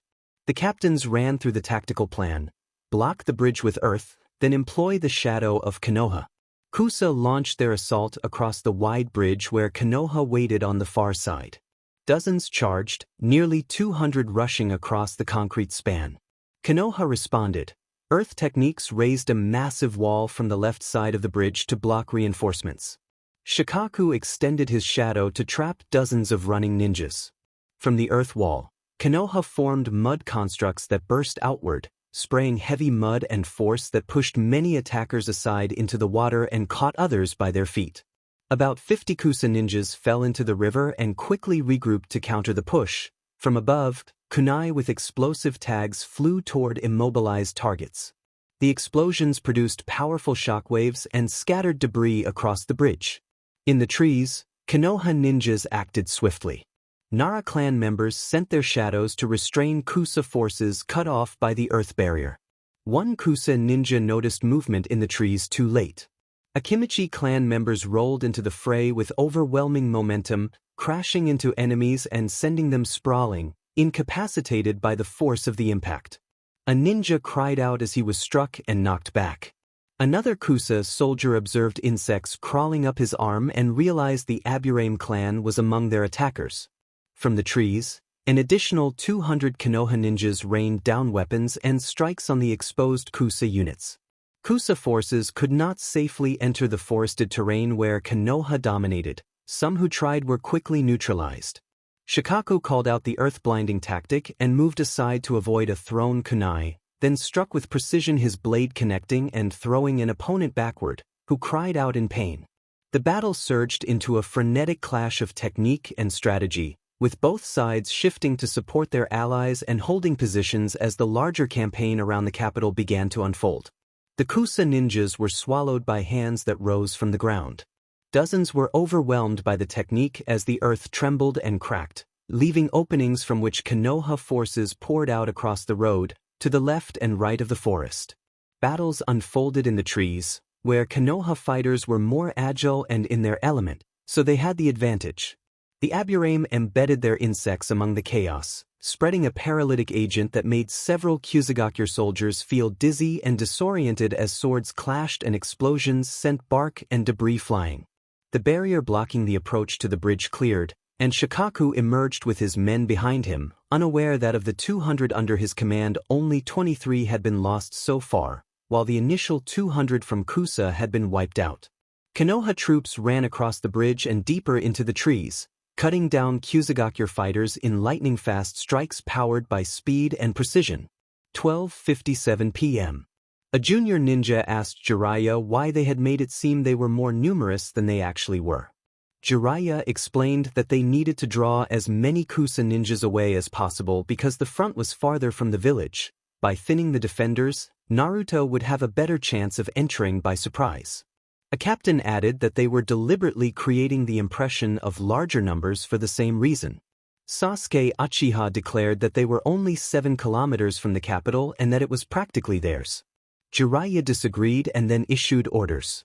Jiraiya told Sasuke to take a division of 150 men and as many as 50 volunteers to seize the capital, while the rest would hold off Kusagakure and draw them inwards so Naruto or Shikaku could reach the city. Jiraiya warned Sasuke sternly that this was a weighty task, to avoid civilian casualties, and to target only military resistance and, if possible, capture them alive. Sasuke acknowledged the orders with determination. Jiraiya reminded him again to protect innocent people. From a vantage point, Jiraiya could see Kusagakure's forces with binoculars, about 3.5 kilometers away in an open area, with a forest to his right that suggested a tactical opportunity.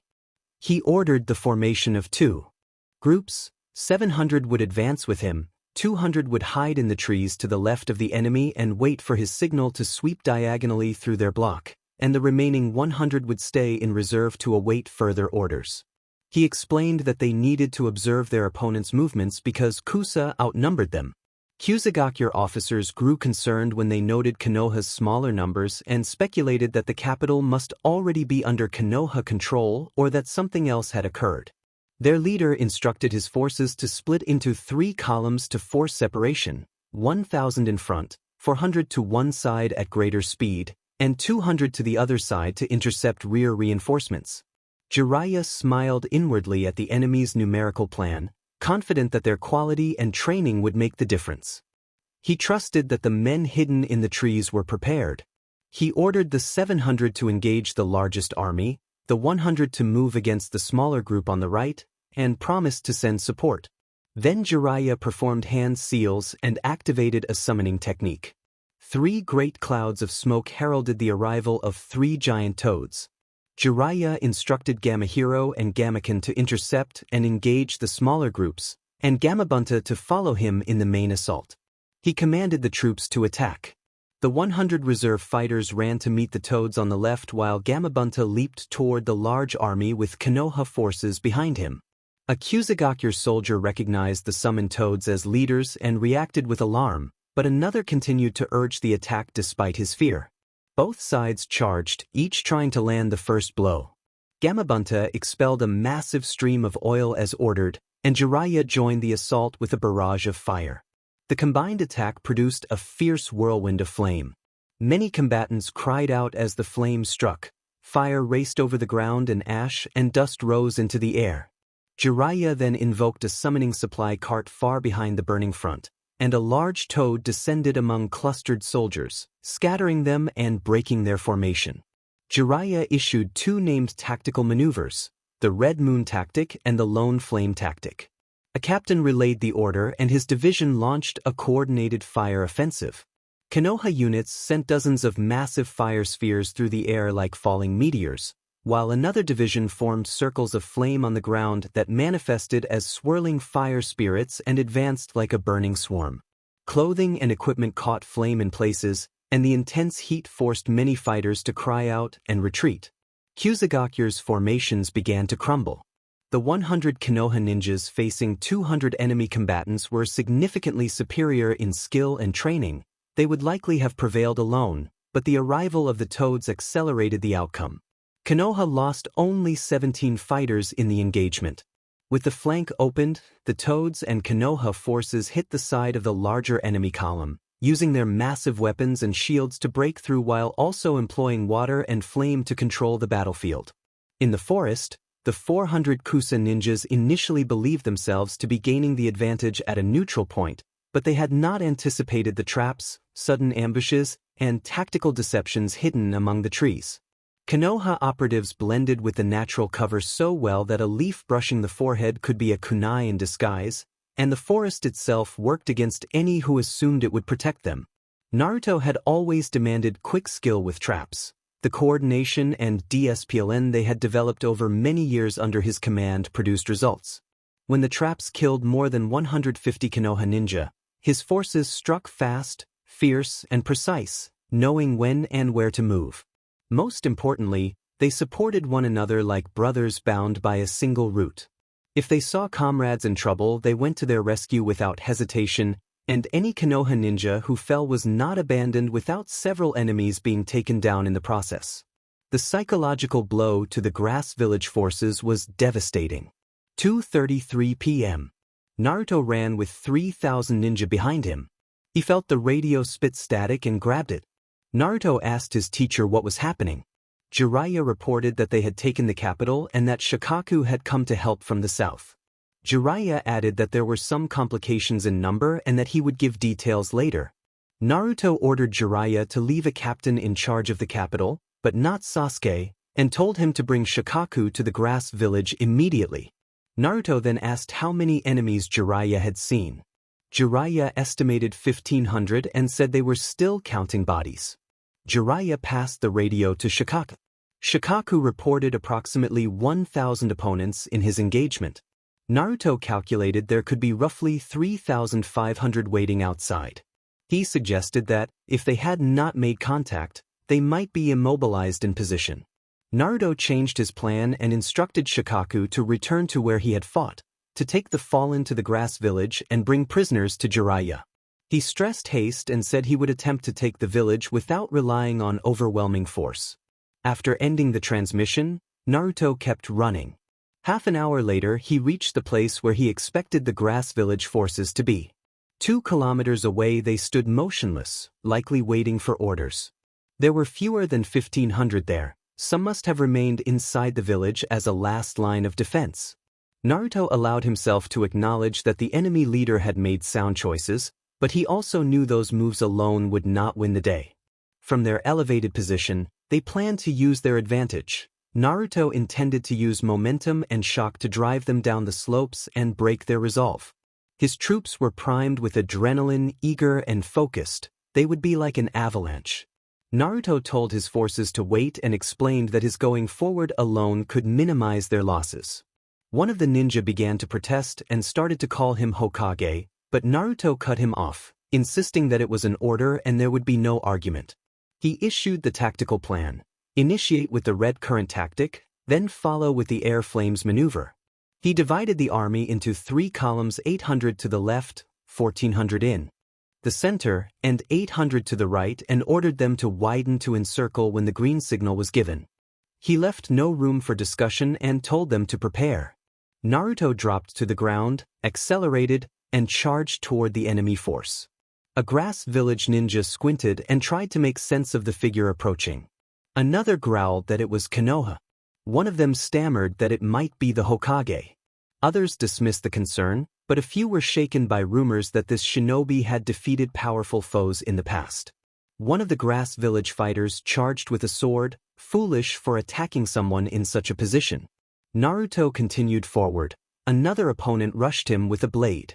Naruto seized a kunai, closed the distance, and moved with precise, swift strikes, incapacitating multiple attackers without graphic injury.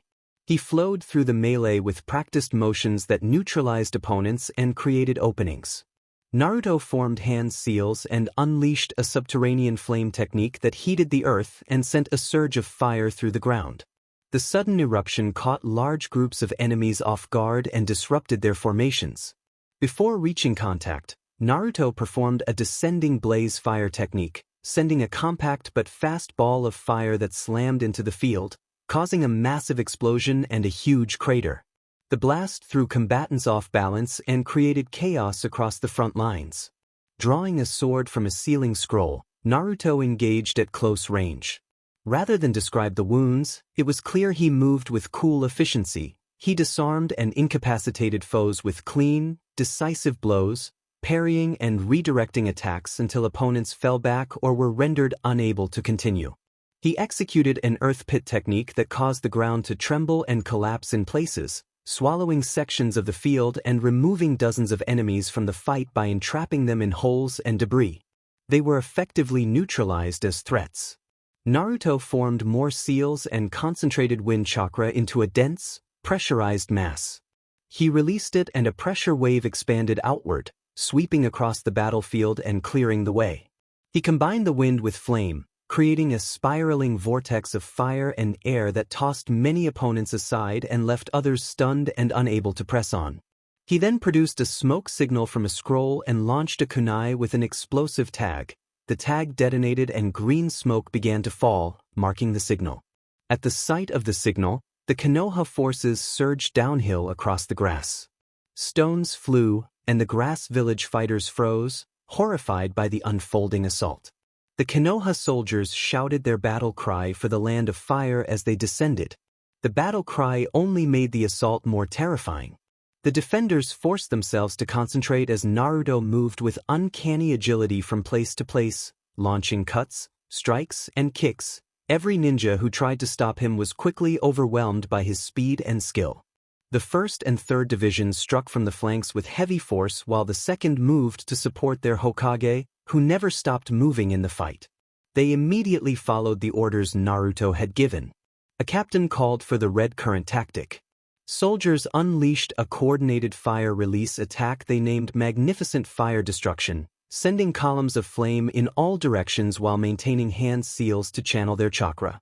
They ran while keeping the seals to cover more ground, sweeping like a wall of fire.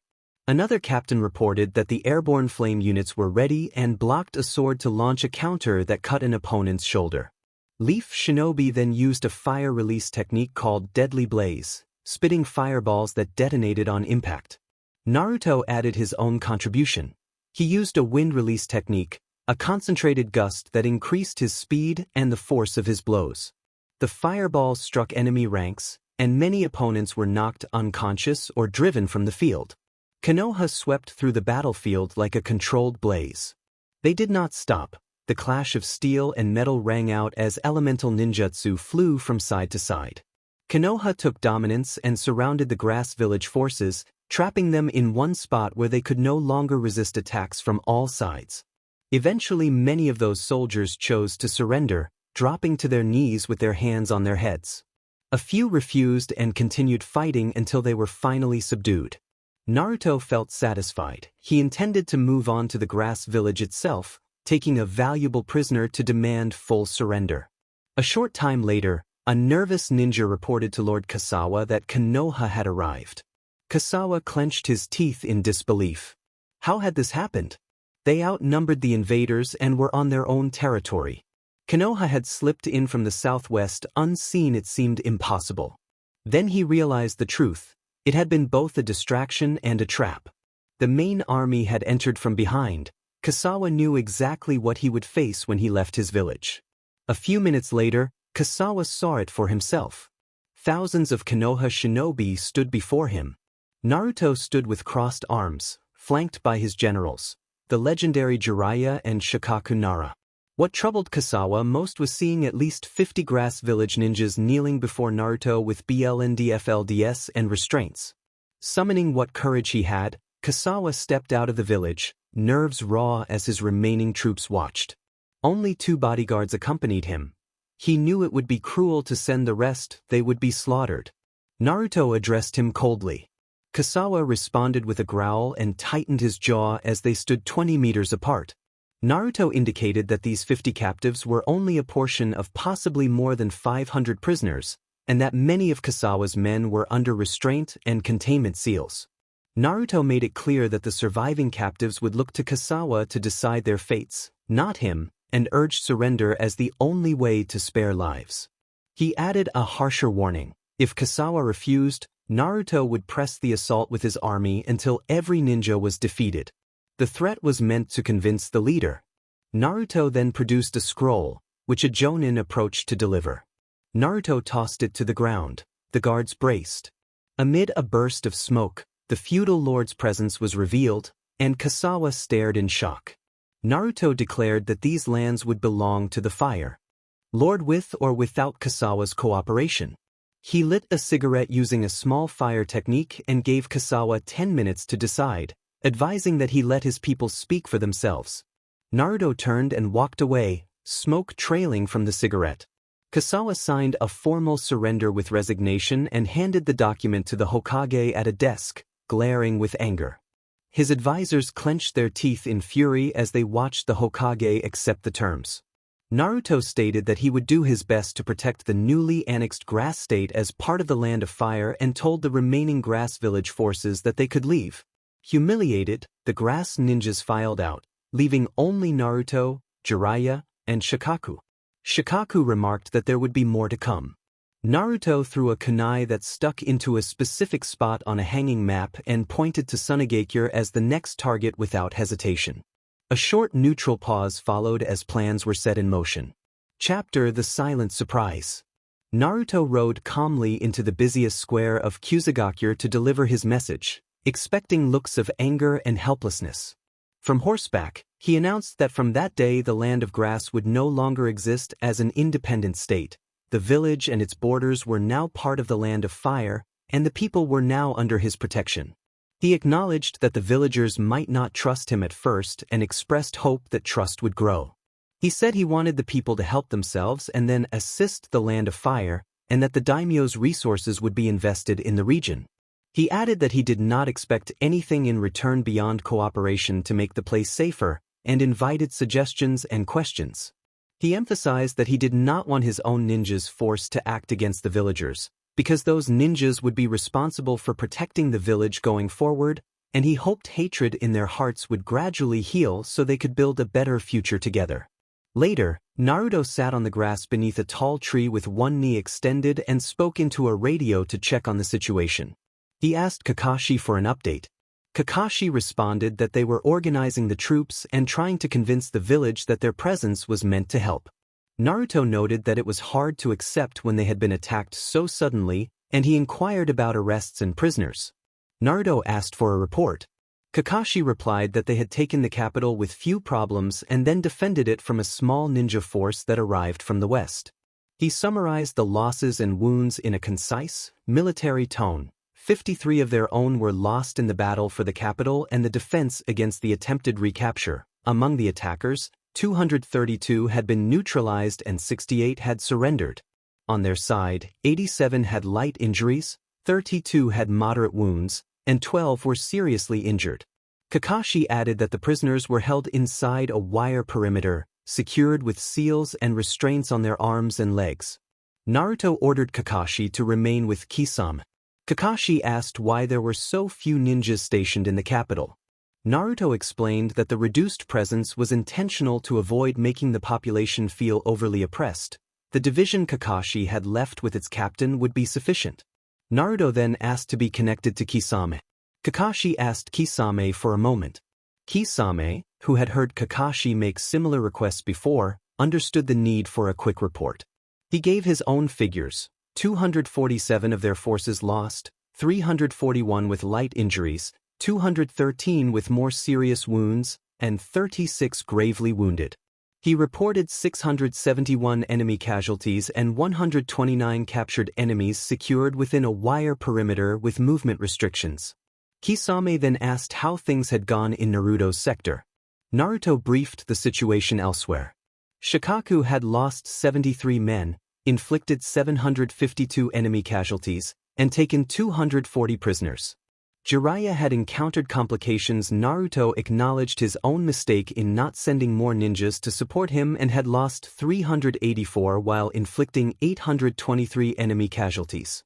Shikaku had arrived in time to help, and the enemy summons used against them had been problematic. A surprise diagonal sweep by some tree-based units forced many opponents to surrender, resulting in nearly 700 enemy prisoners. Naruto reported his own losses: 146 of his men lost, 683 enemy casualties, and 317 prisoners in his area. Kisame noticed a troubled edge in Naruto's voice that he recognized from years of partnership. He observed that Naruto did not sound satisfied and asked why, since the numbers suggested success. Naruto explained that Jiraiya had fought as only Jiraiya could, using his summons and doing his best. If someone else had been in command, the situation might have been worse. Naruto admitted that although the outcome was acceptable, it could have been a far greater error on his part. He paused to breathe, then reiterated orders. He would return to Konoha, and Kakashi and Kisame needed to choose a captain to escort the gravely wounded back to the village so they could rest and recover, with the caveat not to let them become complacent. He had already given the same instructions to Jiraiya and Shikaku. Naruto added that he had to return to review invasion plans against Tsunagakure, and he asked them to assist anyone in the village who needed help and to remain vigilant. He then switched off the radio and tucked it into his vest pocket. A Jonin announced that a Chunin insisted on speaking with Naruto. The Chunin approached nervously, and Naruto greeted him calmly and kindly, asking what was wrong. The young Chunin, Shisaki, confessed that he felt unwell. Naruto observed that many of Shisaki's comrades felt exhausted, injured, or shaken, and then identified the boy by name and age 15, explaining that his Sharingan gave him an almost photographic memory of the village roster. Naruto then asked why Shisaki felt so ill. Shisaki admitted the source was killing. He explained that it felt completely different from fighting bandits or shielded opponents. The battlefield was everywhere and constant. He could not stop hearing the screams and seeing the aftermath, and he had to move rapidly from one enemy engagement to the next while trying not to be overwhelmed. He confessed that he felt fear and guilt. Shisaki added that he had always thought of Naruto as someone who, even at a young age, had taken control of the village without showing fear.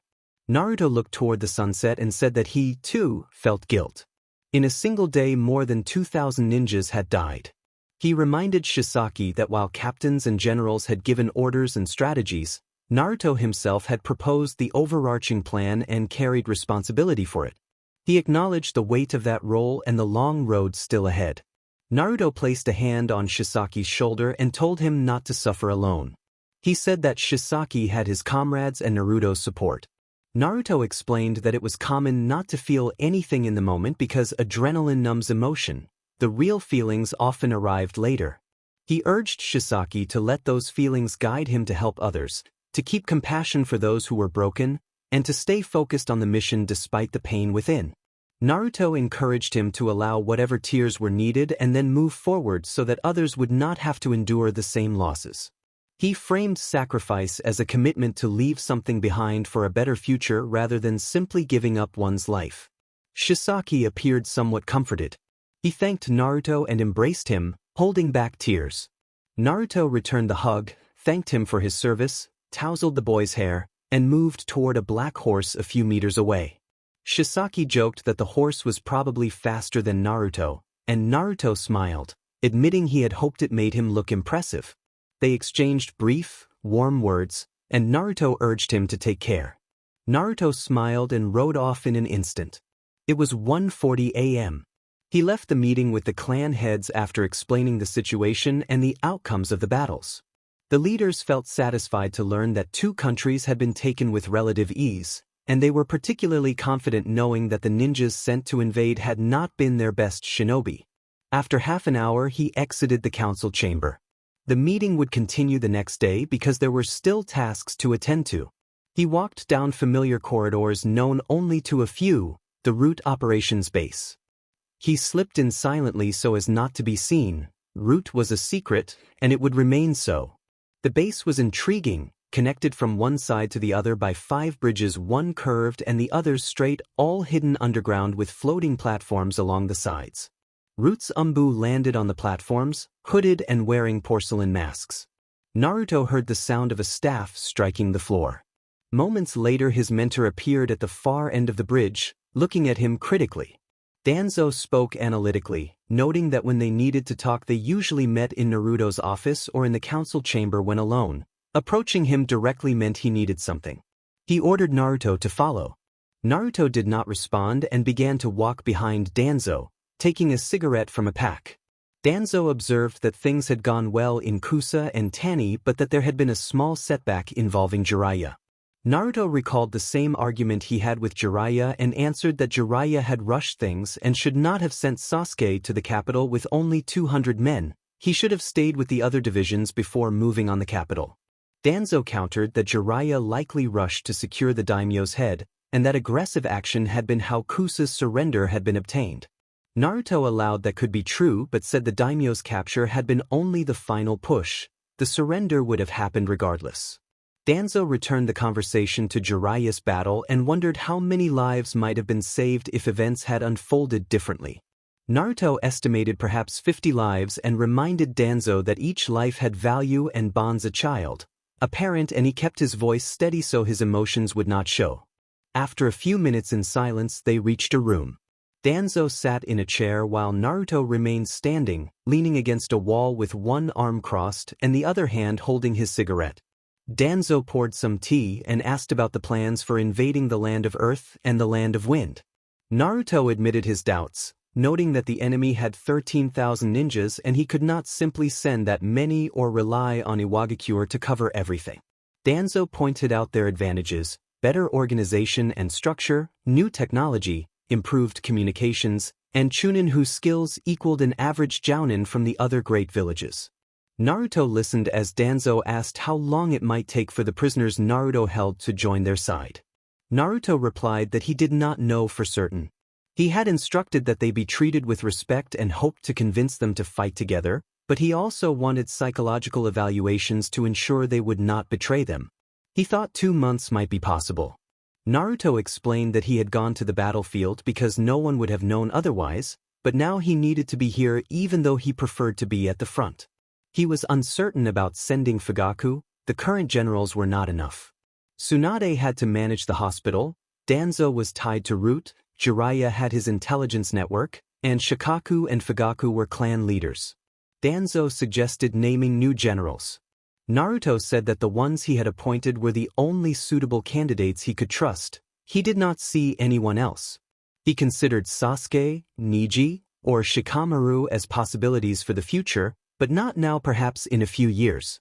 Naruto added that although he and some of them were the same age, he had much more experience and skill and they needed to move very quickly. Danzo suddenly mentioned Asuma as an option. Naruto responded honestly that he did not envision Asuma leading an entire army. He had appointed him captain because he could command a force of around 150 but not much more. Danzo noted that it had been almost a year since Asuma had been promoted and he had expected more trust in the ninja ranks. Naruto explained that he acted cautiously because any mistake by his commanders would put many lives at risk. He closed his eyes briefly and conceded that perhaps there could be a small operation in the Land of Stone where Asuma might be suitable. Danzo echoed the name Ishigekure as the village hidden in the stones, and Naruto agreed it was less powerful than the Land of Rivers, but he still could not see Asuma commanding more than 300.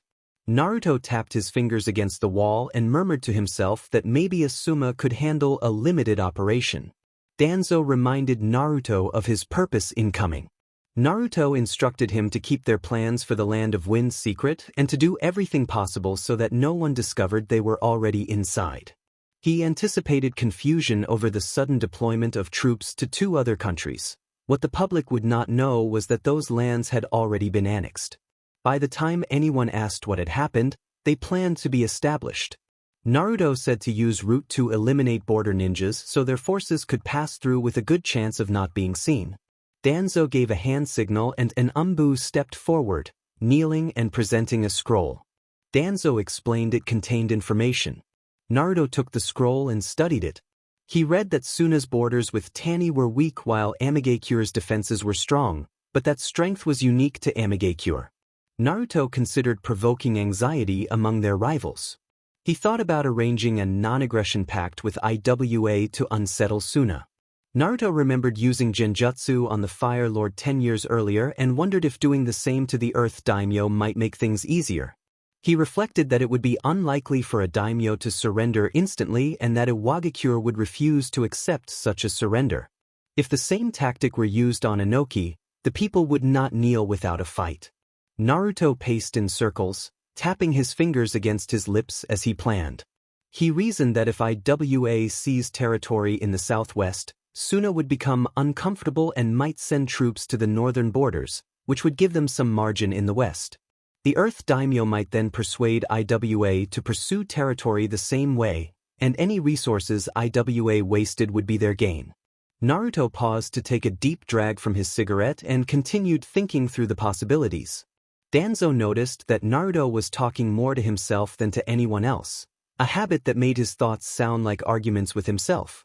Naruto explained that they could not act yet, their troops would be ready in 3 or 4 days, and he could secure a non-aggression pact in about a week.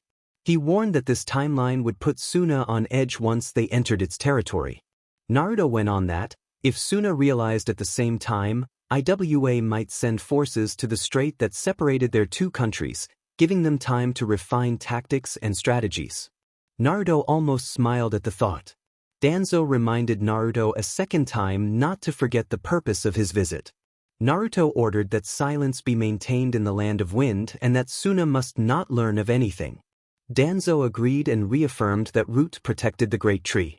Naruto promised to return as soon as possible and said he would leave a clone during his absence so everything would proceed naturally.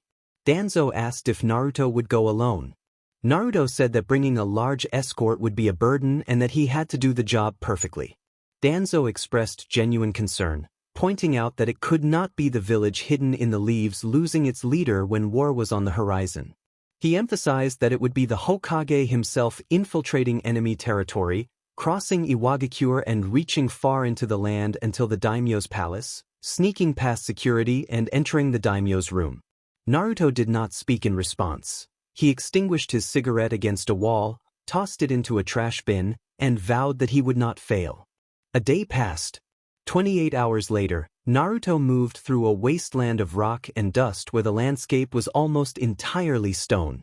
He had been running for over a day, taking 5-minute rests every hour but not sleeping at all, surviving on a few rations during his brief pauses. He knew he could not remain far from the Land of Fire for long. Suna would likely learn by morning that the village had mobilized troops toward the buffer states, even though he had forbidden anyone to leave the major settlements of those new territories. Troop movements would not go unnoticed by merchants or travelers. He had to be fast. He estimated he was possibly 2 hours from his destination, having made the 30-hour journey with minimal rest, far quicker than a typical shinobi could have managed. At 5:15 a.m., Naruto could see the daimyo's palace ahead. The most difficult part of the mission began. He removed his sandals, wore his old Anbu armor 2 sizes too large in his mask, and pulled a black hood over himself. He used exterior materials, plants, soil, and insects to form a covering that masked his scent. After preparing himself, he held his breath and maintained a genjutsu to keep the glow of his Sharingan from betraying his presence. He leapt the wall. 2 guards did not notice him. He landed silently in the garden and moved toward the 3-level palace with ceramic roofs and wooden walls. He climbed a supporting pillar to reach the second roof and lay flat when guards passed along an exterior corridor. From the roof edge, he watched and listened. Two guards conversed and complained about their duties. Naruto registered their words as background noise and continued his approach. He reached a 1-meter-high wall and prepared to vault it when a guard on a balcony sensed something. The guard looked down, saw nothing and dismissed it. Naruto dropped to a ledge and slipped through a sliding door into a room. Inside, the wooden floor made no sound under his careful steps. He peered into a small inner garden on the second level, then moved to the right and opened another door. He entered, closed it behind him, and approached the futon where a child slept quietly. Footsteps and a guard's voice reached the room. Naruto had to improvise. He watched as the guard inspected the area, noted a draft at a window, and closed it before leaving. Naruto, meanwhile, had climbed to an exterior window and observed a girl in another room, the daimyo's daughter. He continued along the building's side until he reached a large window where the daimyo and his wife were visible. Naruto saw a guard follow the same routine of checks with their children, so he did not force an obvious entry. He found a smaller window overlooking a staircase, concentrated chakra in his hands to manipulate the latch, opened the window, and slipped inside. He ascended the stairs, turned left, and opened a door to find the daimyo asleep. Naruto moved with practiced speed. He restrained any chance of alarm and positioned himself so the daimyo could not call for help. He held a kunai near the woman's neck as a warning and placed a cup near the daimyo's forehead from which a few pale droplets fell. The daimyo reacted with horror and immediately pleaded, promising to give whatever was demanded if his wife's safety and his children's were ensured. Naruto maintained a calm, cold demeanor and insisted that he wanted the daimyo's cooperation. Then Naruto activated his Manjikyu Sharingan and used a subtle, powerful mind-influencing technique, Kodo Amatsukami, to shape the daimyo's choices. A short time later, on February 2nd, the mission's next phase continued. 7:30 a.m. War Council. Naruto, or rather Naruto's clone, convened the council to outline the upcoming orders for operations in Sunagakure. The original Naruto was likely returning from a covert mission in the Land of Earth, but they had to move quickly. Naruto explained that some injured or incapacitated ninjas might arrive in 2 or 3 days. He had already sent messages with 2 Anbu detachments to inform allies. He stated that Jiraiya and Kisame would lead offensives. Shikaku retained his remaining forces in Kusagakure, Karen was overseeing the village, and he had an officer with a division stationed in Tanigakure to handle any issues. Shikaku would await further orders. Naruto then reviewed the operational map and moved a marker to indicate Kisame's route. He described that Kisame would advance to the southwest, seize the village of Kazudama, cross the river to the west, and take the village of Kama. Before that, Kisame would temporarily halt the river's flow to cut Sunagakure's water supply, then proceed south to the daimyo's palace, seize the capital and neutralize the daimyo. Naruto emphasized the use of terrain and water-based tactics for that sector. Naruto next explained Jiraiya's assignment. Jiraiya would push west toward the village of Irizumi, continue across the western desert, and then advance south to destroy Suna's border stronghold. Naruto told Fugaku that he would move further south through Nelakami, then across desert terrain before reaching Sunagakure. All captured villages were to serve as supply and rest hubs. Troops would camp on the outskirts to avoid disturbing civilians, but security would remain tight in case of contingencies. If necessary, units could withdraw slightly to border positions to resupply water or equipment. Naruto asked Fugaku to remain after the briefing to coordinate details. Sum asked if they would have input on the plan. Naruto said input was allowed. Shibi warned that while the plan sounded simple on paper, it would not be easy in execution. In response to Inoichi's question about how to win, Naruto outlined the approach: be extremely fast, efficient, and precise, minimize casualties, exhaust Suna quickly, and secure control of at least a quarter of key positions in Sunagakure. To that end, they intended to capture important relatives of the Kazekage to pressure the leadership. Naruto moved another piece on the map and added that when each unit reached its position, victory would be near. He noted that Sunagakure had relatively few elite ninjas, and when they found themselves encircled by Jiraiya of the Sannin, Kisame Hashigaki with overwhelming water techniques, and Fugaku Uchiha with powerful fire and coordination, they would realize they could not prevail. Naruto confirmed that, if necessary, he himself would participate. Fugaku, arms crossed and seated opposite the Hokage, observed that other motives appeared to be driving the plan. Naruto agreed and explained that Kisame's forces would benefit from proximity to the south and access to rivers for water techniques, while Fugaku and the Uchiha would be well suited to operate in the hot, dry zone where their fire-style tactics were advantageous. Fugaku asked whether he could bring his clan members, noting that the Uchiha seldom undertook missions outside their village. Naruto authorized him to bring 50 to 70 members, chosen at Fugaku's discretion. Fugaku raised the matter of the military police and Sasuke's placement in Kusa. Naruto suggested leaving someone trustworthy in charge in Kusa while Fugaku organized his detachment. Fugaku asked why Jiraiya had been assigned to his sector. Naruto explained that Jiraiya could handle the hotter, drier climate effectively. He then elaborated on the strategy behind their massive deployments. The ninja world was not accustomed to seeing thousands of forces clash across borders simultaneously. Large, coordinated movements could create a psychological shock, making the situation seem overwhelming and unreal to defenders.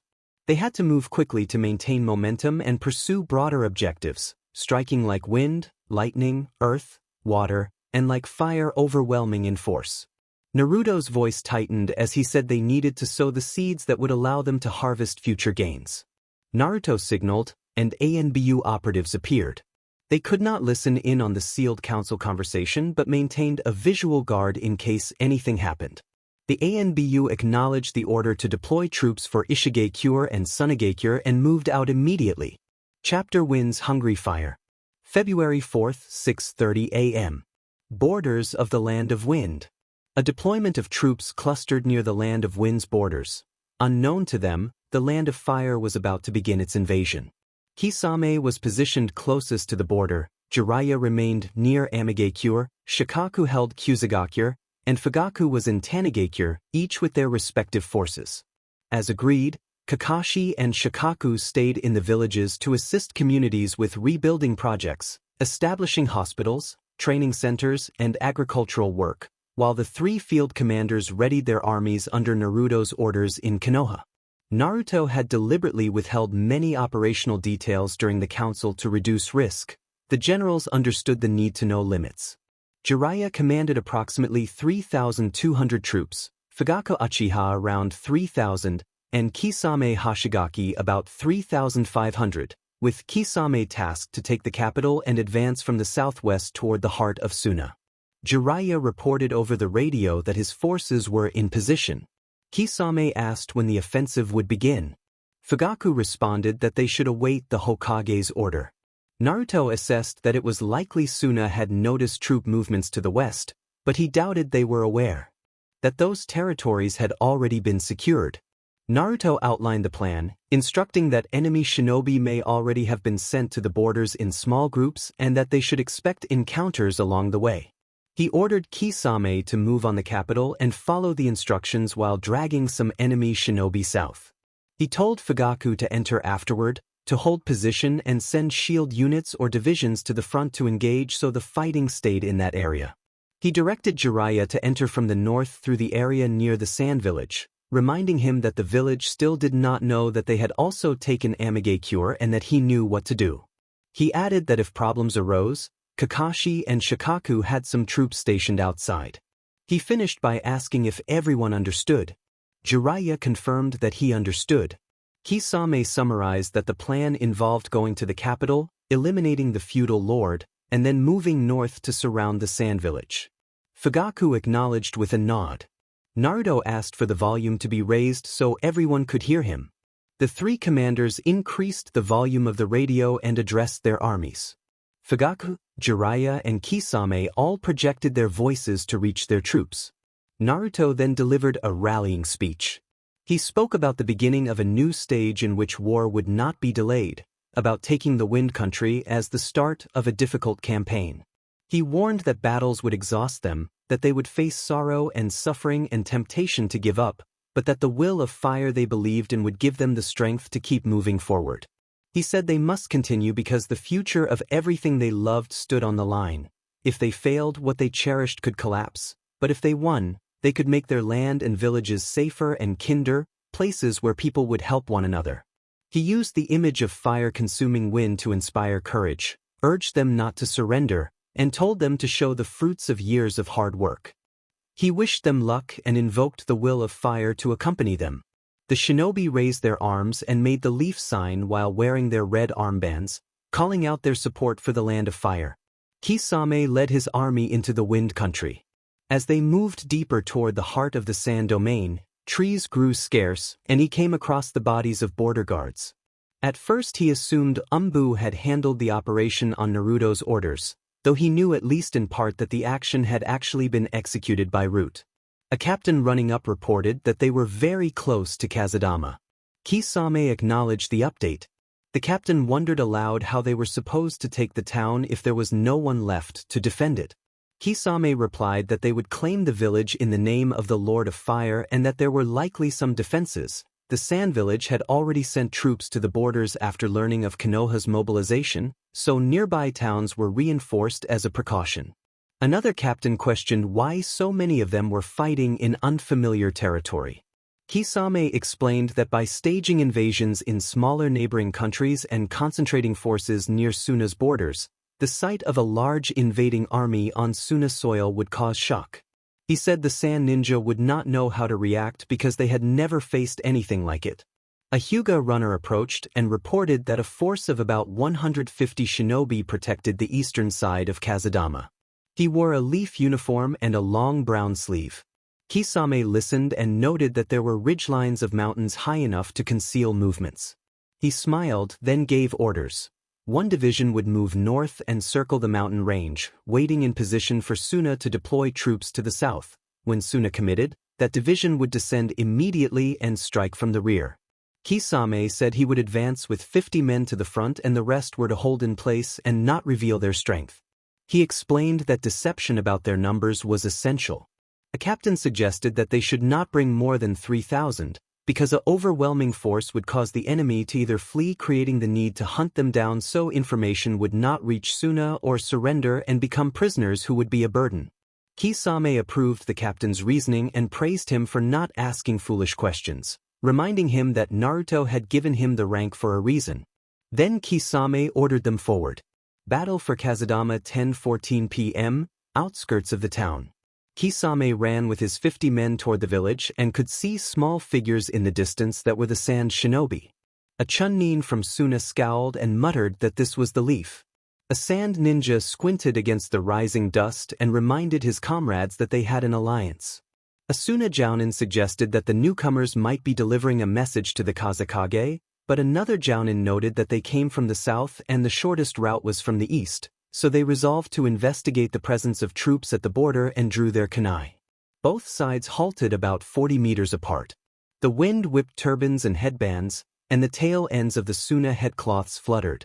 Tension hung in the air as dust drifted across the ground.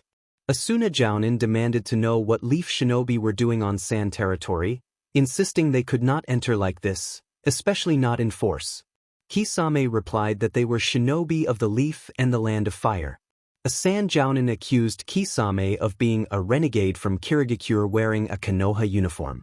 Kisame then launched an attack. He formed hand signs and produced a surge of water that rose like a wall and followed with a volley of shark-shaped water projectiles. The water techniques struck the ground and created crashing sprays that scattered across the battlefield. The clash erupted in stylized, fast-paced combat typical of shinobi warfare. Water and sand collided, formations shifted, and shinobi darted and leapt with coordinated techniques and counters. Explosions of chakra flared and defensive maneuvers spun into offensive ripostes. The fight moved like a choreographed storm, with each side probing and responding. The night was filled with the sound of movement and the flash of elemental techniques as both forces engaged in a tense, high-energy battle. 20 shark-shaped water projectiles were launched, striking several Suna ninja. A few more jumped away but not before being soaked. Suna ninja did not have time to react when 4 kunai marked with the kanji for lightning formed a square while 4 Konoha ninja traced seals. The Suna ninja declared that it was a lightning sealing technique and the marked perimeter burst into sparks. Electricity used the water that drenched the Suna forces as a conduit, and cries of pain followed. Kisame stepped forward and swung his blade, narrowly missing. The Suna ninja noted confidently that Kisame had failed. Kisame smiled and countered that his blade did not cut the same way this blade tore, and he moved in again. A Konoha ninja raised a sword to block a strike, leapt to avoid a leg sweep, and landed by cutting the shoulder of his attacker. He stepped aside to dodge another slash, ducked under a kick, formed seals quickly, and struck his hands on the ground. He declared an earth-style technique that sent rock spikes from the ground, impaling 3 attackers. He glanced to his right to see a rain of shuriken and kunai propelled by wind jutsu that he could not avoid. A companion formed a single dome of earth beside him and raised it to stop the metal rain.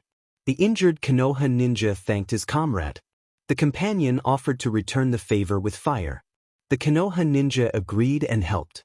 The companion leapt from the dome to face 10 enemies and used an earth-style mud technique that turned the ground beneath them into thick mud, trapping their legs. A Sunagakure ninja shouted that it would not be enough and formed his own seals to attack in midair, unleashing a wind-style vortex aimed at the airborne opponent. The Konoha partner responded with a powerful fire-style technique that intensified the wind and struck the trapped enemies with force and heat, leaving them badly burned and groaning in pain. The 2 Konoha ninja landed and exchanged brief thanks, agreeing to continue. Despite Suna having 3 times the number of fighters, the Konoha ninja held their ground. A single Konoha shinobi could take on 3 from Sunagakure. A Suna soldier shouted that reinforcements were coming upon seeing Konoha forces charging in from the rear. Another Suna ninja cursed that it had been a trap. Kisame smiled with satisfaction and unleashed a powerful water-style blast that struck with great pressure. On the battlefield there were many casualties among the Suna forces and fewer among Konoha. The Konoha captain ordered coordinated smoke and fire tactics to strike the Suna rear. Kisame's team anticipated the command and pulled back to avoid part of the technique. From both sides, they combined a fire-style ash technique that rapidly filled the area with hot ash. Suna's own wind jutsu might have dispersed it, but they had no time. One Suna ninja could not complete his wind seal in time and the ash ignited, incinerating large groups of Suna shinobi. Another fire-style attack followed, sending bouncing fire projectiles across the field that only a few of the Sand ninja managed to dodge. Kisame pressed the attack, striking to disable one opponent, blocking another attempt and forcing his enemies back. He watched as a Konoha shinobi delivered a decisive blow that ended the immediate threat, and within seconds the remaining Suna fighters in that area were defeated. Kisame approached a Suna ninja who staggered back with burned clothing and a wounded body, and the enemy declared his surrender, looking around to see no surviving comrades. He was severely injured and unlikely to survive. A Konoha captain announced that Naruto did not want prisoners. Kisame confirmed that while Naruto might not want them, they could still gain useful cooperation. He requested a Yamanaka specialist to come forward. A named Yamanaka arrived and began a mind-probing technique, and medics were ordered to save as many lives as possible within 20 minutes. The dead Suna bodies were to be buried there, and Konoha casualties were to be sealed into scrolls. Kisame gave movement orders. They would move to the bridge, then to Kama, onto the wind capital, and finally return to Suna. Kama was about 200 kilometers away, roughly 3 hours of travel. Kisame took his radio to inform Naruto. Sunagakure, 12:32 p.m. Baki burst into Gaara's office and reported that Konoha forces had entered their borders. Gaara asked what was happening and learned that Konoha was already inside part of the Wind Country territory. Gaara demanded how the border shinobi had not seen them and wondered why they had not been detected in the Land of Rivers. Baki explained that a scout returning from a mission had spotted them already inside the country and rushed back to report. Gaara considered the possibility that the border guards had been eliminated before they could report, but he moved on from speculation. He noted that they had expected Konoha to be in Tani and Kusa but had not thought they would take those territories, and now Suna seemed to be next. Gaara ordered more troops deployed to the border in the Land of Rivers and said he would contact the Hokage to clarify the situation. Baki suggested convening the council, but Gaara said there was no time to waste and drew a pen to write to the Hokage. An order was given to prepare the fastest hawk they had. 12:45 p.m. Kisame finally finished crossing the bridge to the other side. His troops were gathered and waiting for orders to proceed. Kisame explained that he had already informed Naruto that Kazudama was clear of enemy ninjas, and that they had planted Fire Country flags in the village, so Fugaku should already be moving and Sunagakure would be aware of the invasion. He emphasized that there were currently no enemy ninjas in Kazudama and that information of their presence would take time to reach Suna, so they still had valuable time. Kisame reminded everyone that the river there supplied water to Suna and reviewed that they had been trained to fight in any condition or weather. He warned that there would be difficulties, but temperature seals on their bodies would help. They could not return to the Fire Country and lose these territories, which was why their army was large and effectively positioned in the heart of the Wind Country. The captains moved closer to Kisame. Kisame assigned Captain Yamato to use the existing bridge to build a dam. Yamato stepped forward, wearing a standard Konoha uniform and a metal plate on his head. Kisame ordered Yamato to take his division and 50 additional ground specialist volunteers to construct the dam. He named Captain Taisher as escort and intersection support. Captain Taisher explained that his division would escort Captain Yamato's group and would move back and forth in case Suna advanced from the south. Kisame confirmed the plan and relayed intelligence from a Yamanaka source indicating 200 enemies in the nearby village of Dama. Kisame stated that they would claim that territory first, then move further south to take the capital and eliminate the feudal lord. Taisher volunteered to lead his division alongside Captain Yamato to build the dam using ninjutsu and earth techniques and then walked away with his men to prepare. Kisame ordered the force to move west of Nekakami, 10:43 a.m. Fugaku Uchiha stood watching the horizon with only a few trees behind him. Nekakami village was almost 14 kilometers away, a short distance, but the village's proximity to Sunagakure about 30 kilometers meant Suna could respond in roughly half an hour. Fugaku knew he could not take the village outright. Following Naruto's advice, he had to hold position and wait for the enemy to come to him. His dilemma was how to lure the ninjas stationed in Nekakami out and neutralize them away from Suna. One of Fugaku's captains asked how they should proceed. Fugaku acknowledged that Suna knew they were in Wind territory, but he believed they had time to hit Nekakami's forces and return. He outlined a plan to advance with 3 divisions, 2 flanking units and 1 frontal force, forcing the enemy to attack while the rest remained nearby. They would hide among the border trees, camp, and then initiate the assault. The captains carried out Fugaku's orders. Fugaku examined a map and warned that the mountains were deceptive. He would lead the 1st division on the left, the 2nd would go in the center, and the 3rd on the right. One captain noted the 3rd division's proximity to the Amigakure border. Fugaku pointed out that the 3rd division would also be near the village where Jiraiya was operating. He instructed his right-hand captain that his division would circle the mountains, cover a small village south of Nekakami, and use the mountains as a hideout. The 3rd division on the right was assigned to Irizumi to draw Suna's attention. Fugaku was interrupted when his radio emitted a brief noise. He opened the antenna and addressed the Hokage.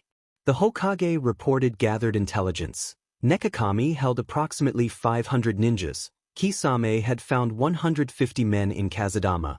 Kama had around 200, making it more resistant due to its closer position to the capital. The Hokage concluded that Suna expected an attack from the east rather than the south and ordered Fugaku to minimize friendly losses, capture some Suna ninjas for transport to the border, and warned that Kakashi would be waiting. He demanded a heavy exchange ratio, ordering that for every allied casualty there should be 3 enemy casualties. Fugaku acknowledged the orders and prepared to proceed. The transmission ended. Fugaku reiterated the plan. The 3rd division would move north toward Irizumi to draw Suna's focus. When Suna reacted and believed they had the advantage, the 2nd division would strike. If Suna remained confident, Fugaku's own division would attack from the rear. If Suna tried to retreat, they would be pushed inward until encircled. He ordered the advance. Battle for Nekakami. 12:34 p.m. Outside Nekakami, on the sandy plains. A Chunin rested against an outpost and wondered aloud about the events in Kusa and Tani and whether Konoha had been involved. His companion said that the Kazekage had only told them to hold position and report anything. Another wondered if Konoha had become stronger.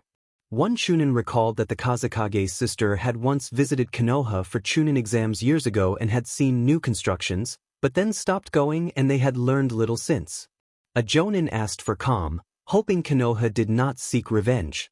One soldier argued that Konoha was a tree-dwelling people who had shown compassion after past invasions. Another noted that Konoha's leader did not always seem so merciful. Suddenly some men called for the others to come quickly. When they climbed the sand rise, one with binoculars reported that the approaching force was Konoha. He noted that their numbers were small and that they were heading for Irizumi, about 25 kilometers away. 1:48 p.m. The captain noticed the sand forces advancing from a distance and warned that they were coming. He held the small communicator in his ear, knowing it had a shorter range than the radios but was sufficient for coordinating the plan. Every captain carried one to synchronize attacks, allowing a smaller force to overwhelm a larger one through teamwork and timing. A Jonin declared that this was the perfect opportunity to make a decisive strike and urged everyone to prepare for an all-out assault. Fugaku instructed his 2nd Division, which was hidden 3 kilometers from the southern village, to prepare to intercept without revealing their position. The captain of the 3rd Division reported that the sand troops were more numerous and thus slower, and said he would return, estimating 7 minutes for the retraining maneuver before they would turn around. Fugaku and the other captain acknowledged the plan. A sand ninja suggested the enemy might try to flee, and the Jonin answered firmly that they would not allow it. A Chunin voiced concern that the situation might be a trap, but the Jonin dismissed it, insisting that if this was the start of a war it would begin with small forces, so they must press on.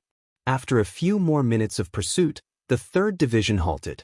About 100 meters ahead, nearly 500 sand ninjas had formed up. The captain grimly stated that they had no choice but to fight, and the sand Jonin replied confidently that it appeared so. Fugaku ordered the 2nd Division to attack and told the 3rd Division to hold position. The 1st captain whispered to his men that they needed to buy time, and that they would use the same tactics they had used against Tanigakure, with some modifications in execution. The men acknowledged the plan and prepared the tactics named Red Wall, Bullet Windows, and Hellground. The Konoha side launched a coordinated volley of kunai and shuriken that multiplied into hundreds of flying projectiles. Both sides' survival instincts kicked in instantly. The sand ninjas countered with wind techniques expelled from their mouths that pushed the hail of metal back toward Konoha. The Konoha captain cursed and ordered immediate deployment of the Red Wall, Bullet Windows, and Hellground tactics. Earth-style users rushed forward to respond to the commands. Fire techniques burst forward as streams of flame attempted to consume the incoming projectiles, but the fire only advanced a short distance. Sand ninjas accelerated behind the flame, preparing their own earth-style techniques. 3 water users from Suna moved in and released jets of water to halt the fire's advance, creating a dense cloud of steam. The Konoha captain realized the exchange was developing into an unfavorable situation. Konoha earth users struck the ground to raise a 35-meter earthen wall across the front, and Konoha operatives opened slits in their formation while the white mist still lingered. Sand ninjas applied wind to try to clear the fog.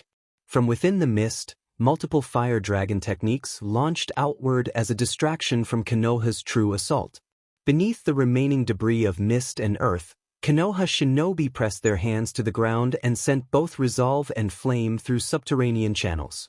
Underground fire spread swiftly toward the sand lines. Cries of pain and alarm signaled the attack's impact, and the fire dragons continued to advance, striking several who had been distracted by the underground explosion. A Chunin alerted his leader that Konoha reinforcements were coming from the right. Both sides surged together.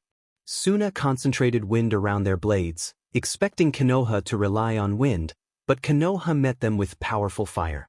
The two forces clashed in a blur of technique and steel.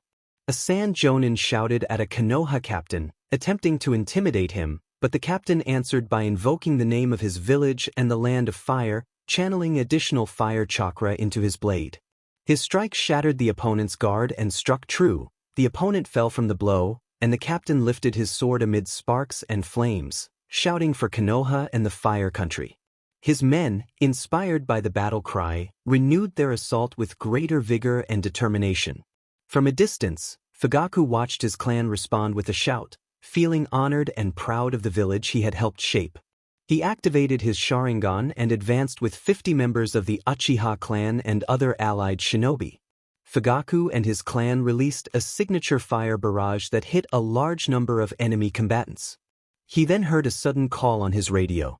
Jiraiya's voice informed him of a grave development.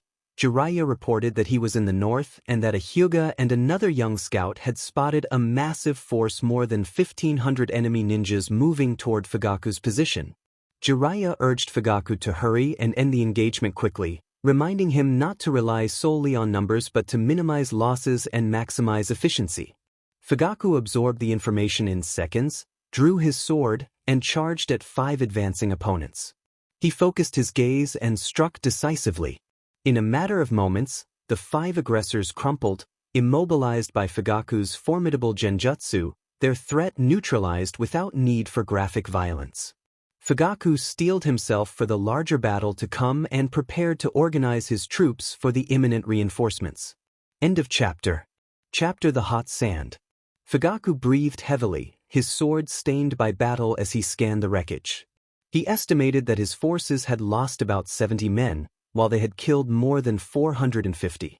There was no time to dwell on the toll. A sand village army of over 1,500 was closing in and action was required. Fugaku ordered the Earth users to conceal the bodies and instructed a captain through his communicator to regroup the remaining scattered ninja.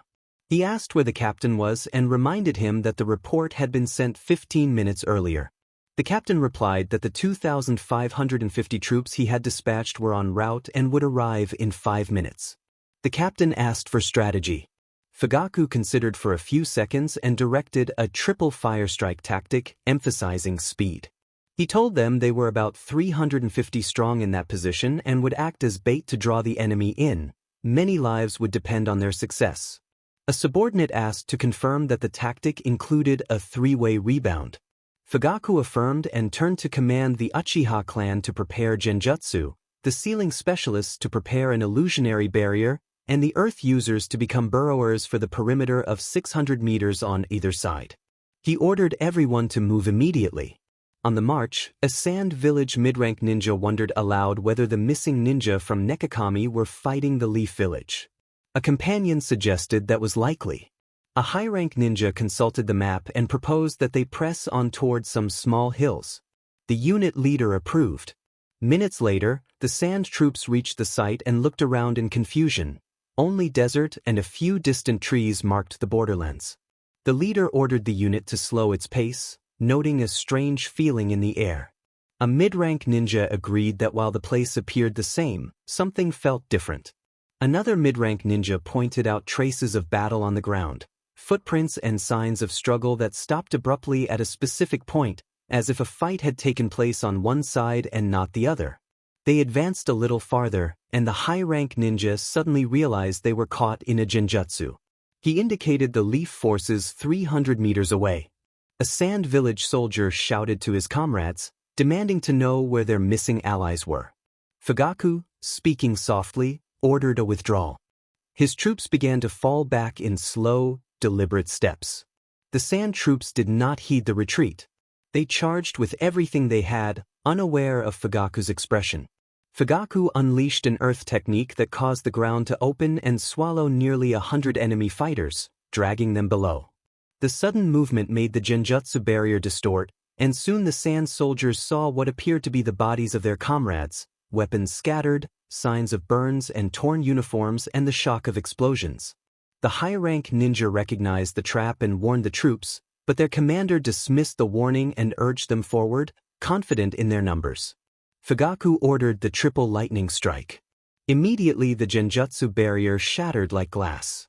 Hundreds of Leaf troops surged forward at once, 850 advancing diagonally from the left flank, another 850 mirroring them on the right, and a third group of 850 moving straight on the center. The Leaf forces executed a coordinated fire technique that sent streams of flame outward in long arcs, intending to form an X and converge on the Sand Army's center. The Sand soldiers cried out as the intense flames roared past. The Leaf forces pressed on, creating a wide corridor lined with fire as they advanced.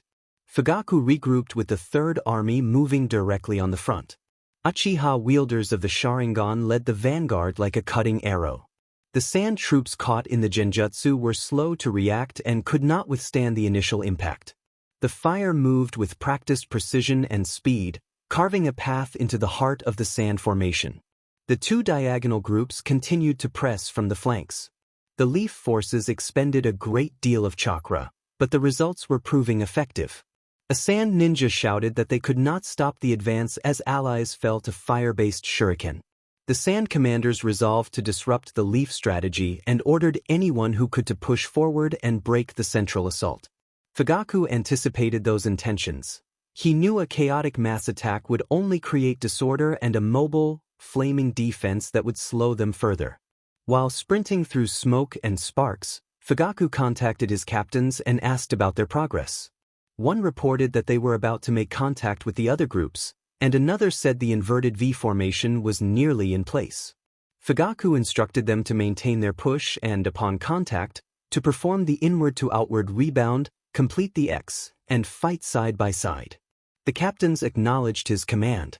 Fugaku shouted for the captains of the Third Army to expand to the sides and finish the arrow formation to receive the enemy's push. The Third Force lost its arrow formation and adopted a rectangular formation filled with shinobi.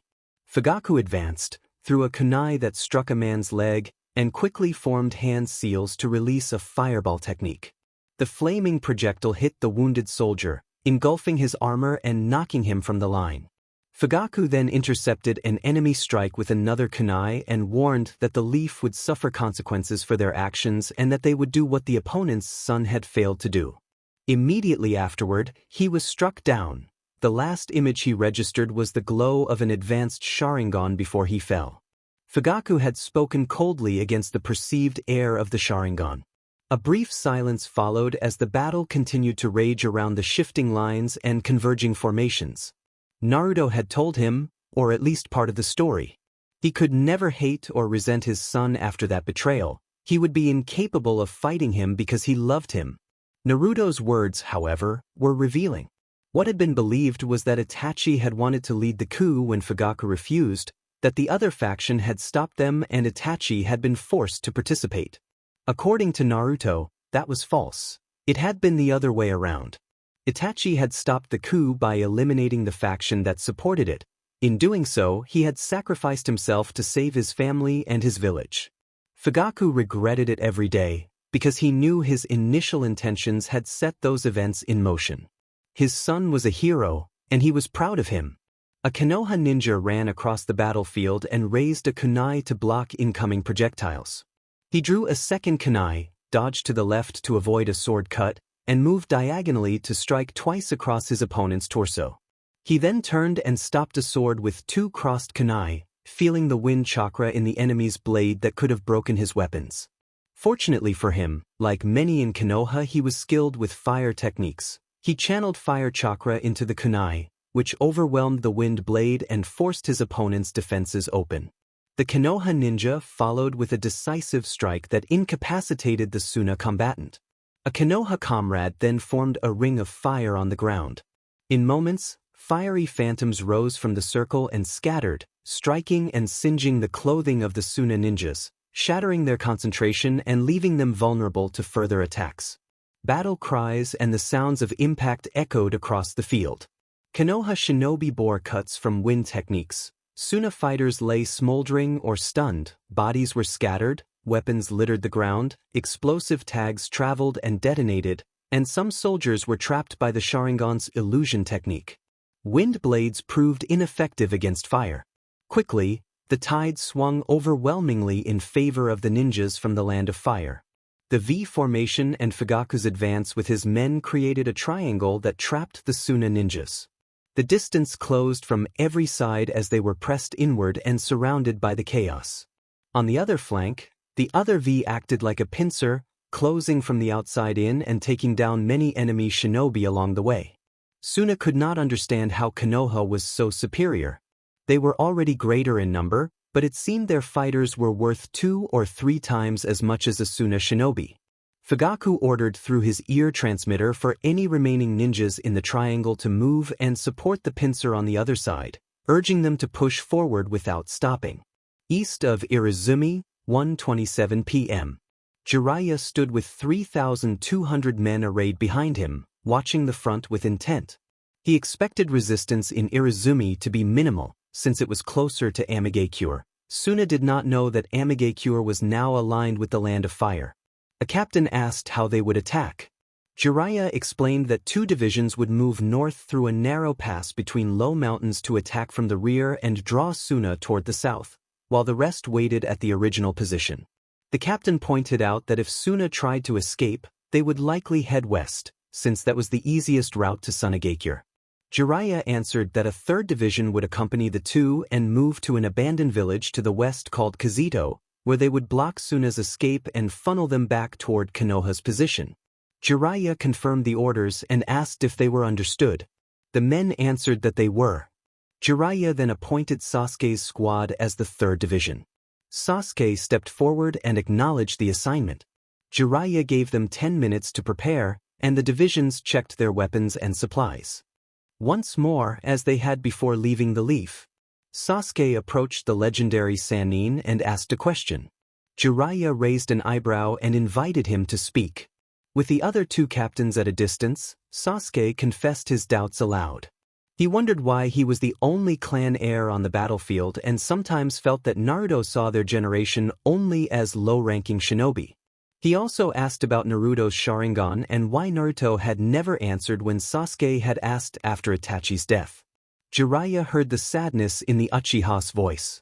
Jiraiya considered the questions for a moment before replying. He said he had no clear answer, only a theory. If an heir from their generation died in battle, a clan's line could be weakened, and clan leaders who supported Naruto might lose confidence.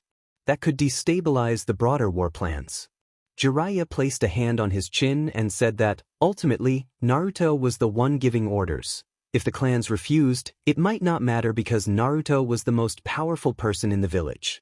Still, that refusal would create a tense, unfriendly atmosphere of distrust and resentment, something Naruto wanted to avoid.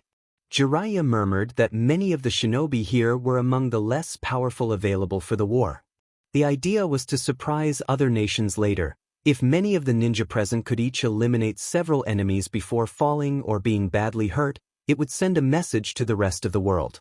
Sasuke opened his eyes at the possibilities and questioned in his mind how strong they truly were.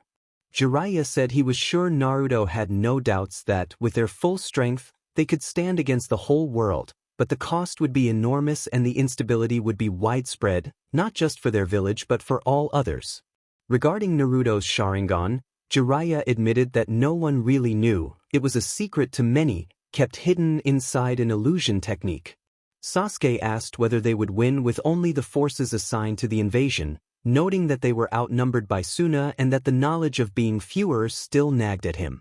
Jiraiya explained the plan more clearly. The aim was to destroy half of Sunagakure's forces, take the village, capture and detain the surviving ninja, and convince them it would be better to fight alongside Konoha so they could hold more fronts and have more personnel. They would demand the Kazekage's surrender by presenting captured shinobi and sparing civilians. Jiraiya began to say what would happen if the plan failed, but his words trailed off with an unfinished thought. If it didn't work, the rumor spread that Naruto would come to destroy every ninja of Sunagakure. At 2:40, a captain reported via his communicator that they were in position. Sasuke added that they were already in the abandoned village. Jiraiya confirmed that they could advance from the north. The first captain told the second beside him to advance and inform his division. 10 minutes later, the 2 divisions descended from the north toward Irizumi. They numbered 300, expecting resistance from at most 100 men, but if that was not enough, they planned to use a tactic their Hokage had taught them. A captain ordered them to prepare the scrolls and use basic clones. 20 Konoha ninja moved to the front and produced scrolls marked with the wind symbol that contained compressed wind chakra. Naruto was one of the few in the Land of Fire with that affinity, so he had provided scrolls attuned to wind for operations like this. The order to use the clone technique was given, and illusionary clones multiplied across the field, an impressive display for a simple, low-rank technique. Using the invisible lion tactics, the frontline ninja unleashed wind chakra from their scrolls, creating a sustained cloud of dust. A Chunin reported through his binoculars that the Konoha forces were there in overwhelming numbers. Another ninja took the binoculars and watched the dust shake as countless Konoha soldiers advanced. A Suna ninja asked fearfully if they should stay and defend the village. A Jounin explained that the attackers were not heading straight for the village and that Konoha would not attack innocents. They were coming from the border with Amigakure and needed to inform the Kazekage. When another asked if they should retreat, the Jounin clarified that they only intended to inform the Kazekage that Konoha seemed to have taken Amigakure, because ignorance could bring worse consequences. He urged them to move. The Hyuga in the division relaxed and reported that the tactic had worked and the enemy appeared to be fleeing. The captain ordered them to continue advancing and activated his transmitter to tell Sasuke that they would pass near the abandoned village soon. Sasuke acknowledged and said they would prepare. Sasuke advanced with his division. 700 meters onward, he spotted the 100 Suna ninja stationed at Irizumi and reported an interception. A Suna soldier shouted that more Konoha ninja had arrived, and his companion growled in disbelief at how quickly they had appeared. The Jounin captain ordered them to head south to cross the sand plains and reach Suna. It was their terrain and he believed the pursuers would not catch them. The units changed direction and Konoha moved to pursue, urging the Suna force to reach the plains as fast as possible. One Suna ninja warned that they had to be faster or they would be overtaken. The Jounin captain, serious and focused, said he did not think they could continue much farther. In the distance, thousands of troops waited at the edge of the plains. One voiced the possibility of going east, but the captain pointed out that if enemies were here, there might also be Konoha troops to the east. They were surrounded. The captain decided they would fight to buy time for the fastest among them to reach Suna, using the resulting chaos for escape. Jiraiya closed his eyes briefly and ordered a defensive formation and a bullet tactic. When asked about the length of the line, he directed a semicircular formation spanning 20 meters. He assigned 20 earth users to the front and 50 to the line of fire. The ninja carried out the orders quickly. Earth-style techniques raised a wall 20 meters long and 2 meters high. Openings appeared in the wall, creating 30 windows. Fire was unleashed through those windows in the form of dragon-like flames. The maneuver took the Suna forces by surprise. Many cried out and coughed at the sudden inferno and smoke. Still more than half managed to survive and began struggling to get away from the flames. Sasuke accelerated and positioned himself behind the retreating group. In a blur of motion, he struck with precise slashes that disabled multiple opponents. His speed and coordination with his comrades overwhelmed the defense. He moved fluidly, flipping and dodging incoming projectiles, sending his blade toward a fleeing enemy and then rushing forward to disengage when a teammate intervened. His subordinate noted the teamwork, and Sasuke confirmed that they worked as a unit. Konoha forces closed in from front and flank with relentless, coordinated strikes, leaving the Suna defenders unable to mount an effective counterattack. Amid the chaos, one Suna ninja slipped through a gap with a single mission to inform the Kazekage about the possible fall of Amigakure. He crawled until he found an opening and then pushed himself up to run, but an enemy intercepted and struck him down. He fell and was unable to continue. A neutral sentence bridged the gap where the scene was removed. Jiraiya reached for the radio in his coat and heard static before receiving a report from Naruto. Naruto informed him to take prisoners and return to the rain border. Fugaku had just reported his engagement, losing more than 300 men but claiming to have defeated over 1,500 and to have nearly 400 prisoners. Jiraiya observed Sasuke neutralize the last Suna ninja and realized that taking prisoners might prove impractical under the circumstances. Naruto paused for a few seconds and apologized for not having reported earlier, acknowledging the difficult position their orders could create. Jiraiya reminded him that the original orders had been not to take prisoners in order to remain in enemy territory. Naruto agreed but said he did not want to place them in a bad position and that he needed to answer the Kazekage's letter. Jiraiya asked about Kisame and Fugaku. Naruto explained that Fugaku would take his prisoners with Kakashi and then move south, while Kisame would eliminate resistance in Kama and afterward head to the capital to neutralize the feudal lord, where he would remain for a time. Naruto noted that this was why Fugaku had the larger force. He would be operating in enemy territory and needed the strength to hold it. Jiraiya added that in a few hours or days the news of their entry into the south toward Kazudama would reach Sunagakure, and there was a high probability the village would send many troops south. He said that if they received that intelligence, Kisame would move to stop them alongside Fugaku, and further orders would follow after those events. Naruto answered determinedly that he understood and asked to be informed of any developments. Jiraiya replied the same. A Hyuga hurried back to his companions, having been sent by Kisame to verify the number of ninjas expected in the village of Kama. The Hyuga reported to Kisame that a little over 200 Suna shinobi were stationed in Kama. Kisame smiled and noted that the information from the captured ninja had been nearly accurate. Since the mid-level village lay closer to the capital, it made sense that more reinforcements would be sent there. He reflected for a moment and observed that when Suna learned they were near the borders, they had not taken the threat seriously. They had dispatched only a few ninja to the medium villages and would now face the consequences.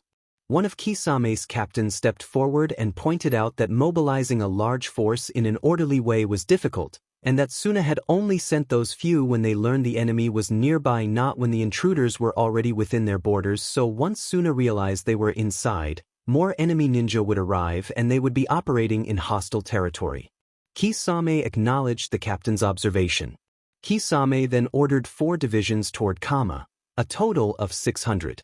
He said discretion would do little now. They were to enter and defeat the resistance while avoiding civilian casualties and structural damage, take control of the village, and prevent anyone from leaving.